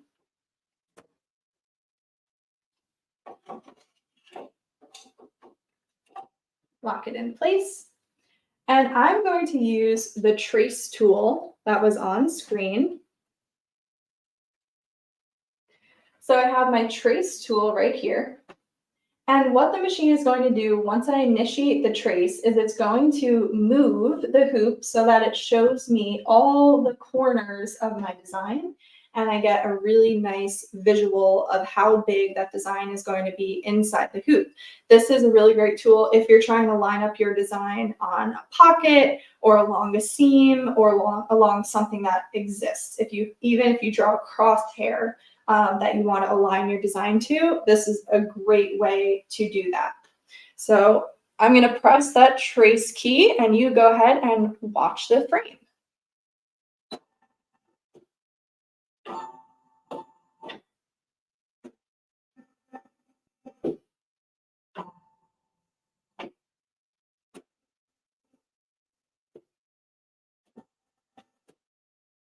So there you go. It is pretty much filling up the entire hoop. So it traced around the whole thing to show me where that design is going to sit. Now, one of those really high-end features that I was mentioning at the start is color sort. I love color sort. So remember how I picked out a color that was already in my llama design and I changed my text to be the same color? So if I go to my final screen, which is the embroidery screen, you can see here it's going to move through all the different color blocks of my llama design. And the third color down is cornflower blue. Now, what I'm going to have to do as I'm stitching this out is change the thread here, here, here, here. But if we're doing the text in this color as well, we can turn on color sort. And now the machine groups those two colors together. It's so amazing, such a time saver. So now this eliminates a thread change. So for this type of layout, it's somewhat minor of an improvement. It's definitely an improvement. It eliminates one thread change. But let's say you're stitching out a bunch of patches, and I do patches very often for my small business. I will fill up a whole frame of patches. And let's say the patches are 2 colors and I lay them all out to fill the frame. It's going to stitch black, yellow, black, yellow, black, yellow. I'm going to have to change the thread every time it starts a new patch. But when I activate color sort, it groups all the black together and all the yellow together. So I'm only going to have to change the thread 2 times. So it can really, really, really improve your productivity. It's a great feature. Now, another one of the high-end features is auto presser foot down. So you'll notice right now my presser foot is raised. I have my embroidery design set. It's ready to go. Normally, you would have to first lower your presser foot before your start button turned green and you are ready to embroider. But with this high-end feature, auto presser foot down means that when I'm ready to embroider, I don't have to lower the presser foot. I can just press start and the machine will lower it for me. So that eliminates another step. So I don't have anything threaded yet. So I'm going to pull the presser foot up. I'm going to pull up the needle. And the last thing I wanted to show you guys is how to thread the machine. So I have a nice gold thread that I picked out. Hopefully you'll be able to see it as I thread the machine. What we have here is the advanced needle threading system. So I'm threading the top of the machine and then I'm coming down around, pardon me if I'm blocking the camera for a moment. There is a trimmer on the side that trims the thread to the perfect length so that I could do this next step, which is pulling down this lever and it threads my needle. Isn't that awesome? I love showing people this feature in person and just seeing their jaws drop because it could not be easier to thread your needle. So let me show it to you again. Let's see if I can get a tighter zoom in on the needle here. 1 second.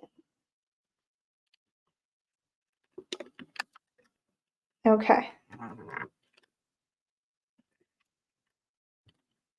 There we go. So I threaded the top of the machine. I trimmed it. I am going to lower my presser foot so you can get a better view here. And now I'm going to, oh, hold on, it's not clipped in here. There we go. Now I'm pulling the lever on the side of the machine and it threads right through. There it is. So amazing. And you'll just be so spoiled after you have that feature on your machine, never having to try and thread that with your naked eye. It's awesome. Works beautifully every time.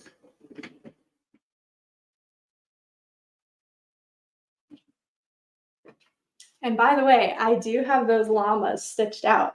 So this is how beautifully they come out. They're very handsome, beautiful llamas. And there's my text. And the machine stitches at 850 stitches per minute. So it just flies along, and you can accomplish a stitch out like this in about 30 minutes. You can accomplish a really large 6x10 design in about an hour. So we're talking about productivity here, my friends. We can really get it done, get all our projects done. I love it. So hopefully this has inspired you. This is Brothers NQ1700E. It is an embroidery only model. I'm sorry that I'm just mentioning that now. It slipped my mind, but it is embroidery only.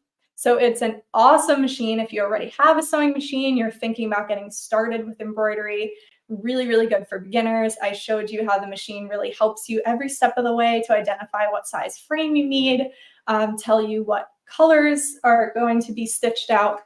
And all those editing tools are laid out in plain English. You have 258 designs that are already loaded in the machine. You don't need editing software. All the editing tools are right on the screen for you, that beautiful color touchscreen. And I also failed to mention, it is wirelessly enabled. So that means a couple of different things. So many cool things about this machine. So wirelessly enabled, that means that you can get update reminders on your machine. So keeping your machine software up to date is very important. We don't always remember to go on and check to see if there's an update. Well, if you are connected to the internet,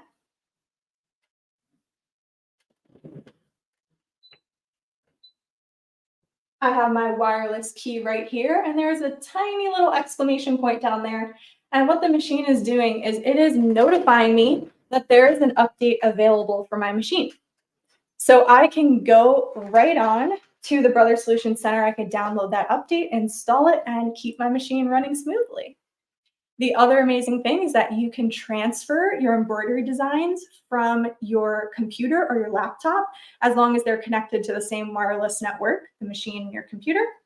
You can use Brothers Design Database Transfer. It is a free-to-use application on your PC.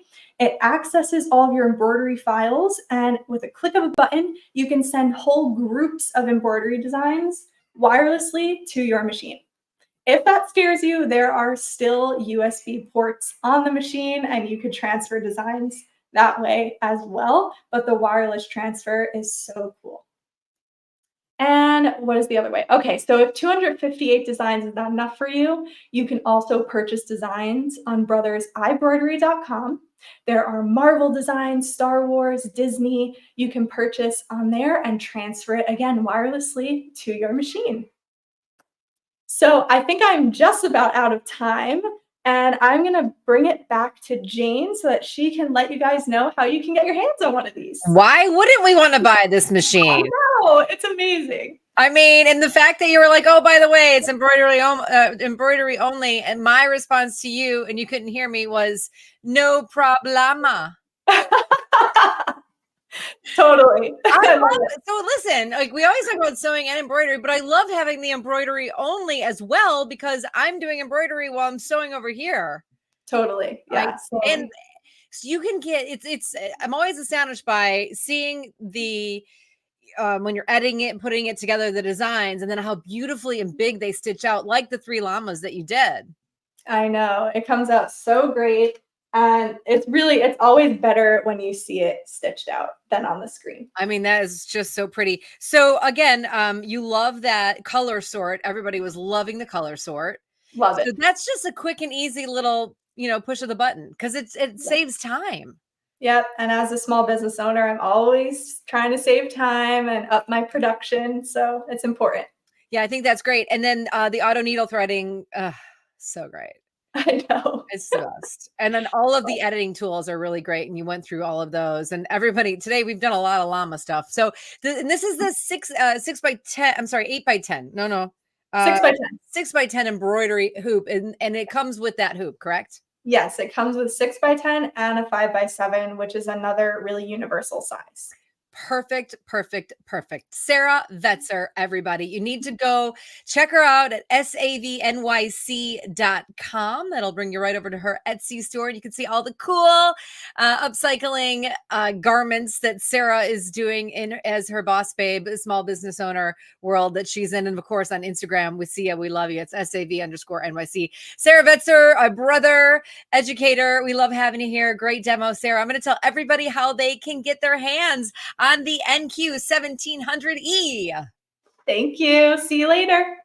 Bye, Sarah. Oh, she's so great. Her enthusiasm and passion for that machine makes me literally online right now trying to buy it. So I hope you get it before I do. So let me tell you how you can do that. It is the NQ1700E embroidery only machine from our friends at Brother.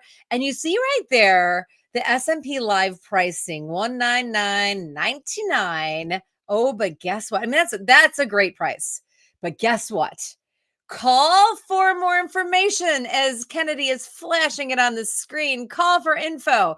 Yes, Blaine, we will call you for info. This might be a wink, wink. Here you go. Yes, Cassie, it is a wink. Call for info for your NQ1700E embroidery only machine. I already see myself sitting there using it with all kinds of designs, just like Sarah was showing us. But 800-401-8151 is who you will call. This is a great time to buy this machine. If you're thinking about embroidery only, I think this might be the way to go. The Brother NQ1700E. It is a great machine. Again, it's only 27 pounds. You got that maximum embroidery area of 6x10. You're getting the 2 hoops, 258 built-in embroidery designs, 140 frame pattern combos, and 13 embroidery lettering fonts. I am sold. Yes, great features, nice machine, cool machine. Okay, so let's move on because it is time for education. And we are going to be learning from one of the best.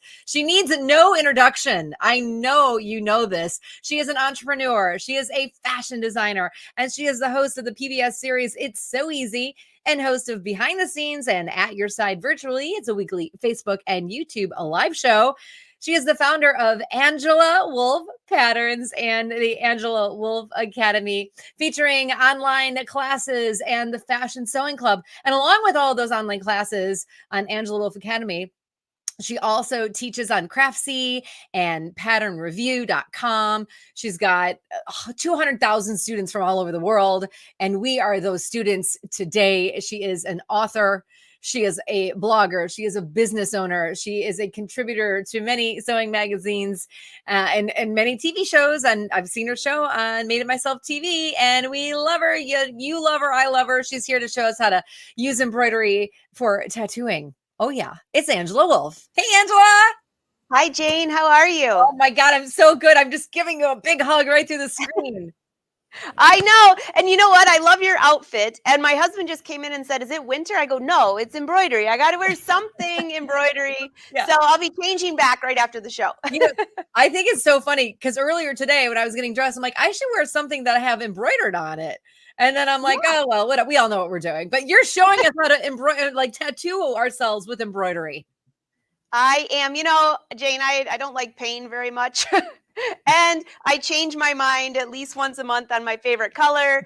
So myself and a real tattoo would not work out very well. So my idea is to embroider beautiful fabric and turn it into my tattoos. You are a genius when you do this. And I've seen when you wear these gorgeous like sleeves and you're all tattooed up. It's like you have a sleeve and the tattoo parlors call it a sleeve. So you're the creator of the sleeve. Now they just put it as an ink and you do it the right way. Absolutely. Absolutely. So I know I'm so happy to see everyone here, by the way. I see the wolf pack rolling in, and I know many of them might have seen some of my designs, but today I'm going to give you some tutorials. I'll see you soon, Jane, by the way. I'm going to give you some tutorials on how I embroider successfully on tulle fabric and mesh. So the sleeve I'm wearing now is mesh, which has a little stretch to it. That can get a little tricky. This was actually designed in the Luminaire. How many of you have the Brother Luminaire right now? Just out of curiosity, those extended designs, the one that take 3 hoopings, that was here. I changed the colors other than what's in the machine. So I have some, also I'm gonna give you some tutorials, and then I have some inspiration for you for other embroideries. So whatever we have time for, I'll pack it all in. So let me take you over to the table. Be sure to leave your questions and comments. I'll pop in for those. And it's always so nice to see you all.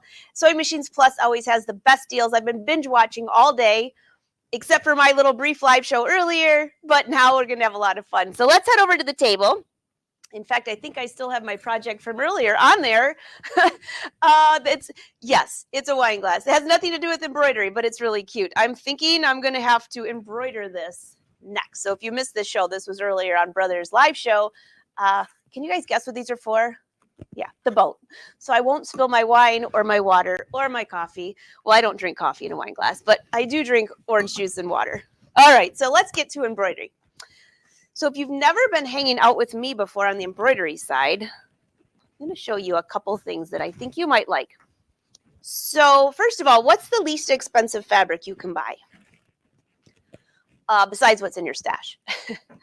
One of the least expensive fabrics is tulle, literally.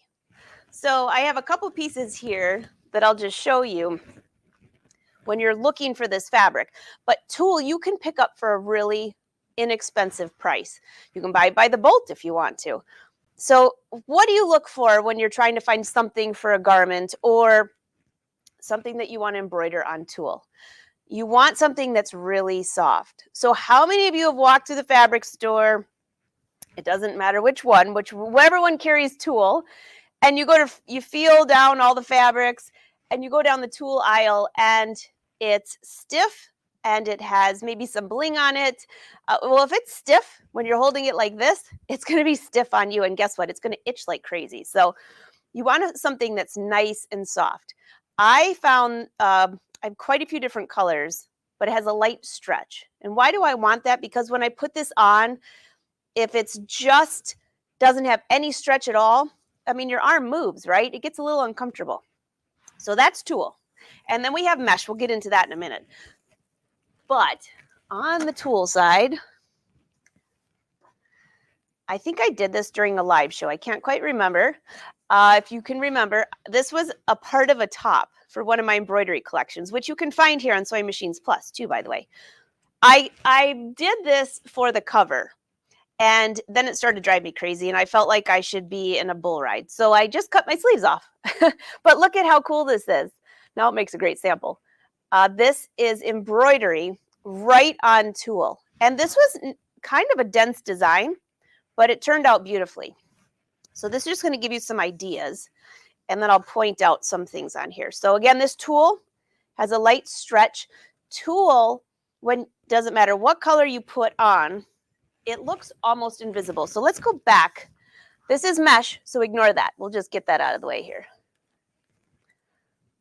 This is a dark black, but when I put it on my arm tightly, what do you see? Nothing. I mean, it's literally see-through. It might have a slight tint to the dark side compared, but I have a tan, so it's almost the same. So that's the black one. Now here, I also have a red one just to show you kind of the difference.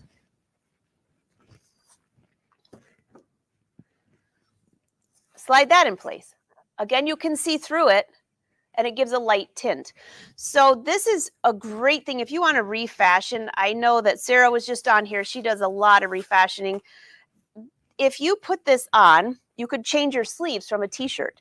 You could change, you could add embroidery to just about anything by grabbing some tulle fabric. This one here is a lavender.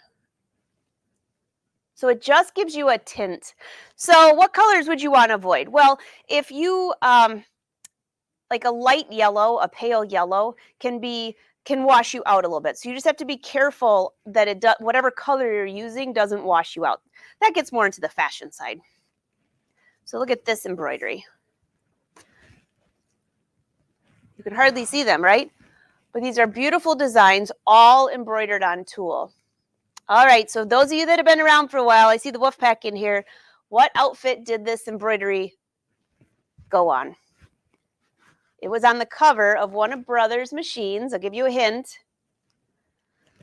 Okay, so here's the finished product right here. Isn't that beautiful? So I'm giving you inspiration, and then I'll show you how to do this. So this is all embroidered on tulle. You can see it's all attached. This is tulle all through here, but you can't see it. So I've got the embroidered designs. Some of these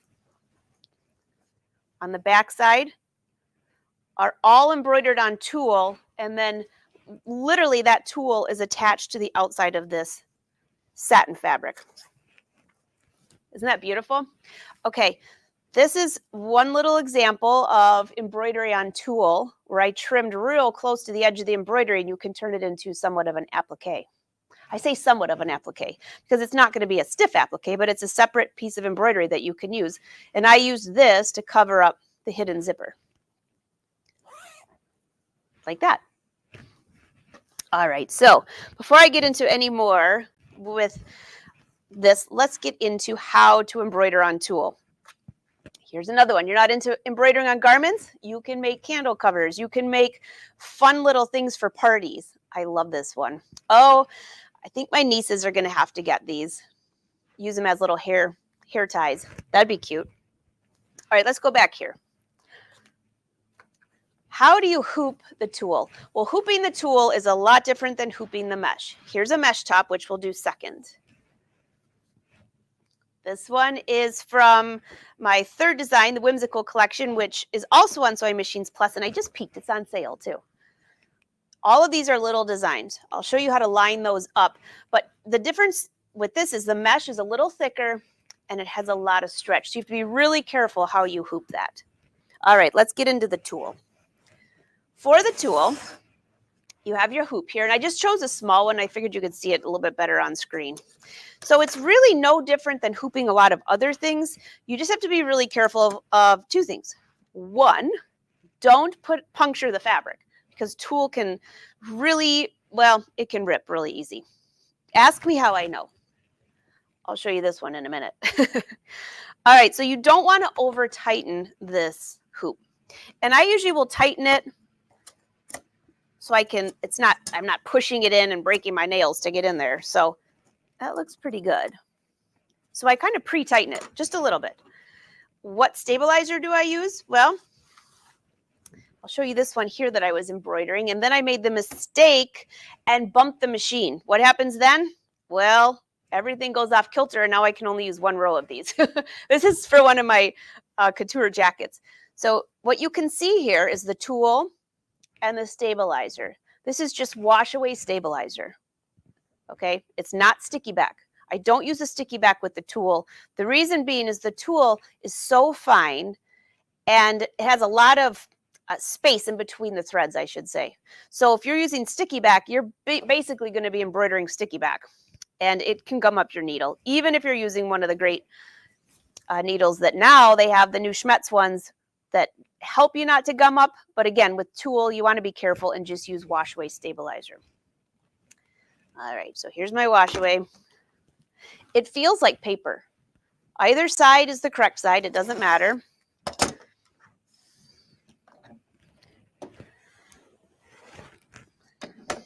All right. Always cut your stabilizer just about an inch bigger than your hoop. I'm even getting a little carried away here. That being said, that's if you're doing one design. If you're doing a continuous design, say, for example, see how big this one is? However big your design is. So if this was 2 hoopings, I want to make sure that my stabilizer is cut as long as I need for the entire project.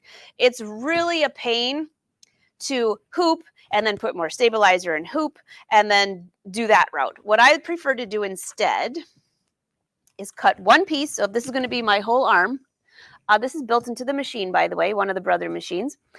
I know that I want my embroidery to be from here to here, or here to here, I should say, because you want it to be larger than that. And then cut your stabilizer big enough to fit in the hoop on each one so you can go ahead and rehoop. Unless you have one of the nice machines, the big fancy ones that you can do this whole thing in one, it doesn't matter. Sometimes I'll even do a whole row, like a leg.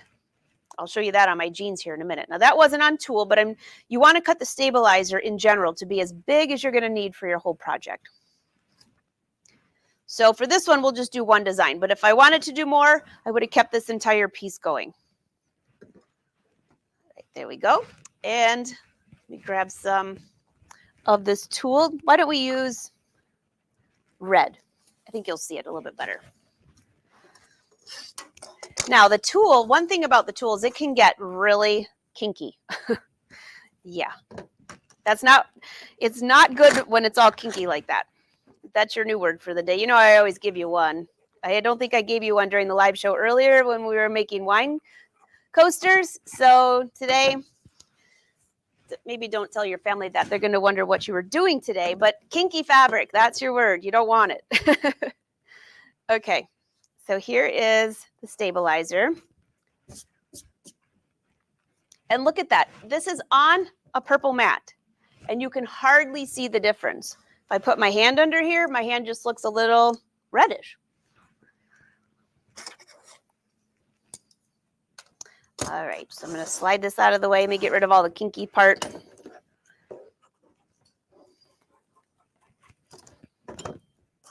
Okay, there's the hoop. We've already pre-tightened it somewhat. Place your stabilizer. I only use one sheet. I know a lot of people who like to use 2 sheets of stabilizer. I do not, unless I'm trying to do maybe a freestanding lace that I want a little stiffer, that I want it to be a little bulkier like that. But I typically, 90% of the time, let me go back, 98.9% of the time, use 1 sheet. Then take my tulle fabric and hoop 1 layer, because this technically would be your sleeve. Slide this, and I'm just going to gently pull the fabric just a little bit as I slide this into place. Now, next thing you want to do is just feel that tulle fabric. I have a few little bubbles there, so I can either loosen this just a little bit because I don't want to pull it. By the way, this is how easy it is to rip, like that. So you have to be really gentle when you do this. Give it a little tug. That feels good. What you really want to make sure that you don't have is a whole fold or something like that inside of there. Because what happens is when it starts to embroider, it will push that fabric around. Sometimes what I'll do is I will do a basting stitch around, but there again, you have extra stitches in there that you really don't need, and you don't want to accidentally pull them out and rip after you did a beautiful job of embroidery. All right, so I'm going to tighten it back where it was, and there you go. So the back side looks nice and flat. The front side looks like this. And then you go to embroider. All right, so what about the designs you choose? So I posted this on my Instagram. If you're on Instagram, I would love for you to follow me because I would love to follow you too. So if you go to Instagram, I'm at Angela Wolf Fashion. When you follow me, leave me a note so I can follow you back. This design here was about as dense as you could probably go on here. It's pretty, density means how thick the design is, not thick, but how much thread is in that one area. So it's pretty dense. Now, if this was not a fitted sleeve, I don't think that this would really work for an outfit. So if I lift up my arm, you can kind of see, I thought this was kind of like changing, as long as you can only see my arm, right?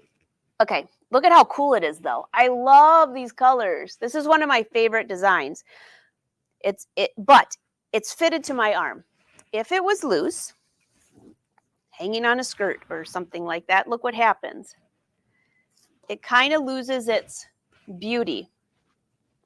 It just kind of shrinks up. I guess there's that kinky word again. It gets kind of kinky. So just not really what you want. So you really have to be careful what design you choose compared to what you're designing. So before I take you to the machine, let me just explain that just a wee bit for you. A little bit better. Okay, so if you have, like these sleeves are pretty fitted, so they're fine. So I can use a pretty dense design on here. But if you don't have that, if I did a beautiful flowing dress, if you do something like that with tulle, you have to make sure the design is kind of spread out. And when it hangs, just hangs there, that it doesn't get disfigured, because that can get really messy. So if it's going to be fitted, you kind of can get away with almost anything, almost. But if it's going to be flowing, not so much. All right? So drop your questions. I'll come back to you. And let's head back over to the table, or to the machine, and I'll show you some ideas for picking designs. So the designs I choose, it really depends. You can see my big mess here. The studio is a little bit of a hot mess because we're taping a new TV show right now, Sewing Fun 101, which I cannot wait to share with you guys. So if you're new to sewing, you're going to love this. So on here, in your machine, whatever machine you have. Now this is the Luminaire, the creme de la creme, I call it. I am, full disclosure, brother ambassador, if you don't know that. So here's the design on my sleeve right here. And there's the full design, and here's each piece. So you can see how big that is. Now I changed the colors up just a little bit, but I can see the design isn't too dense. So even though this sleeve is not totally fitted, the design still keeps its shape. Okay, what about if you want to do something like a trim, like I showed you on the purple sleeves that I cut off? So when you go into your machine, I love to go through here and kind of check out what designs are here. Some of these. This one is on my to-do list right here. I want to see if that will actually work on a sleeve. That's a lot of thread. And then I have to find a fish somewhere and make myself some sleeves for our next fishing trip. All right, so in here, I saved some on my USB stick here. Let's see, in lace number 1, I think it was, scalloped edge. Oh, maybe I didn't.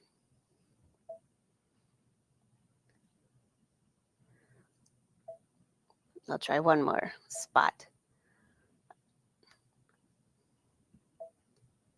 Oh, I guess it's not in here. Okay, so we'll just pick out one in here. Any design. I have these collections on this CD. I must have grabbed the wrong one. Scroll through. Oh, there, roses. I love roses. Okay, so say you have this little rose right here. That would be fine, but see, it's still pretty dense. So let me bring you a little closer, show you this. So if I click set there, this is under number 3 in case you're looking for the same machines. Click set. It tells me how many colors, oh, there's a lot, and how dense it is. Now, depending on your machine, in this one, I can click edit and I can click size. And if I click right here, make sure you're looking at the right spot. If I click right here, it also changes the density of the design as I make it larger. But if I just click the size button, which all of you have on your embroidery machine, and then just start to make it a little larger, it beeps to tell me that's as large as it'll go. But that actually might make it a little bit better where it's not quite as dense. Does that make sense? So, okay, let's say we have this here. I love to do sleeves. Click OK. Let's just duplicate that because that's usually what I end up doing next. And then I'll rotate that the other way. So by using just one small design, you can actually use your just basic buttons. And again, you don't have to have the big fancy machine, although I know there's some good deals going on. But on your machine, you can take one small design and do all of these. This would look really cool going down a sleeve. Now, I'm just going to add a trim now just to show you how I do that. So let's go back out here. Click add. I think, was it under number 3? Yeah, number 3. Oh, that's huge. Let's go return. We don't want it quite that big.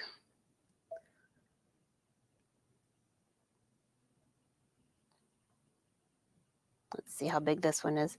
Yeah, see, that's not bad. Something like that. If you see something in this area, this would make a great corner. Lace, or when you're making lace, that's basically what you're making. If you want something that can be a corner or something that could be a hem. So something like this, I could embroider. And then you would just want to trim gently outside of that, and you have a beautiful corner. If you wanted to use this at the bottom of your sleeve, then you would have to maybe get 2 of these and figure out where you're going to put that. I'm going to show you one more easy way to make a trim. Go under, I think it's in here. Let's see. I know there's so many fun things in the machine that you can use. Okay, let's just grab something that I know will work. Oh, like this. Okay, how about that? Click set. Here it is. I'll bring you in because it's really tiny. See that little thing? So when you click edit, click rotate. And now all of a sudden it's becoming something that could be trim on your sleeve. And I'm going to bring it right to the center. Then click edit. I'll make sure you can see my hand here, especially if you have a machine that'll do this. And now I'm just going to click add to the right. Not that way. Not that way. This way. Add to the right. Your other right. And add to the left. How quickly and easily that was.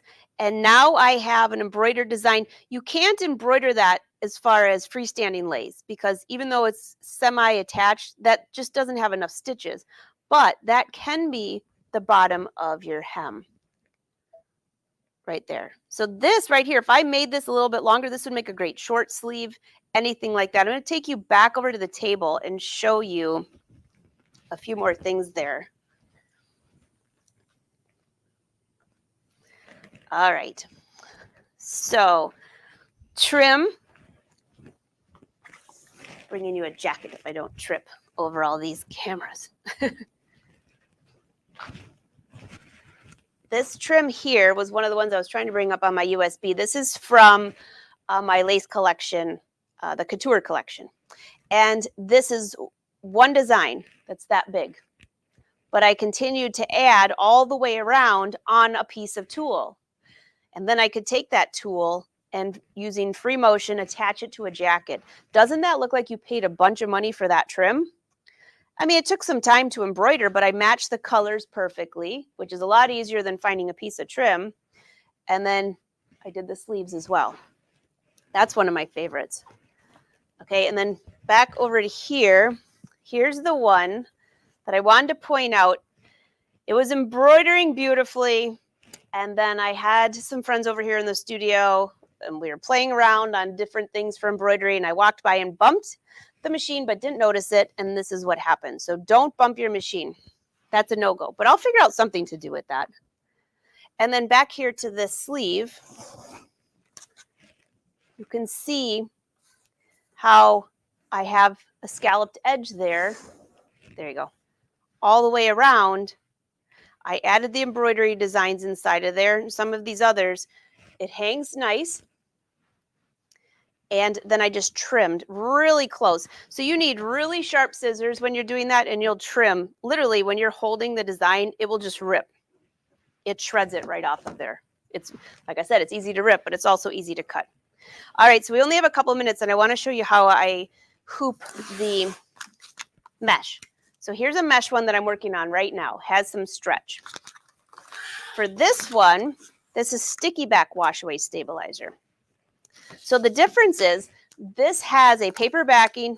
You pull away that backing and you have, and this is sticky. So when I attach the fabric to it, this one you really want to test first before you make a whole garment. You want to stretch it just gently, not a lot. So it's like, basically it's just pulling it to the side, making sure it's nice and flat.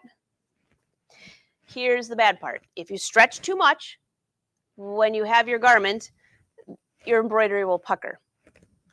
If you put it on here and it's too loose like this, then your embroidery will flop.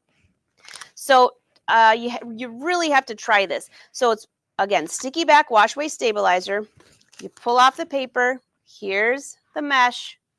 Lay that down, just gently pulling it just a little bit. Do the embroidery. Now I say that, but what if you're adding the embroidery to a knit that's going to stretch?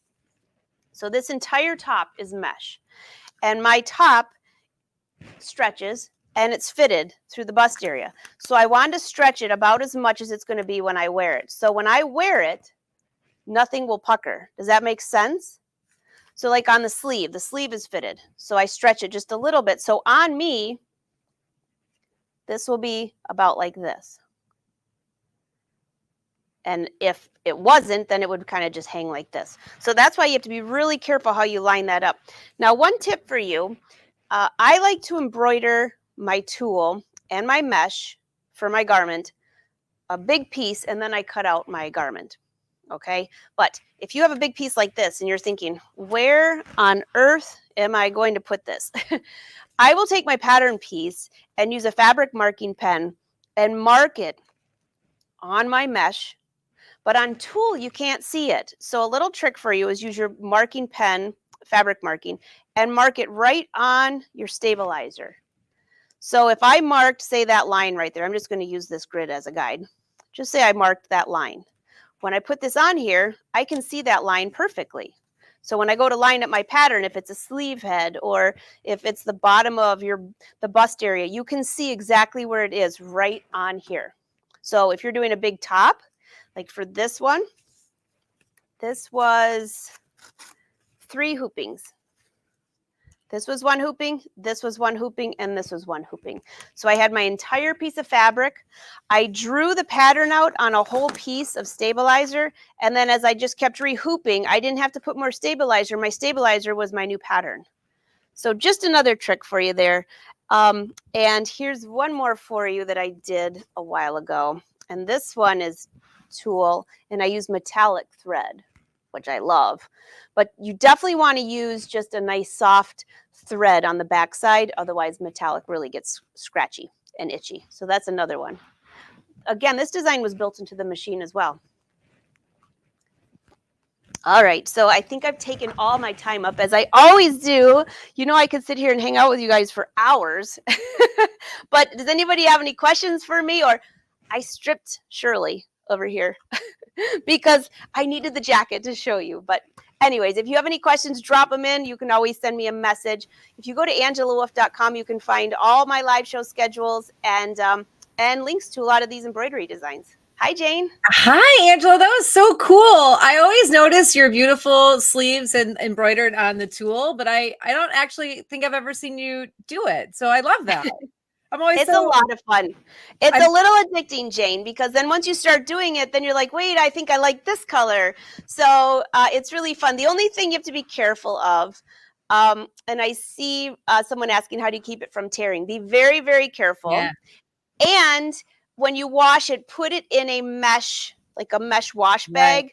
Right. You can make your own, but it has a zipper. And that way, if this starts washing and the washing gets wound on anything, like when my husband throws everything in and there's jeans with beautiful like silk stuff, it makes me crazy. So put it in a laundry bag. Oh, they all do it, Angela. 2 questions for you. They wanted to know, are you using a heavier wash away stabilizer since you're only using 1 layer? No, because we're not making, this is not freestanding lace. So it's 1 layer of basic washaway stabilizer. And that's what I've used forever. It works great. And again, this is not freestanding lace. You're embroidering onto tulle. Correct. And then the bobbin thread color. That's a good question. Well, it depends. So if you can't see the back side, which I'm wearing this, you can't see the back side. So I could use black or navy for this entire thing. I mean, unless your machine isn't working right and your bobbin thread comes to the front, which then you got a whole different issue and you need to watch tomorrow's show and order a new machine. But I'm just kidding. Well, you have issues. So what you want to do is if you can see the back side, like if I had this on a skirt, I would make sure that the bobbin thread matched my embroidery thread. If you can't see it, then pick the closest color to whatever you want underneath. A lot of times I'll use white or black, but you've seen some of those beautiful dresses that I've made. Or if you haven't, I'll make sure I post some more. But when you're moving around, if you can see underneath, then they have to match. Yeah, no, that's a great question. And again, if it's black, you wouldn't use white under your sleeve. You would use black or navy or something darker. And then word of the day is kinky. Everybody say kinky. Oh my God. I think we're gonna have Blaine do a giveaway with the word kinky. But then if everybody says that, you might get blocked off of. We might get like all of a sudden everybody's a spammer. Okay, so Angela, you are in the driver's seat with Kennedy on Thursday and Friday, hosting Hoopfest, which I'm super excited about, and thank you so much for doing that. I'm excited. Are you back tomorrow doing anything? Nope. Tomorrow I'm taping the TV show here, and then Thursday and Friday we are working on. Well, I'm helping you. I'm being you and Blaine. I think I'm. Where are you guys going? Where are we going, Blaine? Well, I'm going to a brother event, so I don't know. But Jane, I don't know. Jane had something going on. I'm going to Canada just That's for a right. family. Every year this weekend, the whole family, we all go somewhere. So this year we'll be in Canada. So thank you. Thanks for jumping in. But yeah. So I have to tell you too, my sister called yesterday and she says, I'm bringing the 3 kids to the beach Thursday and Friday. You never work on Thursday and Friday. I go, I don't. She goes, no. So she goes, so can we come? I'm like, no. You're like, I'm Not working. this week. Yeah. Well, hey, Angela, while we have you here, I'd like to show, we have a little promo to your show. Could we show that? And you can tell us a little bit about it? Sure, because you're a great sponsor, Blaine. Of course you can. All right, Kennedy, let's show that video real quick. And then we'll let Angela tell us a little bit about her new show. Hey, Angela Wolf here, and we are here with another episode of Fabric to Fashion.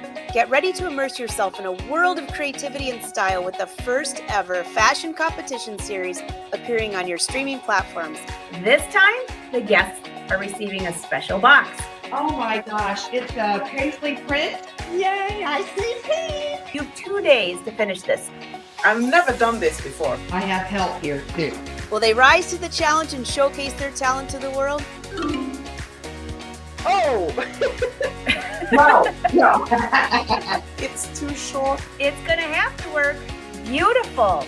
How much time do we have left? Join me on this intense journey as we witness the magic of fabric transformation into fabulous fashion right before our eyes. It's a race against time, a test of skill, and a celebration of creativity like never before. So don't miss out. Tune into Fabric to Fashion exclusively on Made It Myself TV and be part of the excitement. Who will stitch their way to victory? Find out as the drama unfolds and fashion takes center stage on Made It Myself TV. I'm Angela Wolf, and I hope you'll join us for the ultimate design challenge. Let the sewing begin. All right. Well, there you have it. Yay. So, Angela, how can they find you? How can they find... If they go to angelawolf.com, I have links to all of these. We've been waiting for this second episode. Editing's been a big deal, so the show has ended up being bigger than I expected, which is great. But you go to angelawolf.com, there'll be links in the newsletter. I'll also send out. And Blaine, I know somebody's smiling face that's going to be in this episode as well. That's what I hear. Hint, hint. So thank you for sponsoring the show. And you know what, Blaine, I've been watching today. Such great deals. You always have the best of the best for the week, and this is a lot of fun. All right. Well, thanks, Angela, for coming on and doing the education part's great. And thank you for coming on and you and Kennedy and relieving Jane and I so we can go do our things at the end of the week. And we really do appreciate that. Those are big shoes to fill. Kennedy, I'll drink a lot of coffee. I'll be all ready for you. All right. Well, thanks, Blaine. Angela. See you later. All right. So, guys, we're going to continue on, and we have a treat for you coming up next. We have Kathy Quinn from Floriani coming in, and I've known Kathy for many, many years. She's a national education coordinator for R&K Distributing, which they're the exclusive distributor for Floriani products. And she's kind of known for her love of embroidery and sewing and quilting. And, you know, she just uses that passion she has to be a great educator. And she has taught classes nationwide. And we are super excited to have Kathy part of Hoopfest. So y'all give a big SMP Nation welcome to Kathy Quinn.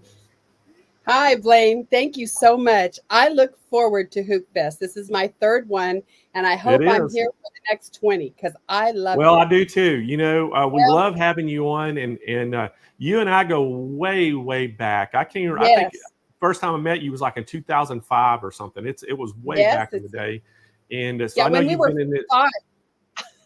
Go ahead. We were 5 years old at the time. It was kindergarten. But you know, I know you're been in this industry for a long time and made a huge influence on people. So we sure do appreciate what you've done for the sewing community. And I'm gonna let you take it away, and I'll come back and tell them all about the Floriani products when you get finished up. Thank you so much. Well, hi everybody. I'm here today to talk about embroidery essentials. And for those of you that know me, you know that I'm all about the hoop and I'm all about software. I absolutely love machine embroidery. And we have some embroidery essentials for you today, but I want to talk to you about what's really important.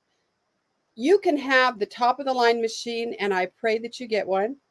You can have the most beautiful Floriani thread. You can have all the Floriani Quilter Select stabilizers. But the most important thing is knowledge. And that's where we kind of get a little stuck. I have been in this industry for about 30 years. And I will tell you, new ideas come up, new hooping techniques, new stabilizers. We grow exponentially because we have such a huge community of creative people. So when it comes to the essentials of embroidery, when I got this topic, I thought, what is essential to embroidery? Well, it all comes down to knowledge, whether you're a novice and you're waiting for that machine to get there so you can push the magic button, or you've been embroidering for years. There's always so much out there that's new and learning. So I think the most essential thing, number one, for good embroidery is software. Because we all know, no matter how expensive your machine is, it's all about how do I stabilize this? How do I make this right? So it's knowledge of how to do that. And we are offering today a fusion stabilizer, and this is so amazing. So I want to come in and I'm going to show you a little bit about it. Now, I want to do a couple of things. I'm going to share my screen with you so that I will be able to show you some cool stuff. And I want to just give you a quick overview, and then we are going to look at what we're going to do here. So I'm hoping, it says I'm sharing my screen. Let me see. Oh, entire screen. There we go. I tell you, it takes me a minute. Thanks so much. You know what? My entire screen didn't show up. Oh, yes, it did. I take it back. Okay, what I want to talk to you first about is the bridge to total control. I am a software fanatic, but more than learning all the software, we have Fusion, and Fusion gets you started. If you have never really worked with software or you are looking for some software, our Fusion is amazing because what Fusion does for you. Kathy? Yes. I'm so sorry to interrupt, but are you trying to share your screen right now? Yes, and I can see it sharing. It didn't Yeah, share. it didn't share. So I think you have to hit one more button. Okay, let me go for share screen again. Let me go to entire screen. And then hit share. Oh, I didn't hit screen 2. I apologize. We got you now. All right, okay. Awesome. Okay, I am so sorry. Thank you, Blaine. So we're going to look at our bridge to Floriani Total Control. Now, in this software, there's 70 fonts. You've got auto digitizing, auto lock, design splitting, color play, font play, red work, redraw, fling repeat, rotate. But the most important feature, and you'll notice it's in bold letters, is save to sew. That is so powerful. It will save you a fortune in messed up embroidery. So we're going to go ahead and I'm going to move over to my software, and I'm hoping, can you see my software? Or do I have to stop sharing and share again? Let's see here. I'm at a disadvantage here, and I thought we had this down, and apparently I'm not as cool as I thought. Okay, let's see here. Nope. Let me see here. There is my software. Let's see. Let's see. Have I lost you completely? I lost my screen. Hey, Kathy. Yeah, we don't see your sharing the screen anymore. We can see you, I but don't. not the screen. You can see me. I can see you. Okay, maybe. Okay, I found me again. I am so sorry. You think I'm telling you how to use stuff, and I can't figure out how to use this. Okay. All right. Now it's the wrong screen. Oh, this. Well, now why is that not showing my screen? I'm looking for it desperately here. Let me see. There we go. I think I've got it. Okay, now let's pick this screen because this is what I want to share, I believe. Okay, lady, just calm down and find the screen. Just in case you guys thought you were the only ones that ever had problems with software computers, I'm right with you. Oh, there I am. Okay. Share this. Share. Thank God. Okay. You can see my software, correct? You can, yay. I can see that you see it. Okay. This is our Fusion. And this software is amazing. We have, and I've just brought up any design here, and I'm looking actually to get my cursor there. Oh, there it is. Yay, cursor. This is crazy. I've got an extra screen is my problem here. And it's tricking me. I can't find a cursor. I've lost the cursor. Well, I want you to look at this, and I'll tap down. There it is. While I try to find this. Okay, you can see that I have a design up on the screen. Now, why I think that's this is the most important feature that you can ever see is when we go to File or Save to Sew, and I'm trying to desperately see this File, and I'm going to go to Save to Sew. This is the most amazing feature, I think, in any Floriani software, because what this does for us is it allows us to pick what we're going to sew on. That's number one. So let's say I was going to put this design on, let's put it on broadcloth. And I didn't digitize this design. It was a stock design out of our Floriani. Now I'm going to pick that. Now the next thing is this software has magic people in it. First of all, it has all of Walter Floriani's settings for perfect embroidery. So you can see I've clicked, I want all the new style settings. If I knew what I was doing, I wouldn't need this. So I'm going to have Walter look at it and say, what do we need to do about the underlay, the pull compensation? What are we going to do here? Now, once I've done that, I'm going to go to next. And the next thing that comes up is amazing. Our software and our stabilizers, our big deal is education, education, education. And you can see here, if you know nothing, you can see here it's going to tell you, okay, what are you going to do? Well, the first thing you need to do to that fabric is you need to back it with Floriani Dreamweave Ultra. If you don't know what that is or why, click the video button and watch us teach you how to use that product.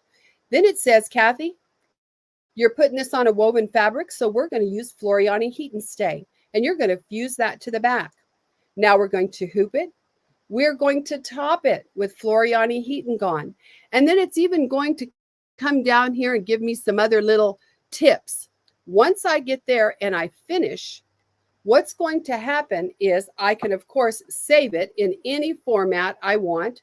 So no matter what machine you have, we are machine agnostics. We love everybody. So we can save to any machine format.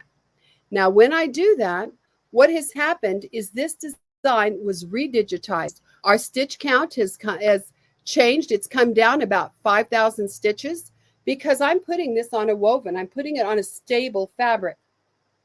Now, if I knew nothing about embroidery, this would give me the key to start, to hoop it right and to stitch it right.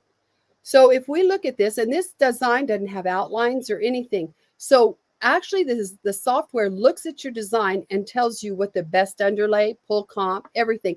Let's take this same design and let's go ahead and go back to File. Let's go to Save to Sew, and let's change our mind. I'm going to put down here that I want to put this on a knit.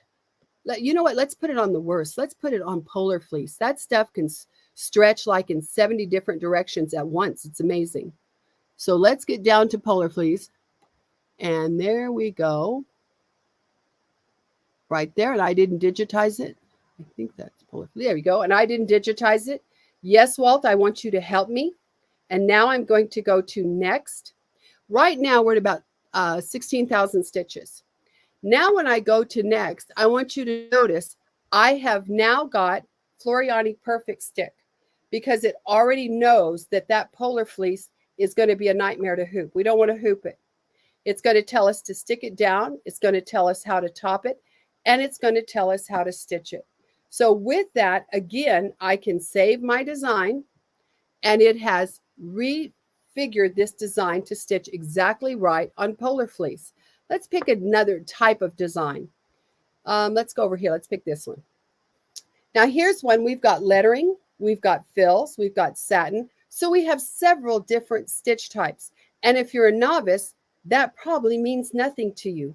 And that's the joy of Floriani. It doesn't need to mean anything to you. You've got all this power built into this amazing program. So with this, I'm going to again go File, and I'm going to go Save to Sew. And let's put this on. Let's look at something different. Let's come down and let's put this on. Let's put it on a PK knit. I didn't digitize it. Walter, you're going to have to come in and help me out. Now I'm going to go to Next.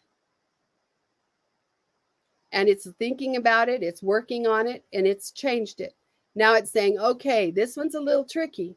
You're going to have to use Floriani Cutaway Medium Fusible. We want a cutaway for this because we're on a stretchy knit. Now we're going to hoop it. We're going to top it. And we are going to stitch that out. So again, I've got moisture wicking fabric in here. I've got caps, I have collars, I have cuffs. I have all kinds of stuff in here that you can stitch on.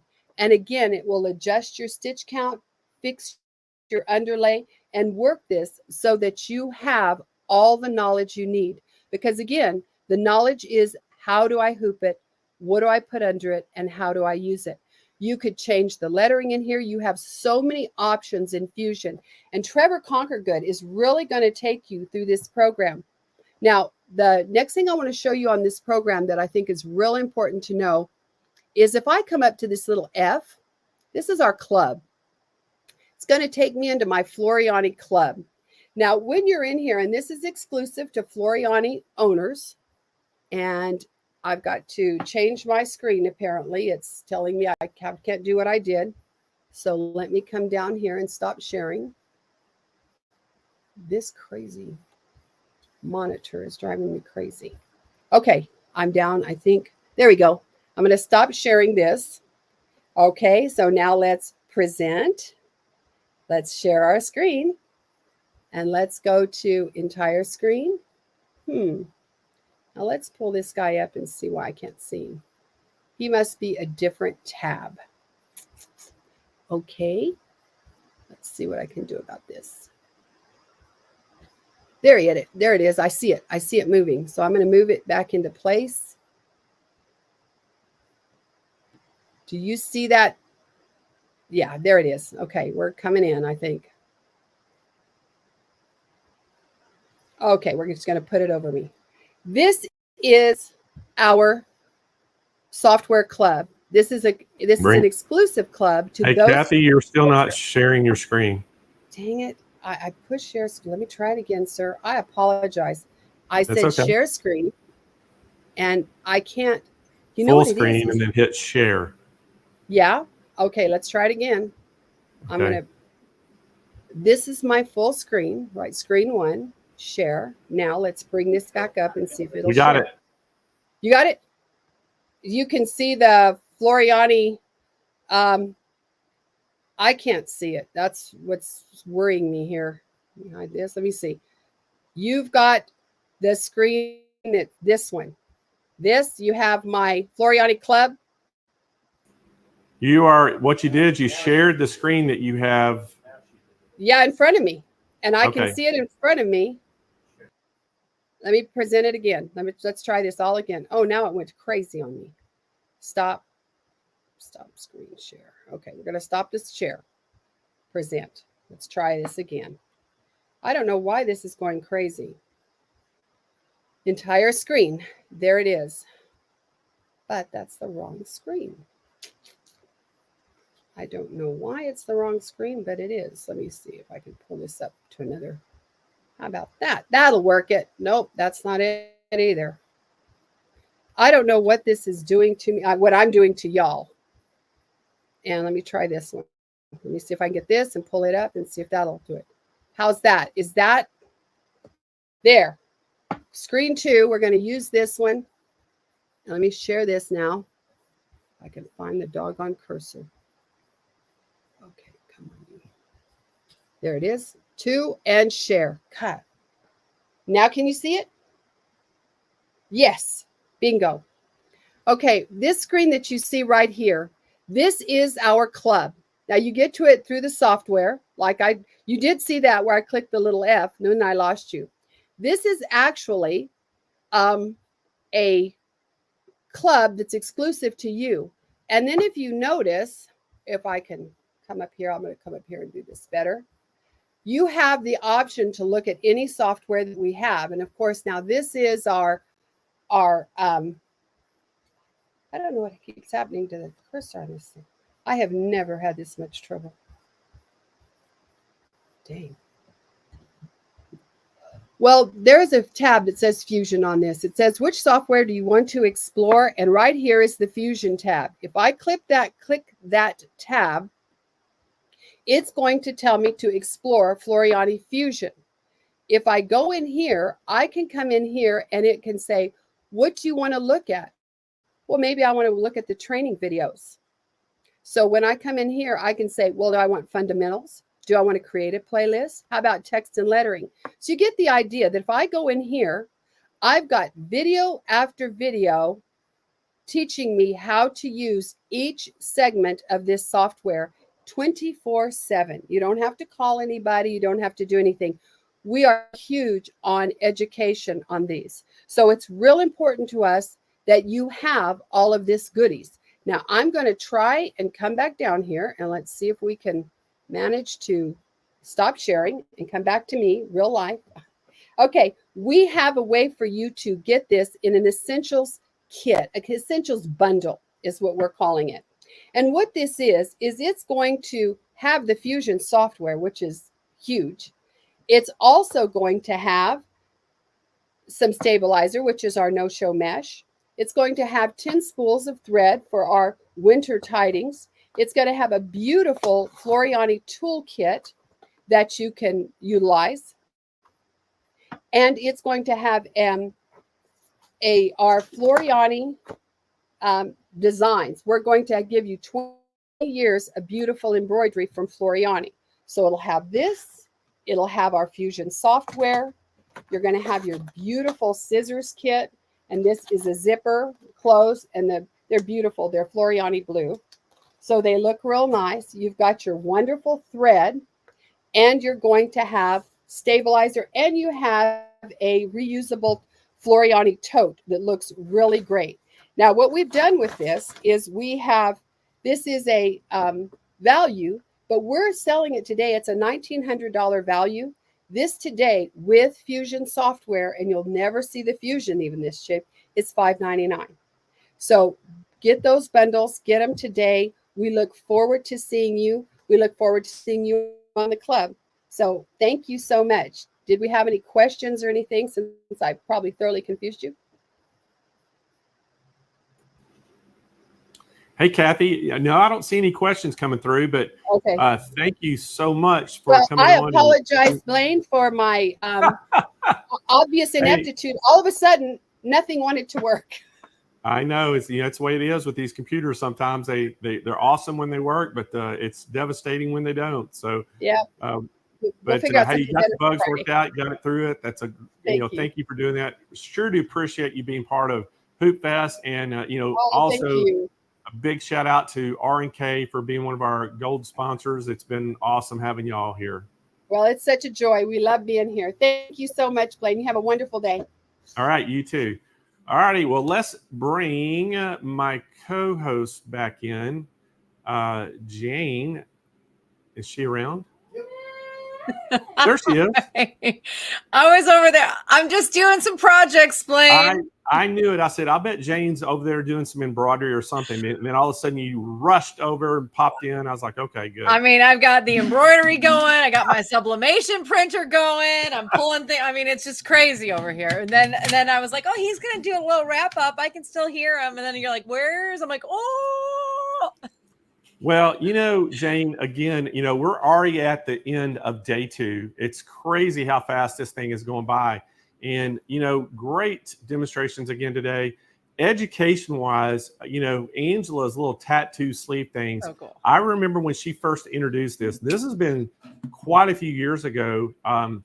At one of the brother conventions, Angela had one of her dresses that she had done on display. And if I'm not mistaken, she could probably correct me if I'm wrong, but it was like a wedding dress type thing that she did with that tattooed sleeves, and it was just beautiful. And I know brother, you know, highlighted it at the show, and it was just, you know, something. I mean, you couldn't believe it. Looked like a $20,000 gown. It was gorgeous. I was there. I was at that show. Okay. And yeah. Wasn't it a wedding dress? It might have been a wedding. I just remember. Yeah. I don't remember. It might have been a wedding dress, but I remember it being. I thought it was darker than a wedding dress, or maybe I can't remember. I just remember I was so impressed with it. Oh you know, I think you're right. It was a lighter wedding dress, but I remember seeing it, and I was so impressed too. Yeah. That I couldn't stop touching it. So, you know, it just shows you the creativity. We talked about that earlier today. I mean, I'm blown away by how creative people are and how they come up with the things they come up with. And, you know, just again, you know, that was awesome. You know, Sarah Vesser coming on anytime, you know, she comes on. And, you know, right now, if y'all are in the market for that 1700E or that 3550 that we showed brother today, you need to get on the phone and call us. And y'all know what I'm talking about. It's called a hint, hint, wink, wink. Call for more information, Jane. Uh-oh. I think we lost Jane. Jane's internet connection went bad. We were having a little bit of trouble with Jane yesterday, weren't we? A few times. Well, I'm sure Jane will log back in. But so, guys, we have come to the end of the day. And, you know, what we normally do is we do some giveaways and things. And we're actually going today also, we're going to pick our second finalist for the Dream Studio giveaways worth $25,000. And Kennedy, if we could put that up on the screen and show everybody what you're going to be able to have a chance to win. This thing is awesome. Y'all look at that. Right in the center is that brand new, just launched world premiere of the SWF 7 needle. And you see all the other goodies there. You're getting that Airflow 3000 serger. You're getting the 2-tiered electric lift table by Stay Perfect. Just all the different stuff. The Floriani Total Control, the thread pack. And what's the machine up there, Kennedy? I forgot. The Skyline S9. Yeah, the Skyline S9. And that is a $5,000 sewing machine. So just to kind of let y'all a little in on how much this is. This is a fantastic package put together for the Dream Studio. And so we're going to draw that second finalist this afternoon. But before we get there, let's bring Jane back in. I think Jane internet came back up. I don't know what's happening. It just goes away and then it comes back and whatever. It's fine. Hey, we got to get the juju out of it. And I'm plugged in too. Like I'm actually plugged into the actual source. So but, you know, that's Carly. Like yesterday, you know, Carly completely lost her internet. I mean, she said it was just like dead in the water on Sunday, and they told her it would be restored at 3:00 a.m. Monday morning, and it never came up. So you know, she hung just in had there. I hope she's feeling better. Yeah. So, but hey, let's give some stuff away, Jane. And, yes, let's absolutely give some stuff away. I didn't want to be gone for that. Let's do a 25,000. I mean, every time $25,000 gift card. Let's do it. No, I can't do it. Let's do it. $25. So right now, everybody in the chat, I want you to put the word gift, G-I-F-T, gift in the chat right now if you want a chance to win a $25 gift card. Now, Jane, what's interesting about these gift cards, all we have to do is electronically send them the gift card code, and they can just go and shop on SewingMachinesPlus.com. They can put their stuff in the cart, and once they get the cart, they can put the gift card in there, and it'll knock $25 off their price, regardless if they used the discounts or whatever else they used for Hoopfest. It'll still knock $25 off their final price. I'll take that every day. $25 is $25. That's right. It sure is. I love it. And then adds up. And Blaine, if they buy something using their gift card, then they've bought a machine from Sewing Machines Plus, which means they get to also participate in the auction, which you'll talk about later. Yeah. Yes. So we can talk about it now if you want to. Okay. July the 11th, we're going to have that S&P private auction, and it will be a live auction, which we'll have audience members in the audience live at the San Marcos store. And we'll have virtually where everybody, the SMP Nation, can tune in, but they have to have made a purchase with SMP. And once we'll put a sign-up sheet, they sign up if they want to enter the auction. Once we verify that they've purchased from us, we'll send them a code that they have to use that code to get in. Once they're into the show on July 11th, it's going to be a Thursday at 10 a.m. Pacific time. What we'll do at that point in time, we'll give them a number on the screen that they'll have to text their bid to. And there's about a 4 to 5 second delay. And we'll have to kind of see how we work it with the live audience in the studio and the phone, the virtual people. And but we'll have all these items that come up for bid, and everybody can bid on them. Such a great idea, Blaine, and so much fun for everybody to be a part of. And again, that list comes out ahead of time so you can kind of scope out what you're looking for. Yeah, we will send what's on the auction. So if they got their eyes on something, they'll be able to kind of see when it's going to come up and bid on it. So that's a reason to buy something this week. And hopefully right now you win the $25 gift card, then you'll really want to buy something. Exactly. All right, Kennedy, let's spin that wheel.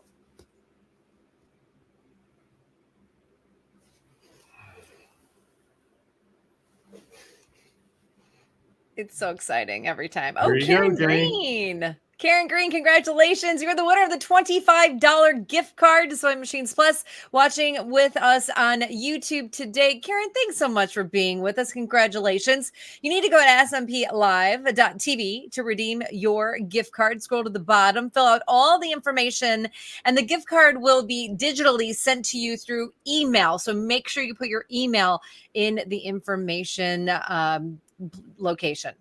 That's right. And Karen, you have 30 days to claim that prize. If not, Kennedy puts that card right back into the closet. I thought you were going to say Kennedy puts that card right back into her wallet. No, she has a big old prize closet full of goodies over there. Yes, she does. All righty, let's go to the next thing we're going to give away. Jane, we are going to give away one of our sew mats, world famous sew mats. So right now in the chat, put mats, M-A-T-S. M-A-T-S if you want to win one of these. These come in 13 different colors, 4 different sizes, and we got them to match your machine or just all kinds of really nice looking colors. So, and is it the colors and the prints too, Blaine? Yes, there's prints. There's a lot of different designs. There's the blue is Brother Blue, the gold is Baby Lock Gold, the red matches Bernina and Janome machines. And then we just have some, like a really pretty teal color, some a purple color. I call it the LSU Baton Rouge, the Fighting Tigers purple. And then I call it the North Carolina Tar Heels light blue. So we've got some really pretty colors in there. And so everybody really likes the sew mat. They're real cool. I love the patterns too. And then we also have the Angela Wolf autographed Wolf Pack mat that's a hot pink. Do they get to pick it out of that one too? Yep, they can pick that as well. Oh my gosh, yes. So, all right, Kennedy, let's spin that wheel. So, Angela, we have a bunch of people watching today. We had over 6,000 people watch the show yesterday. So, a lot of viewers. Wow, it's over 6,000. That's amazing. It's been a fun day with everybody. Tony Cobarrubias. I'm impressed. I'm not that impressed with my pronunciation. I should have done better. I believe you nailed it. So Tony is watching today from YouTube. So congratulations, Tony. What we need you to do is go to smplive.tv, scroll down toward the bottom of the page where it says claim my prize, fill out all that information complete. Most importantly, in the notes section, just put what size of sew mat you want, what color, and we'll get that shipped right out to you as soon as we get the information. All right, next up, we are going to give away a set of our event bags. Oh, I love the event bags. Look at that. Everybody loves these. They have unique sayings on one side of them, SMP on the other side. They're $49.99 for a set of the 8, or you can buy them individually for $9.99. And you see them there. They're all 8 different colors. And these are like the permanent grocery bags. Everybody loves these things. They pack them full of fabric.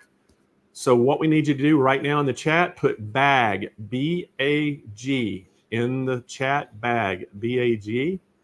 And they're getting kind of smart, Jane, they've started putting the words in before I even tell them. Because I think you did the one, you said gift. I thought that was clever, but bag was like a kind of a gimme. So they started putting them in there. Yeah. They're catching on to me. You might have to go with tote next time. I'm telling you. All right, Kennedy, spin that wheel. Hey, Blaine, what are the size of the bag? Do you know offhand? I can't remember. I think it's an 18-inch. Yeah, that's good. That's good. Does yeah, it have a flat it's bottom? a nice size bag. Yeah, you put all your fabrics in there. That's great. Oh, Look at Barbara there. Stringer. Yay, Barbara Barbara. Stringer. All right, so tell her how she can get her prize, Jane. Okay, Barbara, thank you for hanging with us on YouTube today. It's always great to see you here with us. What you need to do to get your bags is go to smplive.tv, scroll to the bottom, fill out all the information, and Blaine and the team will send your bags out to you ASAP. You've got 30 days to claim your prize, and you don't want to waste a minute, so go do it right now, smplive.tv. Well, you know, Laura DeAlt said that her granddaughter moved to college using those bags. Oh my God, that's amazing. I That's love pretty that good. story. I wish that. we could see pictures of it, just walking into college dorm room with their bags. Yeah, there you go. All right, next up, Kennedy, what do we got? We're going to give away? We are giving away a brother. Look at that, Jane. Ooh, the Brother SE700 sewing and embroidery machine. Yes, please. That's amazing. What a great $500 machine. So this is the third sewing machine we're giving away today, Jane. Oh my gosh. Fingers are crossed for everybody. I would love to win a sewing machine. Okay, so everyone put SE700 in the chat. SE700 in the chat if you want a chance to win this. It's so funny. People were writing brother. They were trying to guess what you were going to say. 700. SE700. So right now we have about 550 people watching that are chatting that have a chance to win. So, you're there's a lot of people been in and out all day long. So we're going to have a huge audience today again. And but right now we're doing this to where you have to be present to win. So that means you got to be watching right now. And then do you kind of, because we take our time and let people catch up, is that because we're broadcasting to so many different platforms that you let everybody catch up? Yeah, right now we're broadcasting to YouTube, to Facebook, to Stitch, Instagram. Is it Stitch? Twitch. I'm sorry, Twitch. Twitch, Instagram, and what else, Kennedy? I think that's all Twitter. That's the one I forgot. So there was a lot. We're broadcasting to a lot of different platforms, Jane. So it takes a little while for everybody to kind of get in the chat and let us know. So, but anyway, that's how it's about. So SE700 is the key word. So Kennedy, spin that wheel. Here we go. I see that they're still coming in.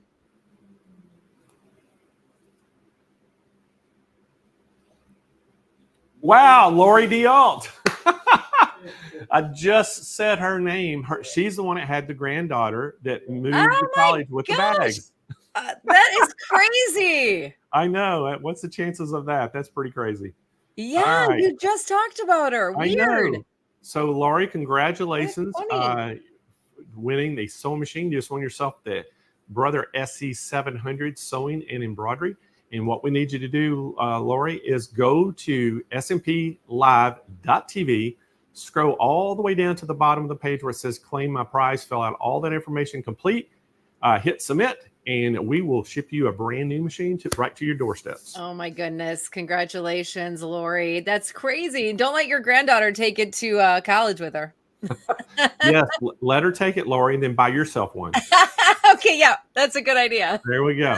All right, so how we're going to do this, Jane, now we're going to do we're going to draw for the second runner-up for the Dream Studio giveaway, but we're not going to do a keyword on this, though. That way, if you chatted the first thing this morning and you had to leave, you will enter to win. You know what I mean? We're not going to make it, you're not having to be here right now to get it. But so we're going to do, anybody who came on the show today and chatted will be entered to win this one. And so it's going to be a pretty big pool of people. But we want to give everybody a shot to win because some people's having to work and things. Yep. So, but anyway, we're going to draw that second finalist right now. So, Kennedy, are you ready? Yes. Jane, are you ready? Yes, I'm ready. Kyle, are you ready? I'm ready. Spin that Will. Oh my gosh, this is so exciting. Now, this person, even though they're entered to win the $25,000 Dream Studio, if they end up being a runner-up, they also win Kathy Sherwood. Kathy Sherwood, watching today from YouTube, is our winner. And you know what, Jane? You're absolutely right. Kathy right now is guaranteed to at least win an SE700 from Brother, and great machine. But she's going to be entered into the Dream Studio giveaway that we're going to draw out on Friday. That is very exciting. So everybody, you'll pick 5, one a day. And even if they win the big one, they still win something. Yes. So day 1, our finalist was Lisa Taylor. And the day it's Kathy Sherwood. Oh boy, Lisa and Kathy, this is exciting. And now every day you take all of the people that have chatted and you pull it from that day, correct? Yes. Okay. So that's when the participation basically comes into play. So the more you participate in the show, engage, ask questions, all that, the better your chances you have for this drawing. And then Blaine, I would like to ask you about the voting, the online voting for the projects. So the voting is open right now. They can go to the product page. They can go to SewingMachinesPlus.com. You'll see the little square bar that says Hoopfest. Click on that. That'll take you to the page. Look at the top. It says Gallery. Click on Gallery. They can look at all the different entries of the embroidery projects. And they can vote twice a day, Jane. So they can vote on the ones that they like. And that's how it works. Those the top 3 vote getters will win the People's Choice Awards. And then we have professional judges that are going to judge the Judge's Choice, which is called the Best of Show. And they actually win kind of the top prize package. And both winners get trophies. And everybody in the People's Choice, that even second, third place, get ribbons. And so it's a great thing. Everybody gets prize packages and trophies and ribbons. So it's pretty awesome. It's so super awesome. So you can vote 2 times every single day. Yes. And voting is going to close at end of day on Thursday. Is that correct, Kennedy? Okay. All right. So end of day on Thursday. Perfect. And it's so fun to look through all of the creations. I know I go every single day and it's so hard to pick. Like there's so many I like and I get to my 2 and I'm like, ooh. So then I just remember what I liked and I go back and I'm like, wait, I like that one too. So it's really fun. And I get inspired doing it, watching what everybody else makes. Yeah. So Thursday, end of day, Kyle confirmed it. End of day on Thursday, the voting closes. And then on Friday afternoon, we will announce Angela and Kennedy will announce the winners. That's very exciting, Blaine. You have so many good things going on today. Thank you. Oh, well, thank you for being here. As always, Jane, everybody loves you. You just bring that ray of sunshine to the show. We love it. And we'll see you again here tomorrow. And everyone, the stream will start about tomorrow, about 10 minutes after 8.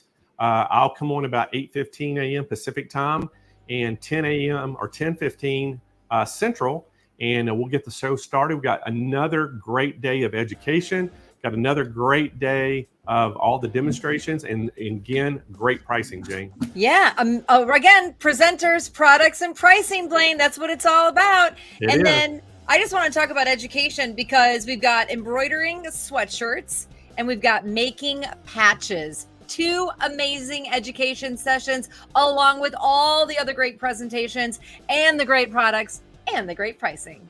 That is true. All right. Well, SMP Nation, y'all go out there and get some rest so y'all can be ready for tomorrow. Jane, we'll see you tomorrow. Everybody have a great night and we'll see everybody first thing in the morning. Bye, everybody.